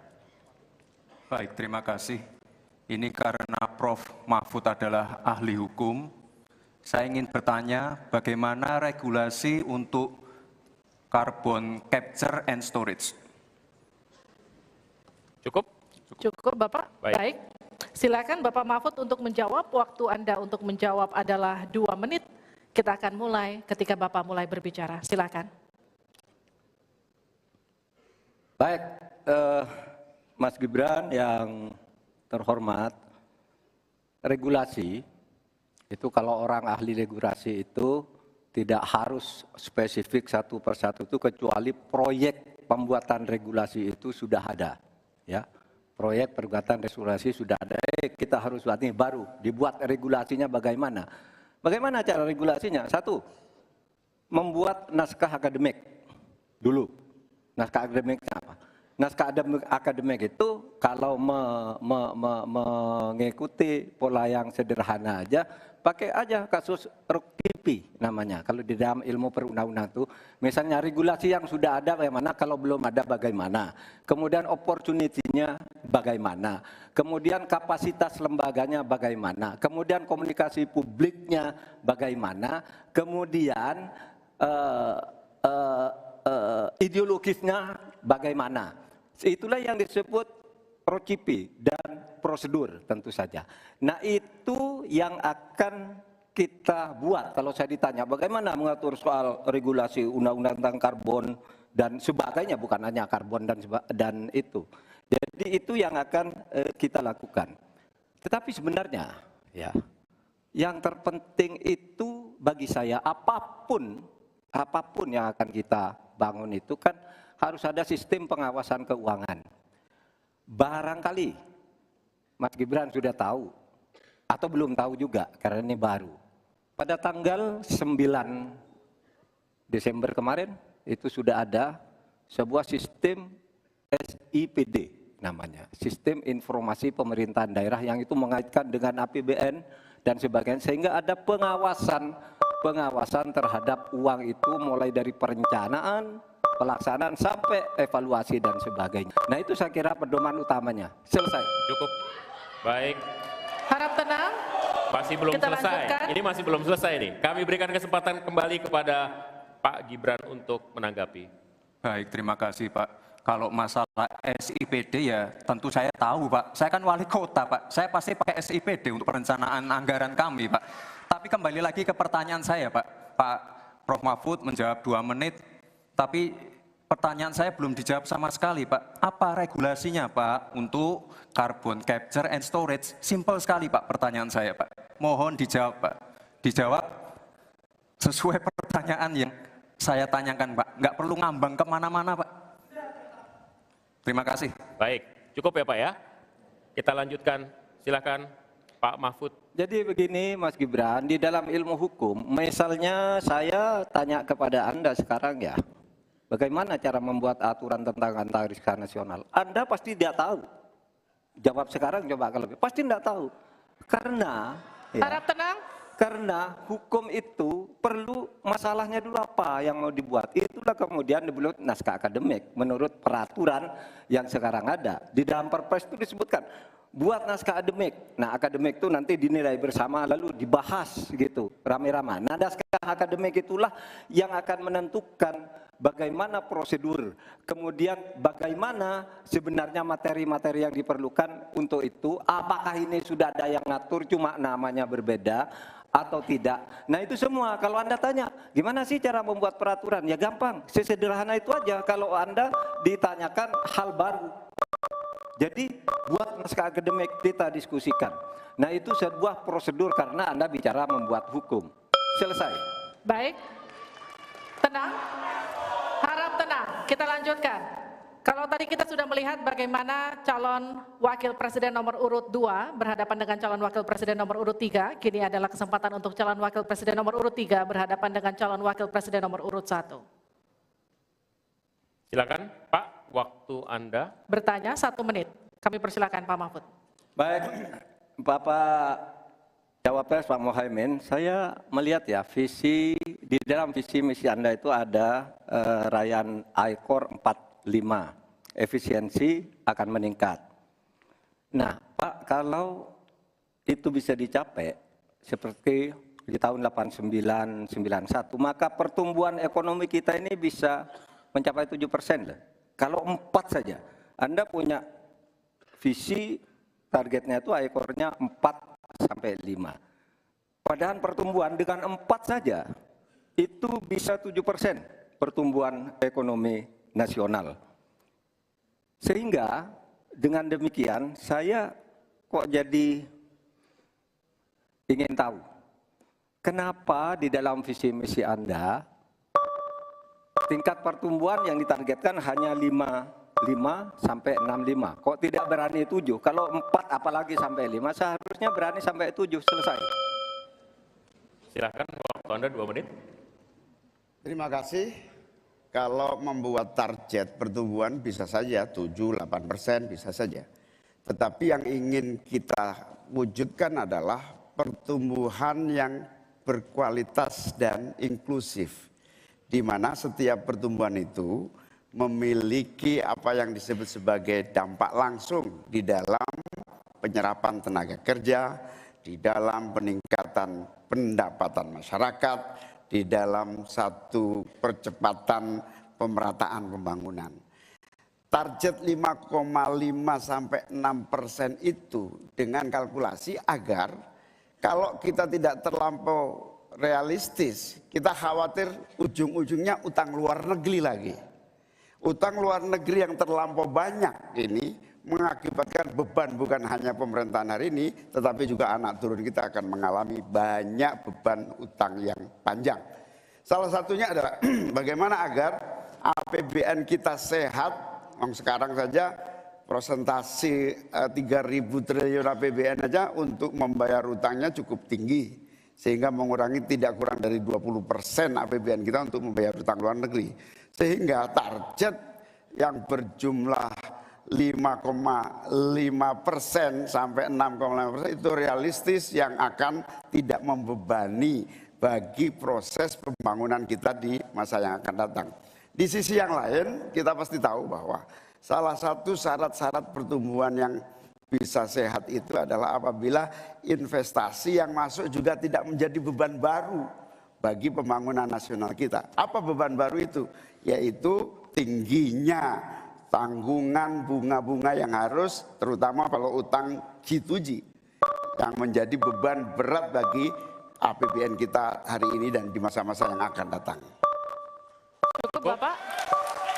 Baik, selanjutnya dipersilakan untuk Pak Mahfud MD untuk kembali menanggapi, waktunya 1 menit, silakan Bapak. Iya begini Pak, kami Ganjar Mahfud itu mentargetkan pertumbuhan ekonomi kita itu 7%. Itu hitung-hitungannya mudah. Tadi saya sudah sebut di pertama. Betapa saya menyelamatkan korupsi yang diurus kantor langsung saya aja 677 triliun. Itu kalau dibagi ke UMKM, itu luar biasa. Kemudian yang ditemukan oleh ICW sejak tahun 2014 yang sudah inkrah korupsi itu berapa? 233,7 triliun. Nah ini kalau kita pangkas melalui penegakan hukum yang benar, ini bisa mencapai 7. Tapi Anda menyimpang dari rumus yang selama ini terjadi. Kalau Anda berani dengan ekor 4 saja, Anda pasti bisa 7%. Pasti bisa 7%, apalagi 4 sampai 5. Nah ini Anda menargetkan segini, tapi pertumbuhan ekonominya cuma 5,6. Secara matematis agar kurang cepat. Selesai. Silakan ditanggapi. Harap tenang. Ditanggapi Ya, Pak Muhaimin. Tentu saya sangat setuju. Bukan hanya pemberantasan korupsi yang membawa pemasukan bagi APBN kita, menjaga kebocoran APBN kita, tetapi juga pendapatan negara bukan pajak yang juga menjadi bagian dari andalan. Akan tetapi kita juga harus realistis bahwa 7% itu bisa jadi cuma omong kosong, di mana kenyataannya setelah APBN kita jalan sampai hari ini aja 5% yang diterapkan oleh pemerintah hari ini juga masih mengalami banyak kontraksi. Dalam arti utang luar negeri masih menjadi andalan utama, sekaligus kita juga menyaksikan bagaimana 5% itu realnya di lapangan tidak sampai 5%. Sehingga saya khawatir kalau target 7% itu dipaksakan, ujungnya bukan pertumbuhan yang sehat, tetapi pertumbuhan semu yang keropos. Baik. Tenang, kita lanjutkan. Ya, interaksi antara 3 dan 1 sudah selesai. Sekarang giliran interaksi antara 1 dan 2. Pak Muhaimin silakan bertanya kepada Pak Gibran dan kemudian akan ditanggapi. Waktu Anda 1 menit untuk bertanya. Terima kasih Pak Gibran. Pak Gibran ini telah berhasil menjadi wali kota sekaligus pengusaha yang sukses. Bahkan berbagai proyek-proyek besar telah berhasil dibangun di Solo. Ini menjadi prestasi, tetapi kita ingin prestasi ini ditularkan kepada yang lain. Saya ingin Pak Gibran menyampaikan tips and tricks agar bupati, wali kota, dan pemerintah daerah yang lain bisa belajar agar proyek-proyek besar bisa dimasukkan di kota Solo. Bagaimana caranya ini? Tenang. Cukup? Cukup. Baik. Silahkan waktu Anda. Pak Gibran, waktu Anda 2 menit untuk menanggapi. Baik, Gus Muhaimin, saya jelaskan ya. Sekarang Indonesia itu sudah memulai yang namanya pemerataan pembangunan. Yang dibangun bukan hanya Solo saja. 53% investasi kita sudah ada di luar Jawa. Kalau kita pengen fair ya Gus,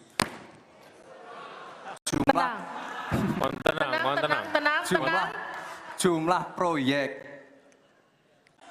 jumlah anggaran yang digelontorkan ke Solo sebelum saya jadi wali kota itu lebih besar.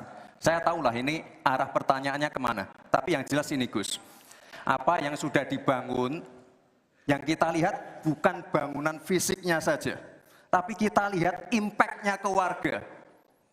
Bangun masjid menggunakan CSR dari Abu Dhabi. Impact-nya apa? UMKM kita sekarang melesat, wisata kita melesat.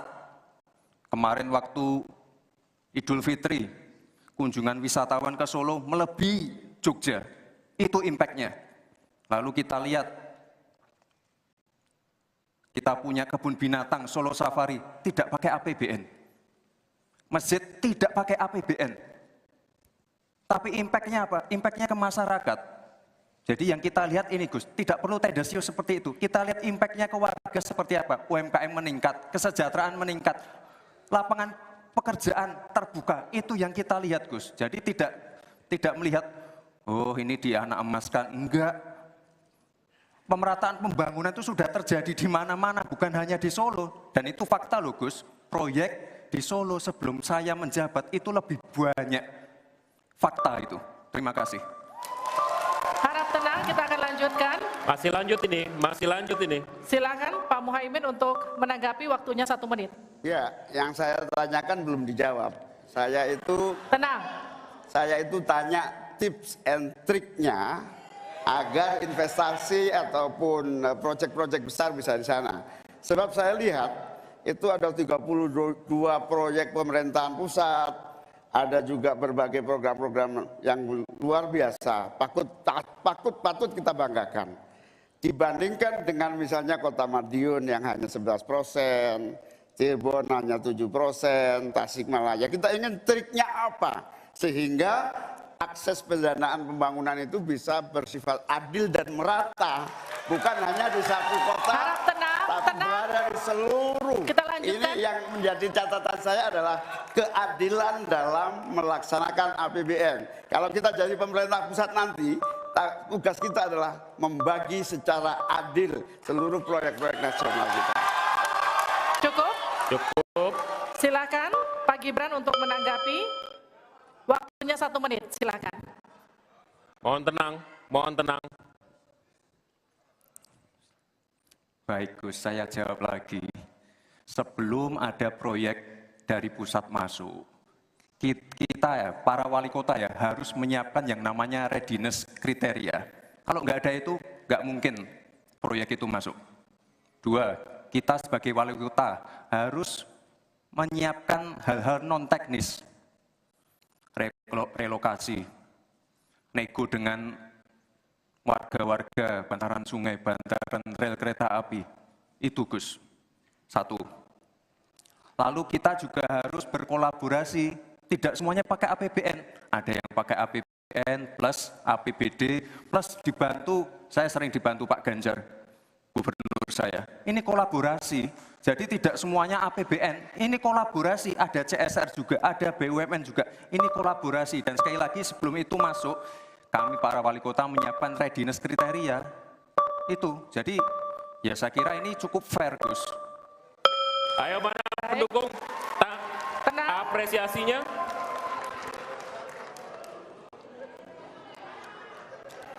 Kita berikan apresiasi untuk seluruh calon wakil presiden malam hari ini. One on one sesi pertama sudah lewat, masih ada satu segmen lagi.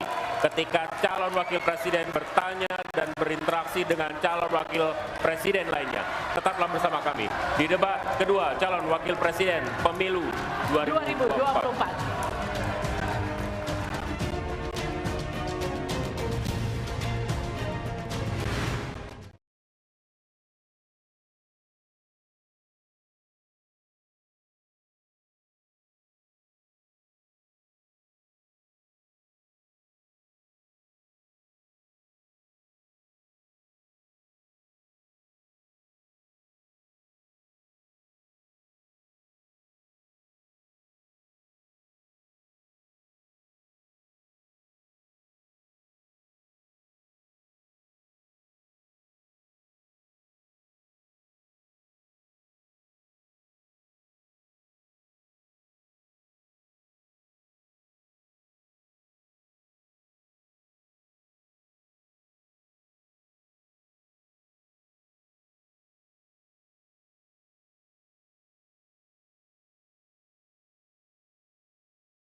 Pak Ganjar, Pak Mahfud ini sudah berkeliling untuk menjelaskan visi misinya. Nah, maka di sini adalah langsung ditampilkan problemnya apa. Itulah yang untuk mengatasi, untuk tercapainya sebuah target-target dan keinginan-keinginan yang tercantum di dalam visi misi tersebut. Saya hanya ingin, karena sekian sesi tadi kami tidak bisa mengutarakan secara langsung, baru kali ini, maka tadi saya ulang. Tadi berkaitan dengan IKN. Itu benar apa yang dikatakan oleh Pak Mahfud, bahwa kali ini yang bergerak itu adalah dengan menggunakan APBN. Itu confirm. Jadi tidak ada yang dari di luar APBN yang bekerja saat ini. Jadi semua yang sekarang sedang proses pembangunan itu disupport penuh oleh APBN melalui beberapa sektor. Apakah itu infrastruktur KPU-an, kemudian gedung-gedung persiapan dan macam-macam, itu semua mengalir di sumbernya APBN. Jadi tidak salah Pak Mahfud. beberapa investasi nasional memang ada sifatnya baru groundbreaking, belum jalan, dan pembiayaannya tentu belum turun. Nah, maka saya ingin mengklarifikasi hal tersebut. Yang kedua, bahwa tampak sekali mungkin, ya mohon maaf, Mas Gibran mungkin menyampaikannya berdasarkan yang sudah dipelajari sekian hari, mungkin cepat-cepat saja gitu, sehingga tidak pada semua sifatnya normatif. Apa yang disampaikan itu semua normatif. Ini sudah dijalankan dan sebagainya. Khusus yang berkaitan tadi dengan soal Solo, tidak salah juga. Bahwa bagaimanapun apa yang disampaikan bahwa sebelum saya lebih besar daripada saat saya menjabat wali kota, iya Pak Jokowi itu berasal dari Solo dan juga kemudian juga pernah menjadi wali kota di sana, sekarang menjadi presiden. Ya, itu program itu akan berlanjut saja. Jadi semua yang disampaikan itu sebetulnya tidak salah, bahwa ya itu haknya untuk bisa menyampaikan apa yang sudah terbangun selama ini. Yang ingin kami katakan bahwa bagaimana tadi Pak Mahfud menyampaikan persoalan 7% untuk pertumbuhan ekonomi. Caranya seperti apa? Nah, itu sudah disampaikan. Kuncinya adalah pada pemberantasan korupsi dan regulasi untuk efisiensi. Selama ini tidak bisa tercapai karena persoalan tersebut. Maka langsung beliau mengatakan itu. Jadi sifatnya bukan hal-hal yang sifatnya normatif-normatif saja yang disampaikan akan membuat ini dan sebagainya. Yang terakhir, yang berkaitan dengan carbon capture. Saya juga tahu-tahu kok muncul hal seperti itu, mungkin ya sudah diajari sama Pak Yoga. Besok nanti kamu kalau debat keluarkan hal ini. Tapi ini sebetulnya tidak nyambung dengan soal visi dan misi. Karena ini di sini kan menyampaikan soal debat. Kita akan kembali lagi langsung untuk menyaksikan ini ya. Debat selanjutnya. Berkaitan dengan regulasinya hal tersebut. Regulasi banyak sekali. Dan itu salah satu. Terima kasih Pak Nusirwan. Nanti kita...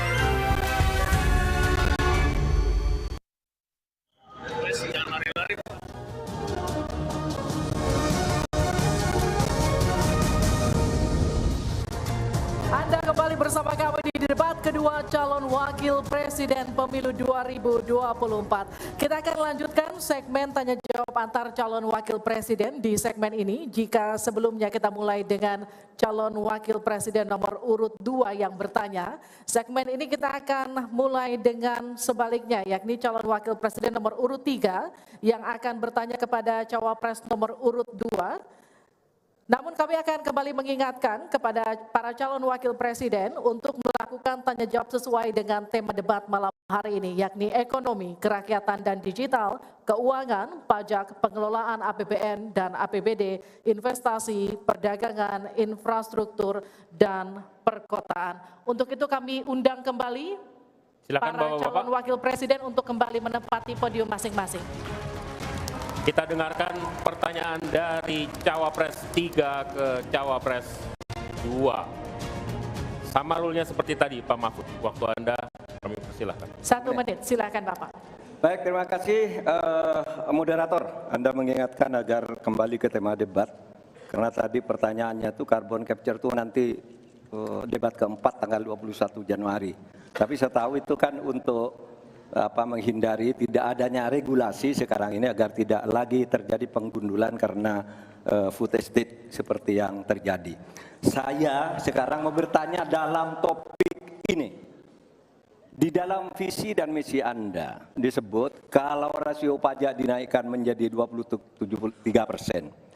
Dalam simulasi kami, angka itu hampir tidak masuk akal. Karena pertumbuhan ekonomi bisa 10. Padahal selama ini pertumbuhan ekonomi 5-6 gitu. Itu kalau Anda bisa menaikkan rasio pajak sampai segitu bisa 10%. Lalu bagaimana Anda mau menaikkan pajak? Orang mau insentif pajak aja orang tidak ngambil. Terima kasih. Assalamualaikum warahmatullahi wabarakatuh. Waalaikumsalam warahmatullahi wabarakatuh. Silakan Cawapres nomor urut 2 untuk menjawab, waktu Anda 2 menit. Prof Mahfud, yang namanya menaikkan rasio pajak dan menaikkan pajak itu beda. Satu, gimana caranya menaikkan penerimaan pajak atau menaikkan rasio pajak? Saya tadi sudah bilang di segmen sebelumnya. Kita akan membentuk badan penerimaan pajak dikomandoi langsung oleh Presiden, sehingga akan mempermudah koordinasi dengan kementerian-kementerian terkait. Itu. Jadi DJP dan Bea Cukai akan dilebur jadi satu, sehingga fokus dalam penerimaan negara saja, tidak akan mengurusi lagi masalah pengeluaran. Lalu sekali lagi digitalisasi penting. Saya melihat di Kementerian Keuangan juga sudah menyiapkan, tapi mungkin aplikasinya masih pada tahap testing and enrichment. Kita melihat sudah ada Cortex system yang akan disiapkan. Ini nanti akan mempermudah proses bisnis, mempermudah proses administrasi, memperbaiki pelayanan pajak. Misalnya sekarang nanti ketika sistemnya itu keluar, ketika kita akan melaporkan SPT tahunan, kita tidak perlu lagi mengisi dan menghitung karena sistemnya sudah pre-populated, sehingga tinggal klik, tinggal konfirmasi, selesai. Mempermudah. Lalu untuk masalah pertumbuhan ekonomi, Pak, tadi saya bicara masalah hilirisasi, bicara masalah investasi. Sekali lagi, Pak, tadi saya baru bicara masalah nikel, kita belum bicara masalah tembaga, boksit, timah, tembaga, bioetanol, bioaftur, biodiesel. Oh, kita kalau serius ya, Pak ya, kita benar-benar bisa menjadi raja energi dunia, Pak. Tapi kita harus serius dan harus fokus dan harus ada keberlanjutan dan penyempurnaan. Matur nuwun, Prof. Mahfud. Harap tenang, kita lanjutkan. Kita beri kesempatan kepada Bapak Mahfud MD untuk menanggapi. Waktunya 1 menit, silakan ya, Bapak. Mas Gibran yang terhormat, apa sih perbedaan antara penerimaan pajak dan tax ratio? Anda bicara 23%, 23% dari apa ini? Kalau Anda bicara bahwa beda antara penerimaan pajak dan rasio atau tax ratio pajak. Kan kalau persen kaitannya dengan PDB, apa 23% dari APBN atau apa? Kalau 23% dari APBN itu salah. Karena sekarang aja sudah 82%, dengan tax ratio sekarang hanya 10,5, sumbangan terhadap APBN itu 20%. Saya ingin tanya, 23% itu dari apa? 23% dari PDB atau dari APBN atau apa untuk menaikkan pajak? Hati-hati loh. Rakyat itu sensitif kalau pajak dinaikkan. Karena kita sudah berkali-kali nawarkan teks amnesti, juga tidak jelas hasilnya. Kemudian teks pajak itu, insentif pajak sudah ditawarkan oleh pemerintah. Benar tidak Pak yang mau? Karena diperas-peras juga jadi alat nego di kantor pajak. Nah oleh sebab itu ini harus jelas. 23% dari apa selesai. Silakan. Masih lanjut, silakan. Pak, yang saya klarifikasi tadi adalah tax ratio dan menaikkan pajak, Pak. Itu beda. Kita ini tidak ingin berburu di dalam kebun binatang. Kita ingin memperluas kebun binatangnya. Kita tanami, binatangnya kita gemukkan. Artinya apa? Membuka dunia usaha baru. Sekarang NPWP, yang punya NPWP ini baru 30%. Artinya apa? Kita harus melakukan intensifikasi dan ekstensifikasi. Saya tahu pasti pada negative thinking, kita tidak akan memberatkan UMKM yang di bawah omsetnya 500 juta, pajaknya 0. Pengen modal 200 juta, kur, tanpa agunan, nggak ada yang memberatkan, Mbak. Terima kasih. Baik. Harap tenang, kita lanjutkan. Tenang, kita lanjutkan. Kali ini saya akan mempersilahkan untuk calon wakil presiden nomor urut 1 untuk memberikan pertanyaan ke calon wakil presiden nomor urut 3. Bapak Muhaimin Iskandar, waktu Anda bertanya adalah 1 menit. Saya persilahkan. Terima kasih Pak Mahfud yang saya hormati. Pemasukan negara itu salah satunya adalah dari kepemilikan lahan yang luas. Banyak kepemilikan lahan yang berlebihan. Akumulasi kekayaan hanya di segelintir orang dan selalu menjadi topik yang belum pernah selesai sampai hari ini. Pertumbuhan ekonomi yang tinggi hanya dinikmati oleh segelintir orang karena akses kepemilikannya juga terbatas. Pemerataan menjadi kata yang tidak bermakna. Maka saya ingin pendapat Pak Mahfud, bagaimana mewujudkan keadilan sosial dimulai dari pemerataan kepemilikan tanah, akses dan lahan. Karena kalau sampai hari ini begitu, maka tidak akan pernah ada kemampuan rakyat untuk mengakses modal ekonomi. Terima kasih. Baik, silakan Pak Mahfud untuk menjawab. Waktu Anda untuk menjawab 2 menit, kami persilakan Bapak. Caimin, itu diskusi sudah lama. Sejak zaman Bung Karno itu dulu mengeluarkan undang-undang land reform, redistribusi lahan itu tadi. Yang sampai sekarang itu tidak jalan meskipun undang-undangnya masih berlaku. Kenapa? Lagi saya katakan, ini pada aparat, pada kedisiplinan kita, pada penegakan hukum kita. Itu masalahnya sebenarnya.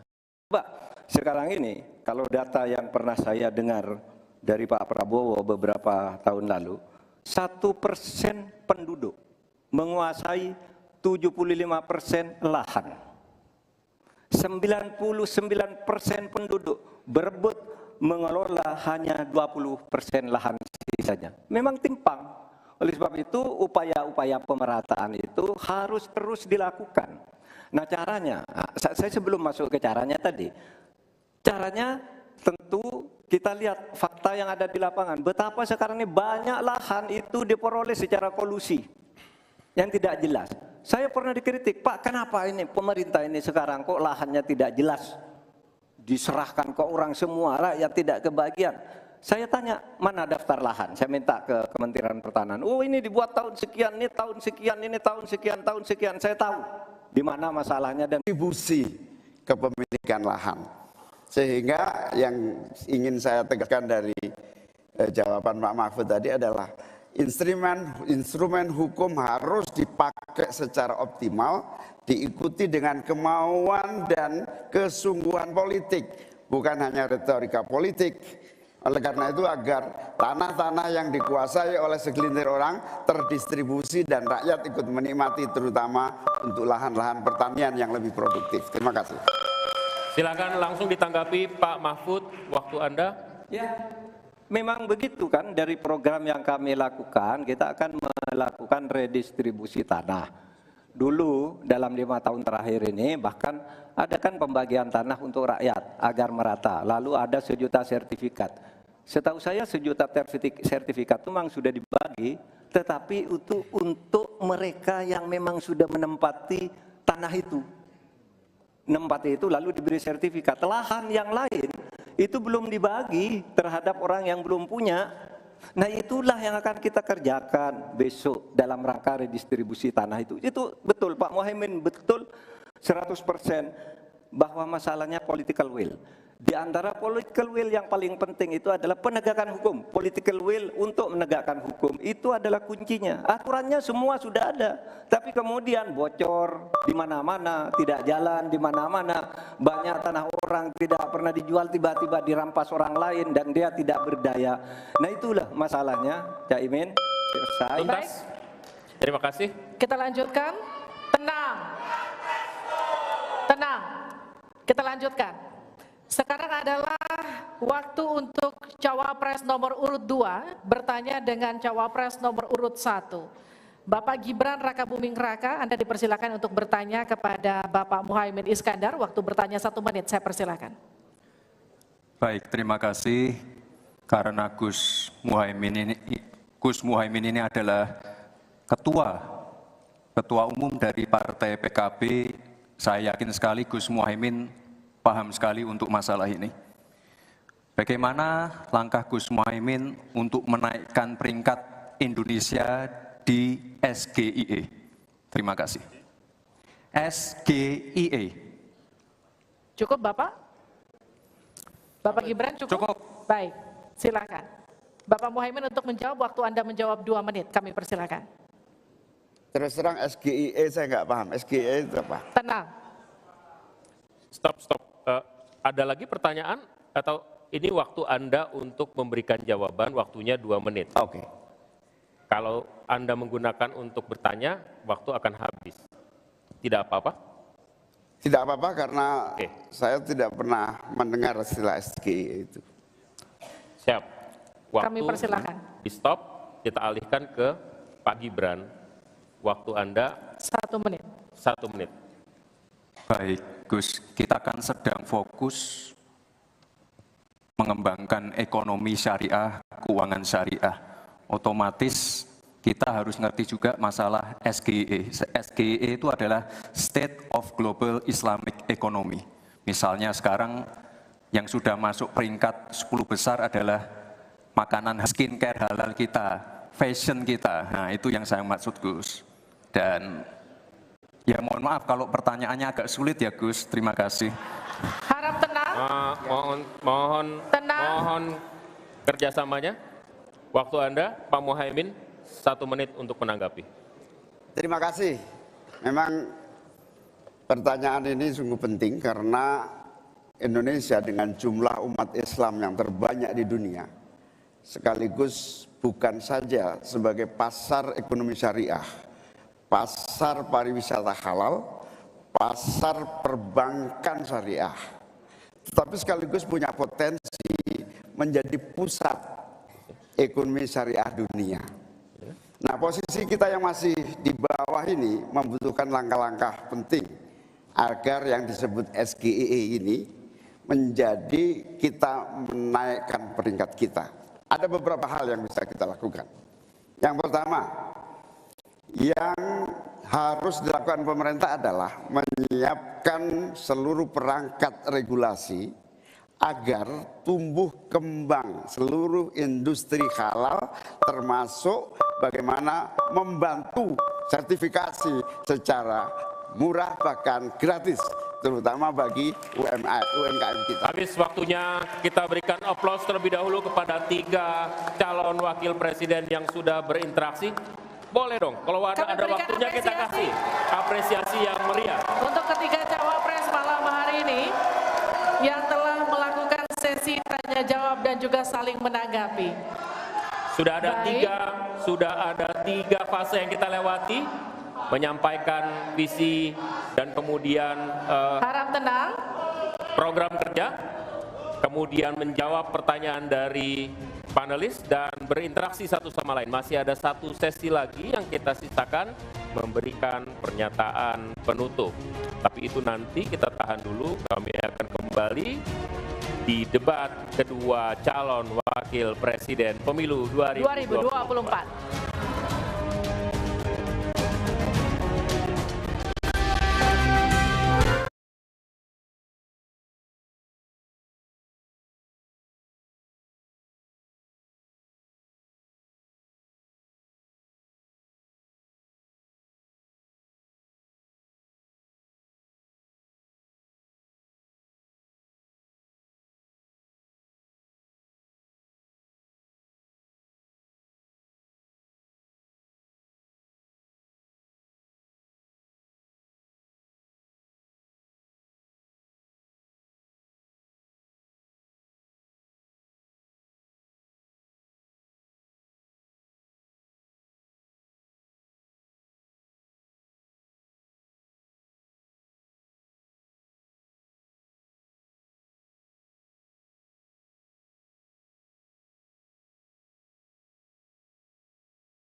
Cawapres 2024. Saya langsung ke Pak Sugeng. Pak Sugeng, ya ini tadi ditanyain SGIE nih, Caimin agak nggak terlalu ngerti awal nih. Kenapa nih? Gimana? Saya kira kalau ekonomi syariah, kita barangkali paslon yang paling berkomitmen untuk memajukan, mengembangkan secara global, ya, tidak hanya jadi pemain di negeri sendiri, kita akan mengembangkannya jauh ke seluruh dunia. Nah, memang ada banyak track yang pasti akan dilakukan. Jadi salah satu yang disebut Mas Gibran itu hanya indikator pemeringkatan. Nah, tetapi untuk sampai maju peringkat kan banyak investasi, banyak usaha yang harus dilakukan. Contohnya, kita butuh banyak sekali jilbab, ya, kerudung yang diproduksi dalam negeri, nggak perlu impor dari Cina. Sekarang ini puluhan persen, 20-30% kita masih impor. Kenapa? Karena tidak ada dukungan, negara tidak hadir untuk produksi tekstil, garment di dalam negeri gitu. Itu dianggap sudah sunset industrinya. Padahal kita semua butuh pakaian yang bagus untuk fashion dan lain-lain. Tapi itu kan kurang mendapat dukungan dari pemerintah selama ini. Karena selama ini fokusnya kepada industri yang padat modal seperti pertambangan, nikel gitu. Ada lagi. Tapi hilirisasi setuju atau tidak? Hilirisasi sekarang banyak menjadi slogan dan retorika ya, tetapi definisi operasionalnya yang benar-benar kontekstual dengan kebutuhan warga, kebutuhan rakyat, itu kurang. Makanya sekarang Mas Gibran mulai tidak hanya tambang bicaranya, tapi ya pertanian dan seterusnya gitu. Tetapi kalau melanjutkan kan kami makanya memasang diri untuk perubahan karena tidak hanya sebatas industri teknologi tinggi atau industri padat modal. Kami juga ingin menjangkau, membesarkan yang padat karya. Baik. Gitu, Mas. Baik. Ya.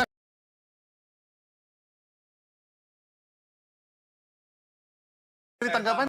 Sedikit bahwa dari sejak awal tadi saya mengikuti, mohon maaf saya menyinggung dengan pasangan calon nomor 2, Wapres, itu tampaknya begitu copy paste dengan apa yang dijalankan pemerintahan selama ini. Jadi semua materi-materi, semua hal-hal data-data dan sebagainya itu mohon maaf saya menangkap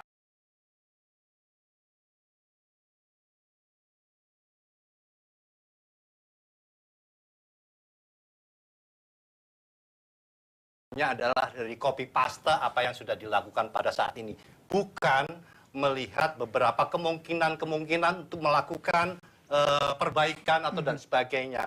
Nah, jadi tentu bahwa ini perlu penguasaan materi. Jadi memang mungkin cukup perlu waktu untuk membimbing dan memandu apa yang akan disampaikan materinya di dalam debat yang pada kali ini. Tapi itu sekali lagi tentu pemerintahan yang sekarang tentu akan berbeda dengan yang akan datang. Gitu. Baik, kita kasih kesempatan yang sekarang harus disampaikan. Jadi jelasnya saja, tentu kalau Pak Jokowi memimpin saat ini, ya tentu tidak akan sama dengan yang besok dipilih. Itu baik, Anda punya 30 second, Pak. Memang tidak sama, karena tagline-nya antara 02 dan 03 kan beda-beda tipis. Kalau 02 itu kan melanjutkan dan menyempurnakan. Kalau 03 melanjutkan dan percepatan. Jadi kalau memang copy paste iya, tetapi dalam proses untuk penyempurnaan. Penyempurnaan itu dalam rangka untuk membingkai proses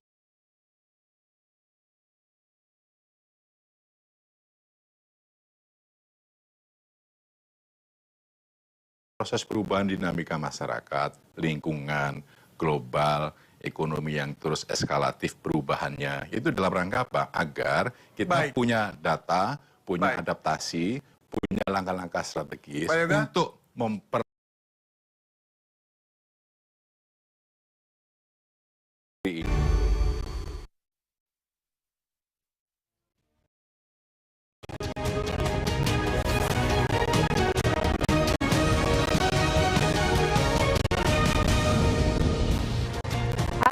bersama kami di debat kedua calon wakil presiden pemilu 2024. Ini adalah segmen terakhir terakhir di debat kedua malam hari ini. Ya, di sesi ini sebelumnya kita undang dulu para calon wakil presiden kita untuk hadir di depan podium. Pak Kami Muhaimin, undang kembali. Pak Gibran, kami masih menunggu Pak Mahfud. Silahkan maju ke podium. Silakan. Pak Mahfud nampaknya berganti pakaian. Baik, kita tunggu. Ini adalah sesi terakhir di mana kita akan, mohon tenang. Harap tenang. Di sesi ini kita akan dengarkan pernyataan terakhir, closing statement, pernyataan pamungkas yang disampaikan oleh calon wakil presiden yang sudah berdebat malam hari ini dengan berbagai topik dalam topik besar ekonomi. Kesempatan pertama kami berikan kepada calon wakil presiden nomor urut 1 Bapak Muhaimin Iskandar untuk menyampaikan pernyataan penutup. Waktu Anda 2 menit. Terima kasih. Sarung adalah simbol kesetaraan dan keadilan.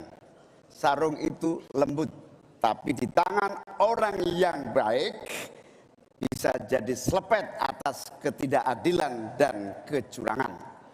Yang tidak ada dalam kebijakan ekonomi kita saat ini adalah keberanian untuk mewujudkan aturan main yang adil dan keberanian untuk berpihak kepada rakyat. Itulah kenapa kami menggagas Slepetnomics sebagai solusi ekonomi kita. Segala ketidakadilan kita selepet. Slepetnomics adalah gagasan ekonomi yang sudah diuji oleh para pakar dan berbasis pada pengalaman batin dan juga pengalaman rasa. Ke depan, proyek yang menyedot begitu banyak uang rakyat hanya untuk memenuhi selera tertentu, kita harus selepet. Kita hadirkan perubahan berupa pemerataan dan pembangunan kota-kota dan desa-desa di seluruh Indonesia. Ke depan, kecurangan pembuat aturan yang merangkap sekaligus pemain bisnis harus kita selepet. Kita bangun kesetaraan bagi semua pelaku usaha untuk maju bersama. Dengan Slepetnomics kita pastikan pembangunan ekonomi Indonesia dikerjakan pakai hati, pakai otak. Sekali lagi, pembangunan Indonesia dilaksanakan pakai hati, pakai otak. Mari kita berdoa, semoga insya Allah saya dan Mas Anies memimpin Indonesia, kita kerjakan pembangunan dengan menggunakan pakai hati, pakai otak. Semoga kita senantiasa diberi kekuatan untuk mewujudkan perubahan bagi bangsa kita. Amin. Baik. Ingin dimanfaatkan waktunya cukup Bapak? Kita lanjutkan ke calon wakil presiden nomor urut 2, Bapak Gibran Rakabuming Raka untuk menyampaikan pernyataan penutup. Waktunya 2 menit, kami persilahkan Bapak.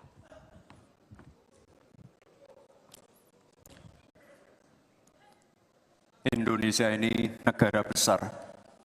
Kita harus bersyukur di tahun 2020 sampai 2030 nanti kita akan mendapatkan bonus demografi. Saat itulah sebagian besar penduduk kita ada pada usia produktif. Ini kesempatan kita untuk meningkatkan produktivitas nasional.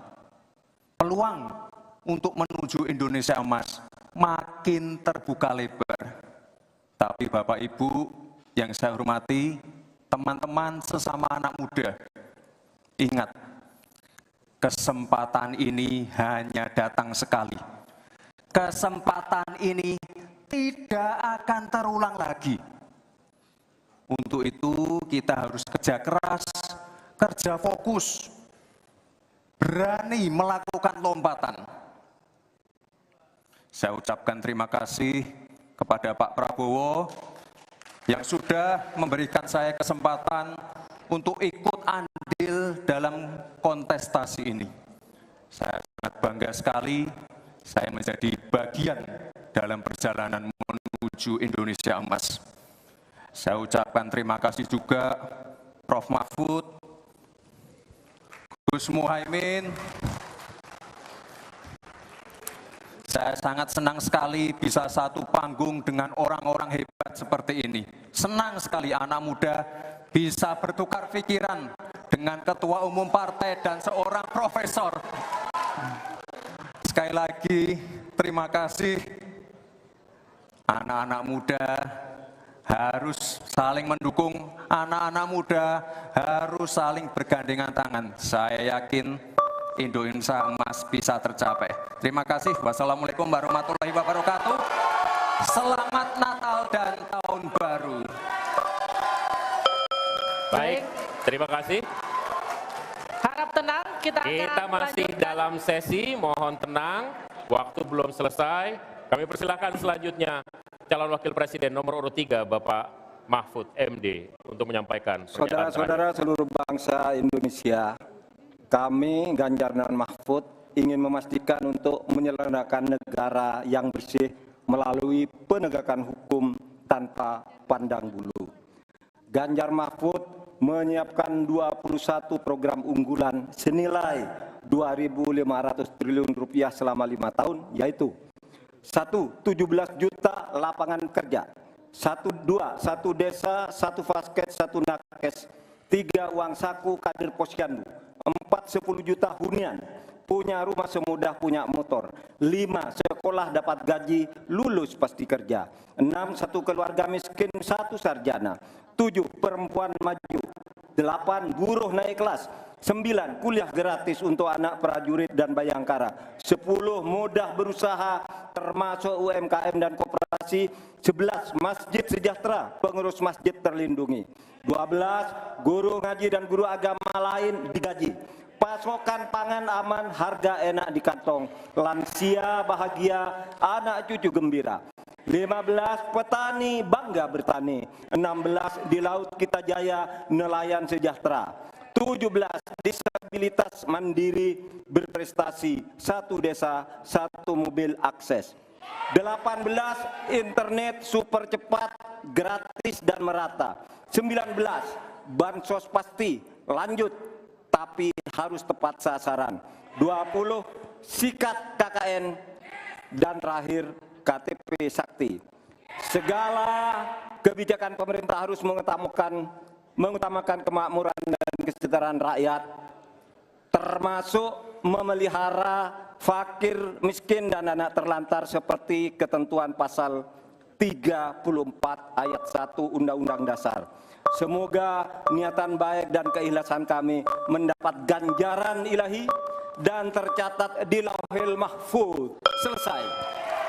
Kita berikan aplaus dan apresiasi yang paling meriah untuk ketiga calon wakil presiden kita. Saya undang Pak Muhaimin, Pak Gibran, dan Pak Mahfud untuk ada di tengah. Untuk ada di tengah lingkaran merah ini. Kami juga memohon agar Pak Anies, Pak Prabowo, dan Pak Ganjar mendampingi calon wakil presiden masing-masing. Kami persilakan Ini adalah calon pemimpin kita yang dapat Anda pilih nanti di tanggal 14 Februari 2024. Kami juga mengundang Ketua KPU dan seluruh anggota KPU untuk bergabung bersama kita di sini.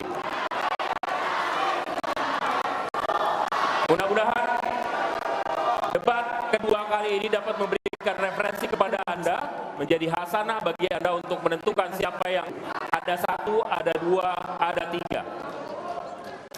Ya, ada.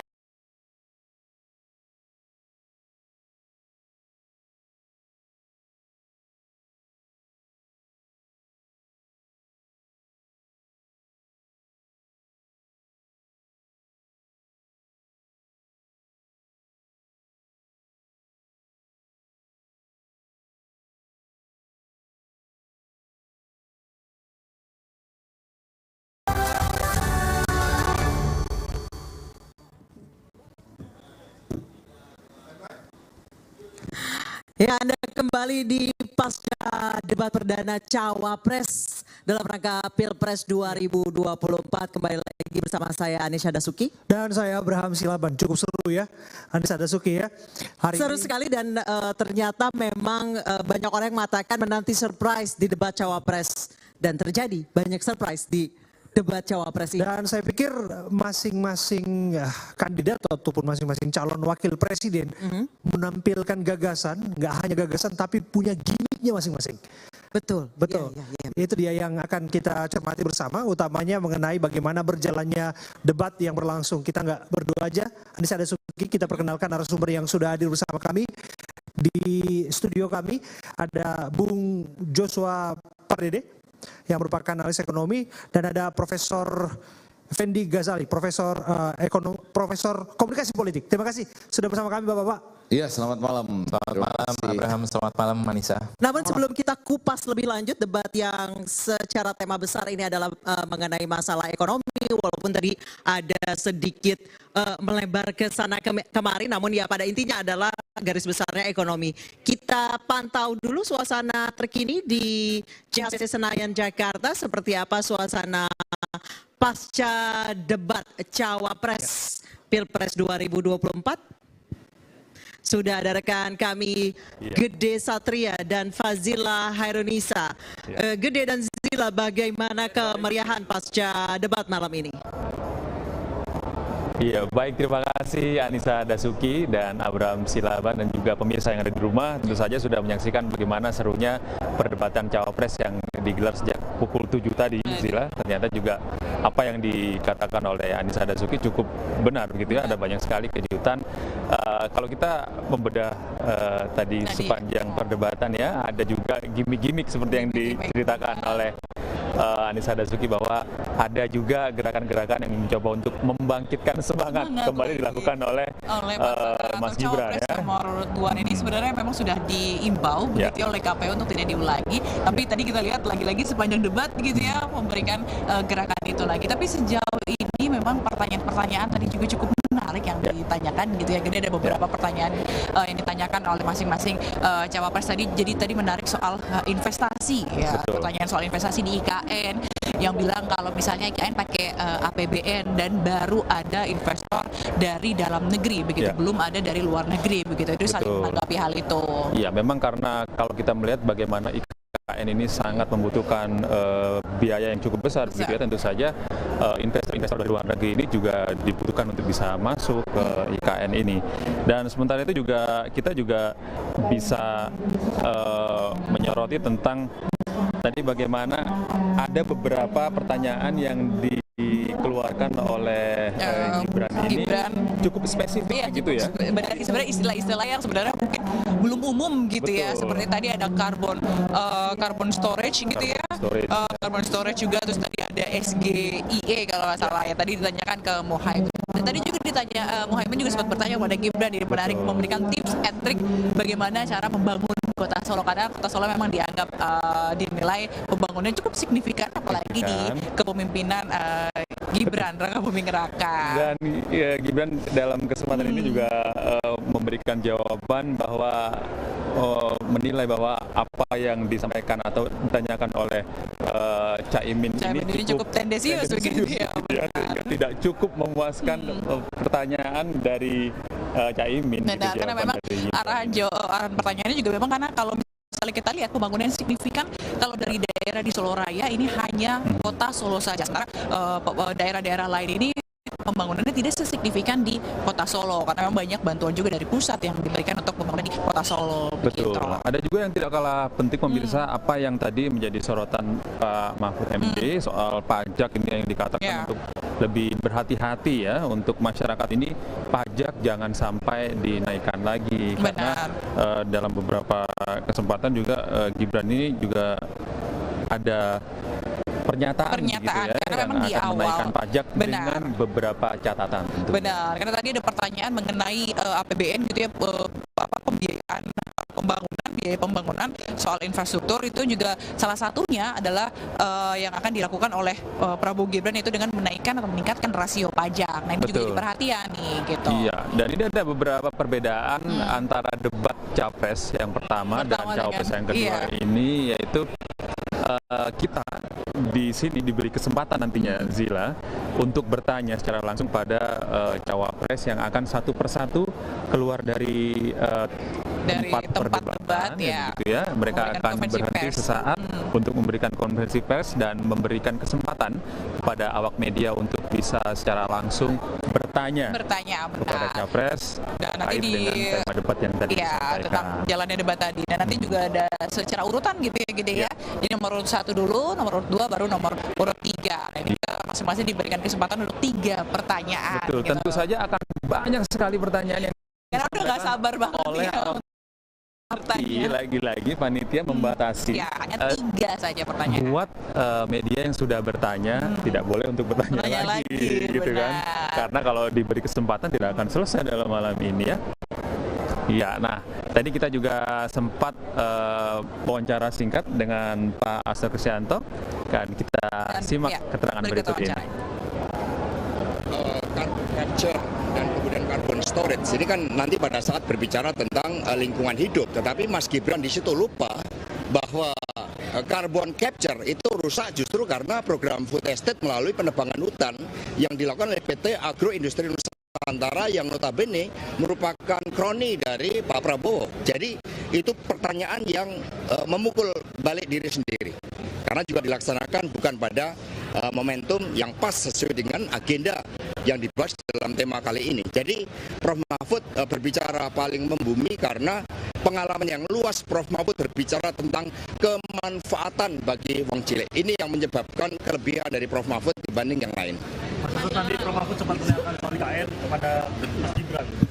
Sebenarnya posisi daripada 03 ini kan IKN.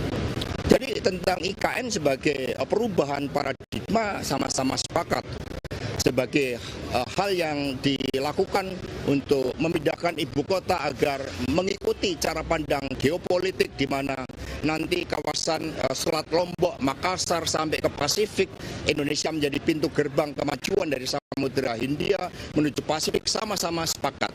Yang berbeda adalah strategi implementasinya. Yang dikritisi oleh Prof. Mahfud adalah tanah-tanah yang sudah dikuasai oleh segelintir orang. Bagaimana memberikan manfaat kepada rakyat Indonesia di dalam pembangunan ibu kota yang baru.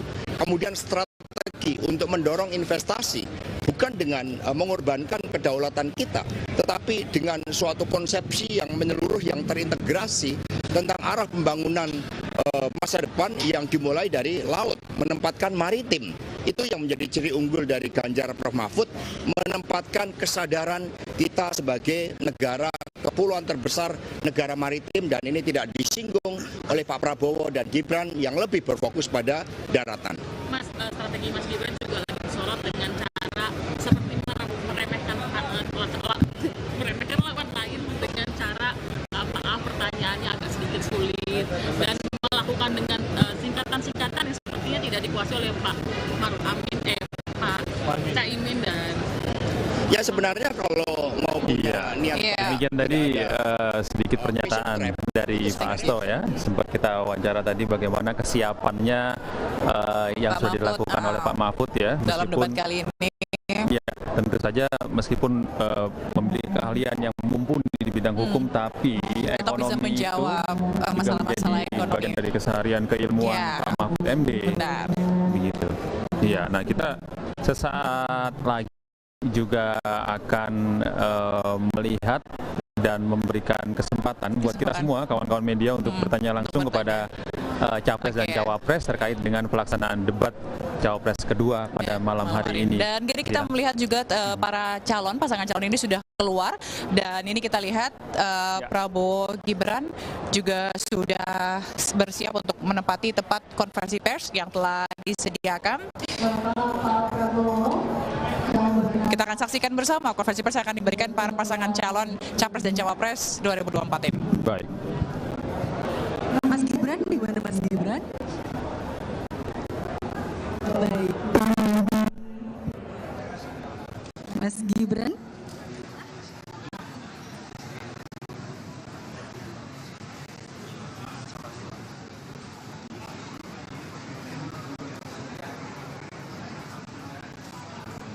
Giliran pertama ya untuk mendapatkan pertanyaan dari kawan-kawan media adalah Capres dan Cawapres dari nomor urut 2. Komplit sudah pasangan nomor Prabowo Gibran. Sudah bersiap dengan Gibran Rakebuming Bismillahirrahmanirrahim. Assalamualaikum warahmatullahi wabarakatuh. Salam sejahtera kita sekalian. Selamat malam, shalom, om swastiastu, namo buddhaya. Terima kasih saudara-saudara sekalian. Baru saja kita bersama-sama menghadiri debat Wakil Presiden dalam rangka pemilihan Presiden dan Wakil Presiden tahun 2024. Alhamdulillah berjalan dengan baik, dan saya ingin sampaikan pendapat saya bahwa gagasan-gagasan dari 3 cawapres ya, menurut saya semuanya positif, semuanya mengarah kepada keinginan untuk Indonesia maju, Indonesia sejahtera, rakyat baik. Tapi terus terang saja saya sangat bangga dengan calon wakil presiden saya. Ya, saya sangat bangga. Tadi saya katakan kalau saya seorang guru yang memberi nilai pada saat ujian, saya beri nilai 9,9 kira-kira gitu. Dan menurut saya ini objektif, ini nyata, semua rakyat bisa menilai. Ya, kita serius. Saya mewakili generasi yang saya menamakan generasi jembatan. Kami menganggap diri kami jembatan untuk nanti generasi penerus, generasi muda akan liwat menuju Indonesia emas, Indonesia hebat, Indonesia adil dan makmur. Saya kira itu dari saya. Selamat malam. Selamat Mas Gibran. Mas Gibran.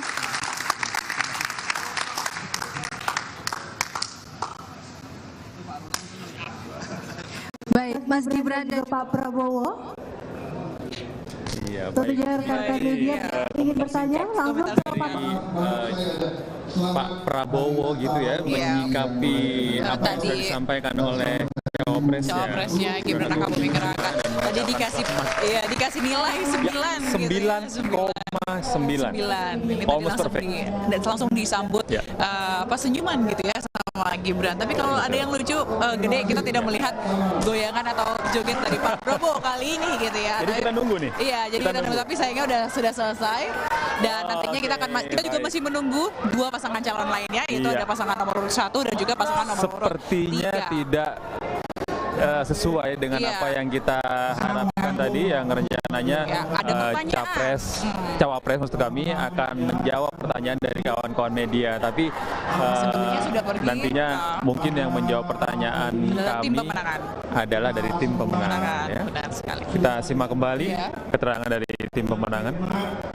Dengan serius, dengan sungguh-sungguh menyaksikan debat kedua calon wakil presiden Republik Indonesia. Kami dari paslon 2, di mana calon wakil presiden kami Mas Gibran Raka Buming Raka, alhamdulillah bisa tampil dengan baik, dengan prima, dan penuh dengan sukses dan menunjukkan. Boleh kami katakan. Terima kasih rekan-rekan. Terima kasih rekan kami Gede dan Zila yang melaporkan dari arena debat ya, Anissa. Tadi Prabowo memberikan angka 9,9. Wow. Buat Gibran untuk percaya diri debatnya malam hari ini. Ya sah-sah saja, itu kan penilaian dari calon presiden karena ini kan berdampingan tentu saja. Tapi kita juga nggak bisa menafikan jangan-jangan ada penilaian yang lain dibalik itu, termasuk penilaian dari para pakar yang sudah hadir bersama dengan kita hari ini. Saya ke Prof. Effendi Ghazali dulu. Prof, gimana penilaian Anda? Apakah Anda berbanding lurus dengan apa yang disampaikan oleh Pak Prabowo Subianto?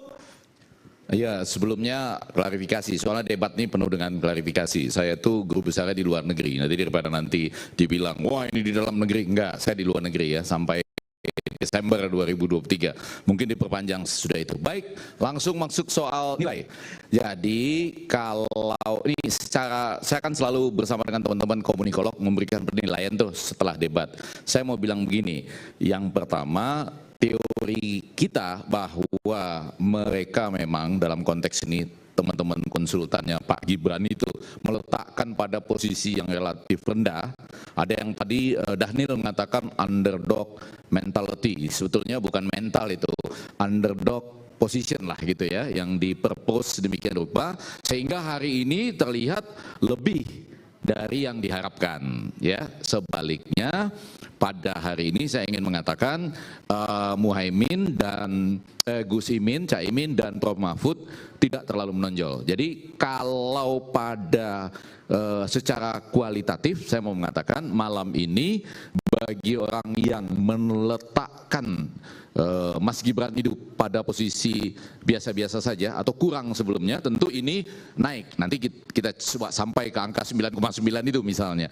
Tapi bagi yang mengharapkan bahwa Gus Imin dan Prof Mahfud tampil sangat cemerlang, belum. Tapi taktis menurut saya dua-duanya gitu ya. Menurut saya terutama Prof Mahfud itu sedikit lebih tenang dan kemudian punya kesempatan misalnya untuk membalikan itu pertanyaan carbon capture and storage itu mestinya yang keempat nanti, jangan dibawa-bawa sekarang. Kebetulan kesempatan itu ada. Sementara karena pertanyaan terakhir itu dari Gibran ke Caimin nggak sempat loh menanyakan satu istilah lain yang misalnya nggak bisa juga dimengerti oleh Gibran, ya kan? Coba sekarang ya, ini supaya agak langsung. Saya misalnya mau nanya, jenis-jenis pertanyaan seperti itu biasanya ditaruh di bagian yang paling bawah dalam debat gitu. Yeah. Kan seperti cerdas cermat sebetulnya, cuma dibungkus dengan beberapa kalimat. Saya mau nanya sekarang nih, persis seperti itu ya, tapi bukannya tidak ada hubungannya dengan itu. ACTR atau ACRT misalnya ya, itu apa artinya? Tahu nggak gitu? Ya. Ya kan? Mesti Google dulu, kan disuruh Google. Nah, ya, kalau dalam ilmu komunikasi istilah kurang awam ya kalau. Iya, jadi maksudnya yang ingin saya katakan kalau dalam ilmu komunikasi itulah yang tadi terjadi. Jadi itu adalah adaptive concept of thought dan rasional. Jadi orang itu mengenal istilah-istilahnya sendiri, sementara orang lain juga mengenal istilah-istilah. Begini. Ya. Apakah Anda menilai ada strategi penjebakan yang dilakukan? Oh bukan, saya nggak mau menyebut istilah penjebakan, tapi itu adalah dari 7 teknik untuk berdebat itu yang paling bawah. Tapi ini berulang, coba ya pelan-pelan saya sebutkan. 2014 ada pertanyaan tentang TPID, yaitu ya tim pengendali investasi daerah, ditanyakan oleh Pak Jokowi kepada waktu itu Pak Prabowo, iya kan? Pak Prabowo juga nggak terlalu tahu. 2019 Pak Jokowi menanyakan lagi startup unicorn kepada Pak Prabowo. Pak Prabowo kemudian jawabnya kurang lebih gini, yang online itu kan gitu ya. Tapi karena cuma 2, strateginya didaur ulang. Strateginya diulang lagi. Tapi sah. Walaupun saya mengatakan itu yang paling bawah, karena tadi seperti yang saya katakan, kalau Anda itu mengingatkan dengan konteks komunikasi, maka keluar itu tadi RT atau TR, di mana adaptive concept ya between thought and rationality. Itu ada 3 unsurnya. Yang pertama modules, buffers, dan kemudian pattern matcher. Jadi bagaimana kita melihat hal-hal di sekeliling kita lalu kita sodorkan kepada orang lain gitu. Ada berapa nanti ini keren nih Pak Yosua Pardede ada di sini. Ada berapa sih istilah ekonomi? 1.000 lebih. Lebih, Prof. 2.000, 3.000? Mungkin lebih. Anda pasti bisa melemparkan salah satu istilah yang saya pasti nggak tahu ya. Hah? Betul. Kecuali saya penggemar teka-teki ya atau itu ya. Tapi artinya itu sah. Cuma berulang. Dan tergantung bagaimana orang lain atau penampil lain menanggapinya. Kebetulan Mahfud punya kesempatan di babak selanjutnya untuk mengatakan padahal istilah hukum banyak ya Prof ya? Iya. Coba kalau misalnya Prof Mahfud nih sambil agak sedikit nakal juga mengatakan itu nanti akan diatur di dalam Rekstrakukakunplung gitu misalnya ya. Yang artinya itu akan diatur dalam semacam peraturan perundangan yang juga tidak diketahui oleh penampil lain. Itu ada tekniknya untuk itu. Tapi sekali lagi Anda juga harus siap untuk itu. Kebetulan Prof Mahfud mendapat kesempatan. Pak Effendi, kita langsung akan bergabung ada keterangan yang Kita akan kembali ke disampaikan oleh JCC. pasangan calon nomor 1 Anies Baswedan dan Muhaimin Iskandar. Kami bangga sekali dengan apa yang tadi disampaikan oleh Gus Muhaimin, gagasan, rencana terkait dengan bagaimana kita bisa merasakan manfaat dari pertumbuhan ekonomi disampaikan, dan tadi semua gagasan-gagasannya terungkapkan. Kami bersyukur sekali, dan insya Allah ini menjadi bahan yang makin meyakinkan bagi kita tentang perlunya perubahan. Monggo Gus. Ya, karena keterbatasan waktu tentu saja beberapa poin akan terus kita sosialisasikan kepada masyarakat bagaimana agar pembangunan yang berkeadilan, pembangunan yang merata, pertumbuhan ekonomi yang bisa dinikmati oleh seluruh rakyat menjadi prioritas, keadilan untuk semua. Saya kira itu tema yang akan terus kita perjuangkan. Oke. Baik. 3 pertanyaan untuk teman-teman rekan media. Sebelah sana. 1. Mas yang iya itu Mas yang benar tadi. Oke. Medianya ya Mas, tolong disebutkan dan langsung pertanyaannya. Baik, izin Caimin, saya Ayubi dari apahabar.com. Apahabar.com. Apakabar.com. Ya, baik, pertanyaan saya tertuju dari tadi yang disampaikan oleh Caimin terkait dari statement Caimin yang bicara soal Banjarmasin kasihan. Lalu ada 3 kota yang di-highlight di Kalimantan, Banjarmasin, Pontianak, dan Balikpapan. Nah, di sini Caimin bilang Banjarmasin kasihan, itu maksud kasihannya itu apa dan kenapa? Lalu memang langkah apa yang bisa dilakukan dari pasangan calon nomor 1 ini untuk membuat pemerataan di sana, khususnya di Banjarmasin itu sendiri. Terima kasih. Baik, boleh langsung dijawab, Cak. Ya, banyak kota-kota kita yang masih bisa ditumbuh kembangkan menjadi kota yang maju, terutama infrastruktur dan kebutuhan air. Banjarmasin hari ini ada 2 masalah besar. Yang pertama adalah keterbatasan air bersih menjadi problem utama masyarakat. Bukan Banjarmasin. Yang pertama, Banjarmasin kadang masih problem jalan raya, jalan yang masih menjadi kekurangan karena terjadi kerusakan jalan di mana-mana.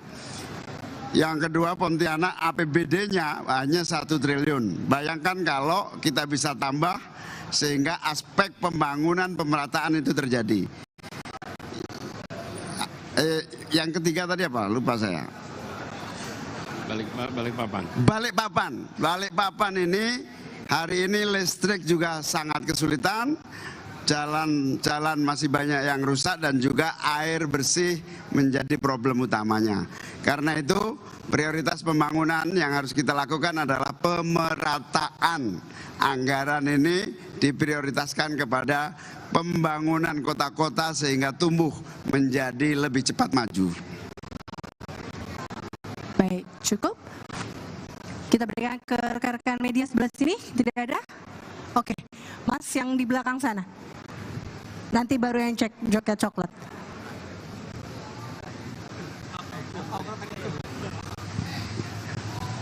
Ya, Assalamualaikum warahmatullahi wabarakatuh. Selamat malam, Caimin, Pak Anies. Saya Zulnis dari TVRI News Jakarta. Saya mau bertanya Pak mengenai strategi Mas Gibran yang tadi mengajukan pertanyaan dengan istilah-istilah sulit. Dan terlihat sekali Gus Imin dan juga mungkin Pak Mahfud tadi kesulitan untuk menjawab itu. Bagaimana tanggapan Timnas Anies mengenai strategi tersebut? Terima kasih. Ya, namanya istilah itu kan banyak sekali. Ada nggak yang kadang kita hafal, ada yang kita kebetulan lupa singkatannya. Tapi ini biasa pertanyaan-pertanyaan yang bisa saja dimunculkan setiap saat, dan yang penting kita akhirnya ngerti substansinya dan bisa menjelaskan dengan tepat apa yang sebetulnya dengan kepentingan syariah yang menjadi bagian dari kekuatan bangsa kita. Tambahan Mas Anies. Ya, jadi ketika pertanyaan adalah soal terminologi teknis, pada level ini bisa dijawab dengan Google sebetulnya. Karena yang dibutuhkan di tingkat kepemimpinan nasional adalah hal-hal yang substantif. Dan ini yang sesungguhnya dibawa. Menurut saya sebagai pertanyaan itu sah, tapi juga publik bisa menilai kualitas pertanyaannya adalah kualitas pertanyaan aspek technicality, bukan aspek substansi. Padahal makin tinggi posisi, makin berfokus pada substansi. Dan di tingkat kepemimpinan nasional itu pada tingkat substansi. Tapi sebagai pertanyaan tentu sah-sah saja. Dan publik nanti akan menilai apakah memang ini format cerdas cermat untuk hafalan atau ini format tentang ideologi, gagasan, nilai yang kemudian diwujudkan dalam kebijakan. Baik, mohon maaf rekan-rekan media, nampaknya waktu kita terbatas. Terima kasih Pak Anies Baswedan dan Bang Ege, boleh lanjut komentarnya? Iya. Boleh langsung ditanggapi tadi pernyataan dari Anies Baswedan, ya. Saya mengatakan betul, Pak Anies Baswedan juga mengatakan itu sah. Karena buktinya sudah 2 kali terjadi. TPID di tahun 2014 dan di tahun 2019 startup unicorn gitu ya. Dan malam ini kena pada State of Global Islamic Economic, di mana yang nomor 1 itu Malaysia, kemudian Arab Saudi, Uni Emirat Arab, baru kita gitu ya. Jadi kalau Anda malam ini ingin memberi nilai pada adu terminologi, kebetulan Gus Muhaimin tidak melakukan hal yang sama. Gus Muhaimin bisa loh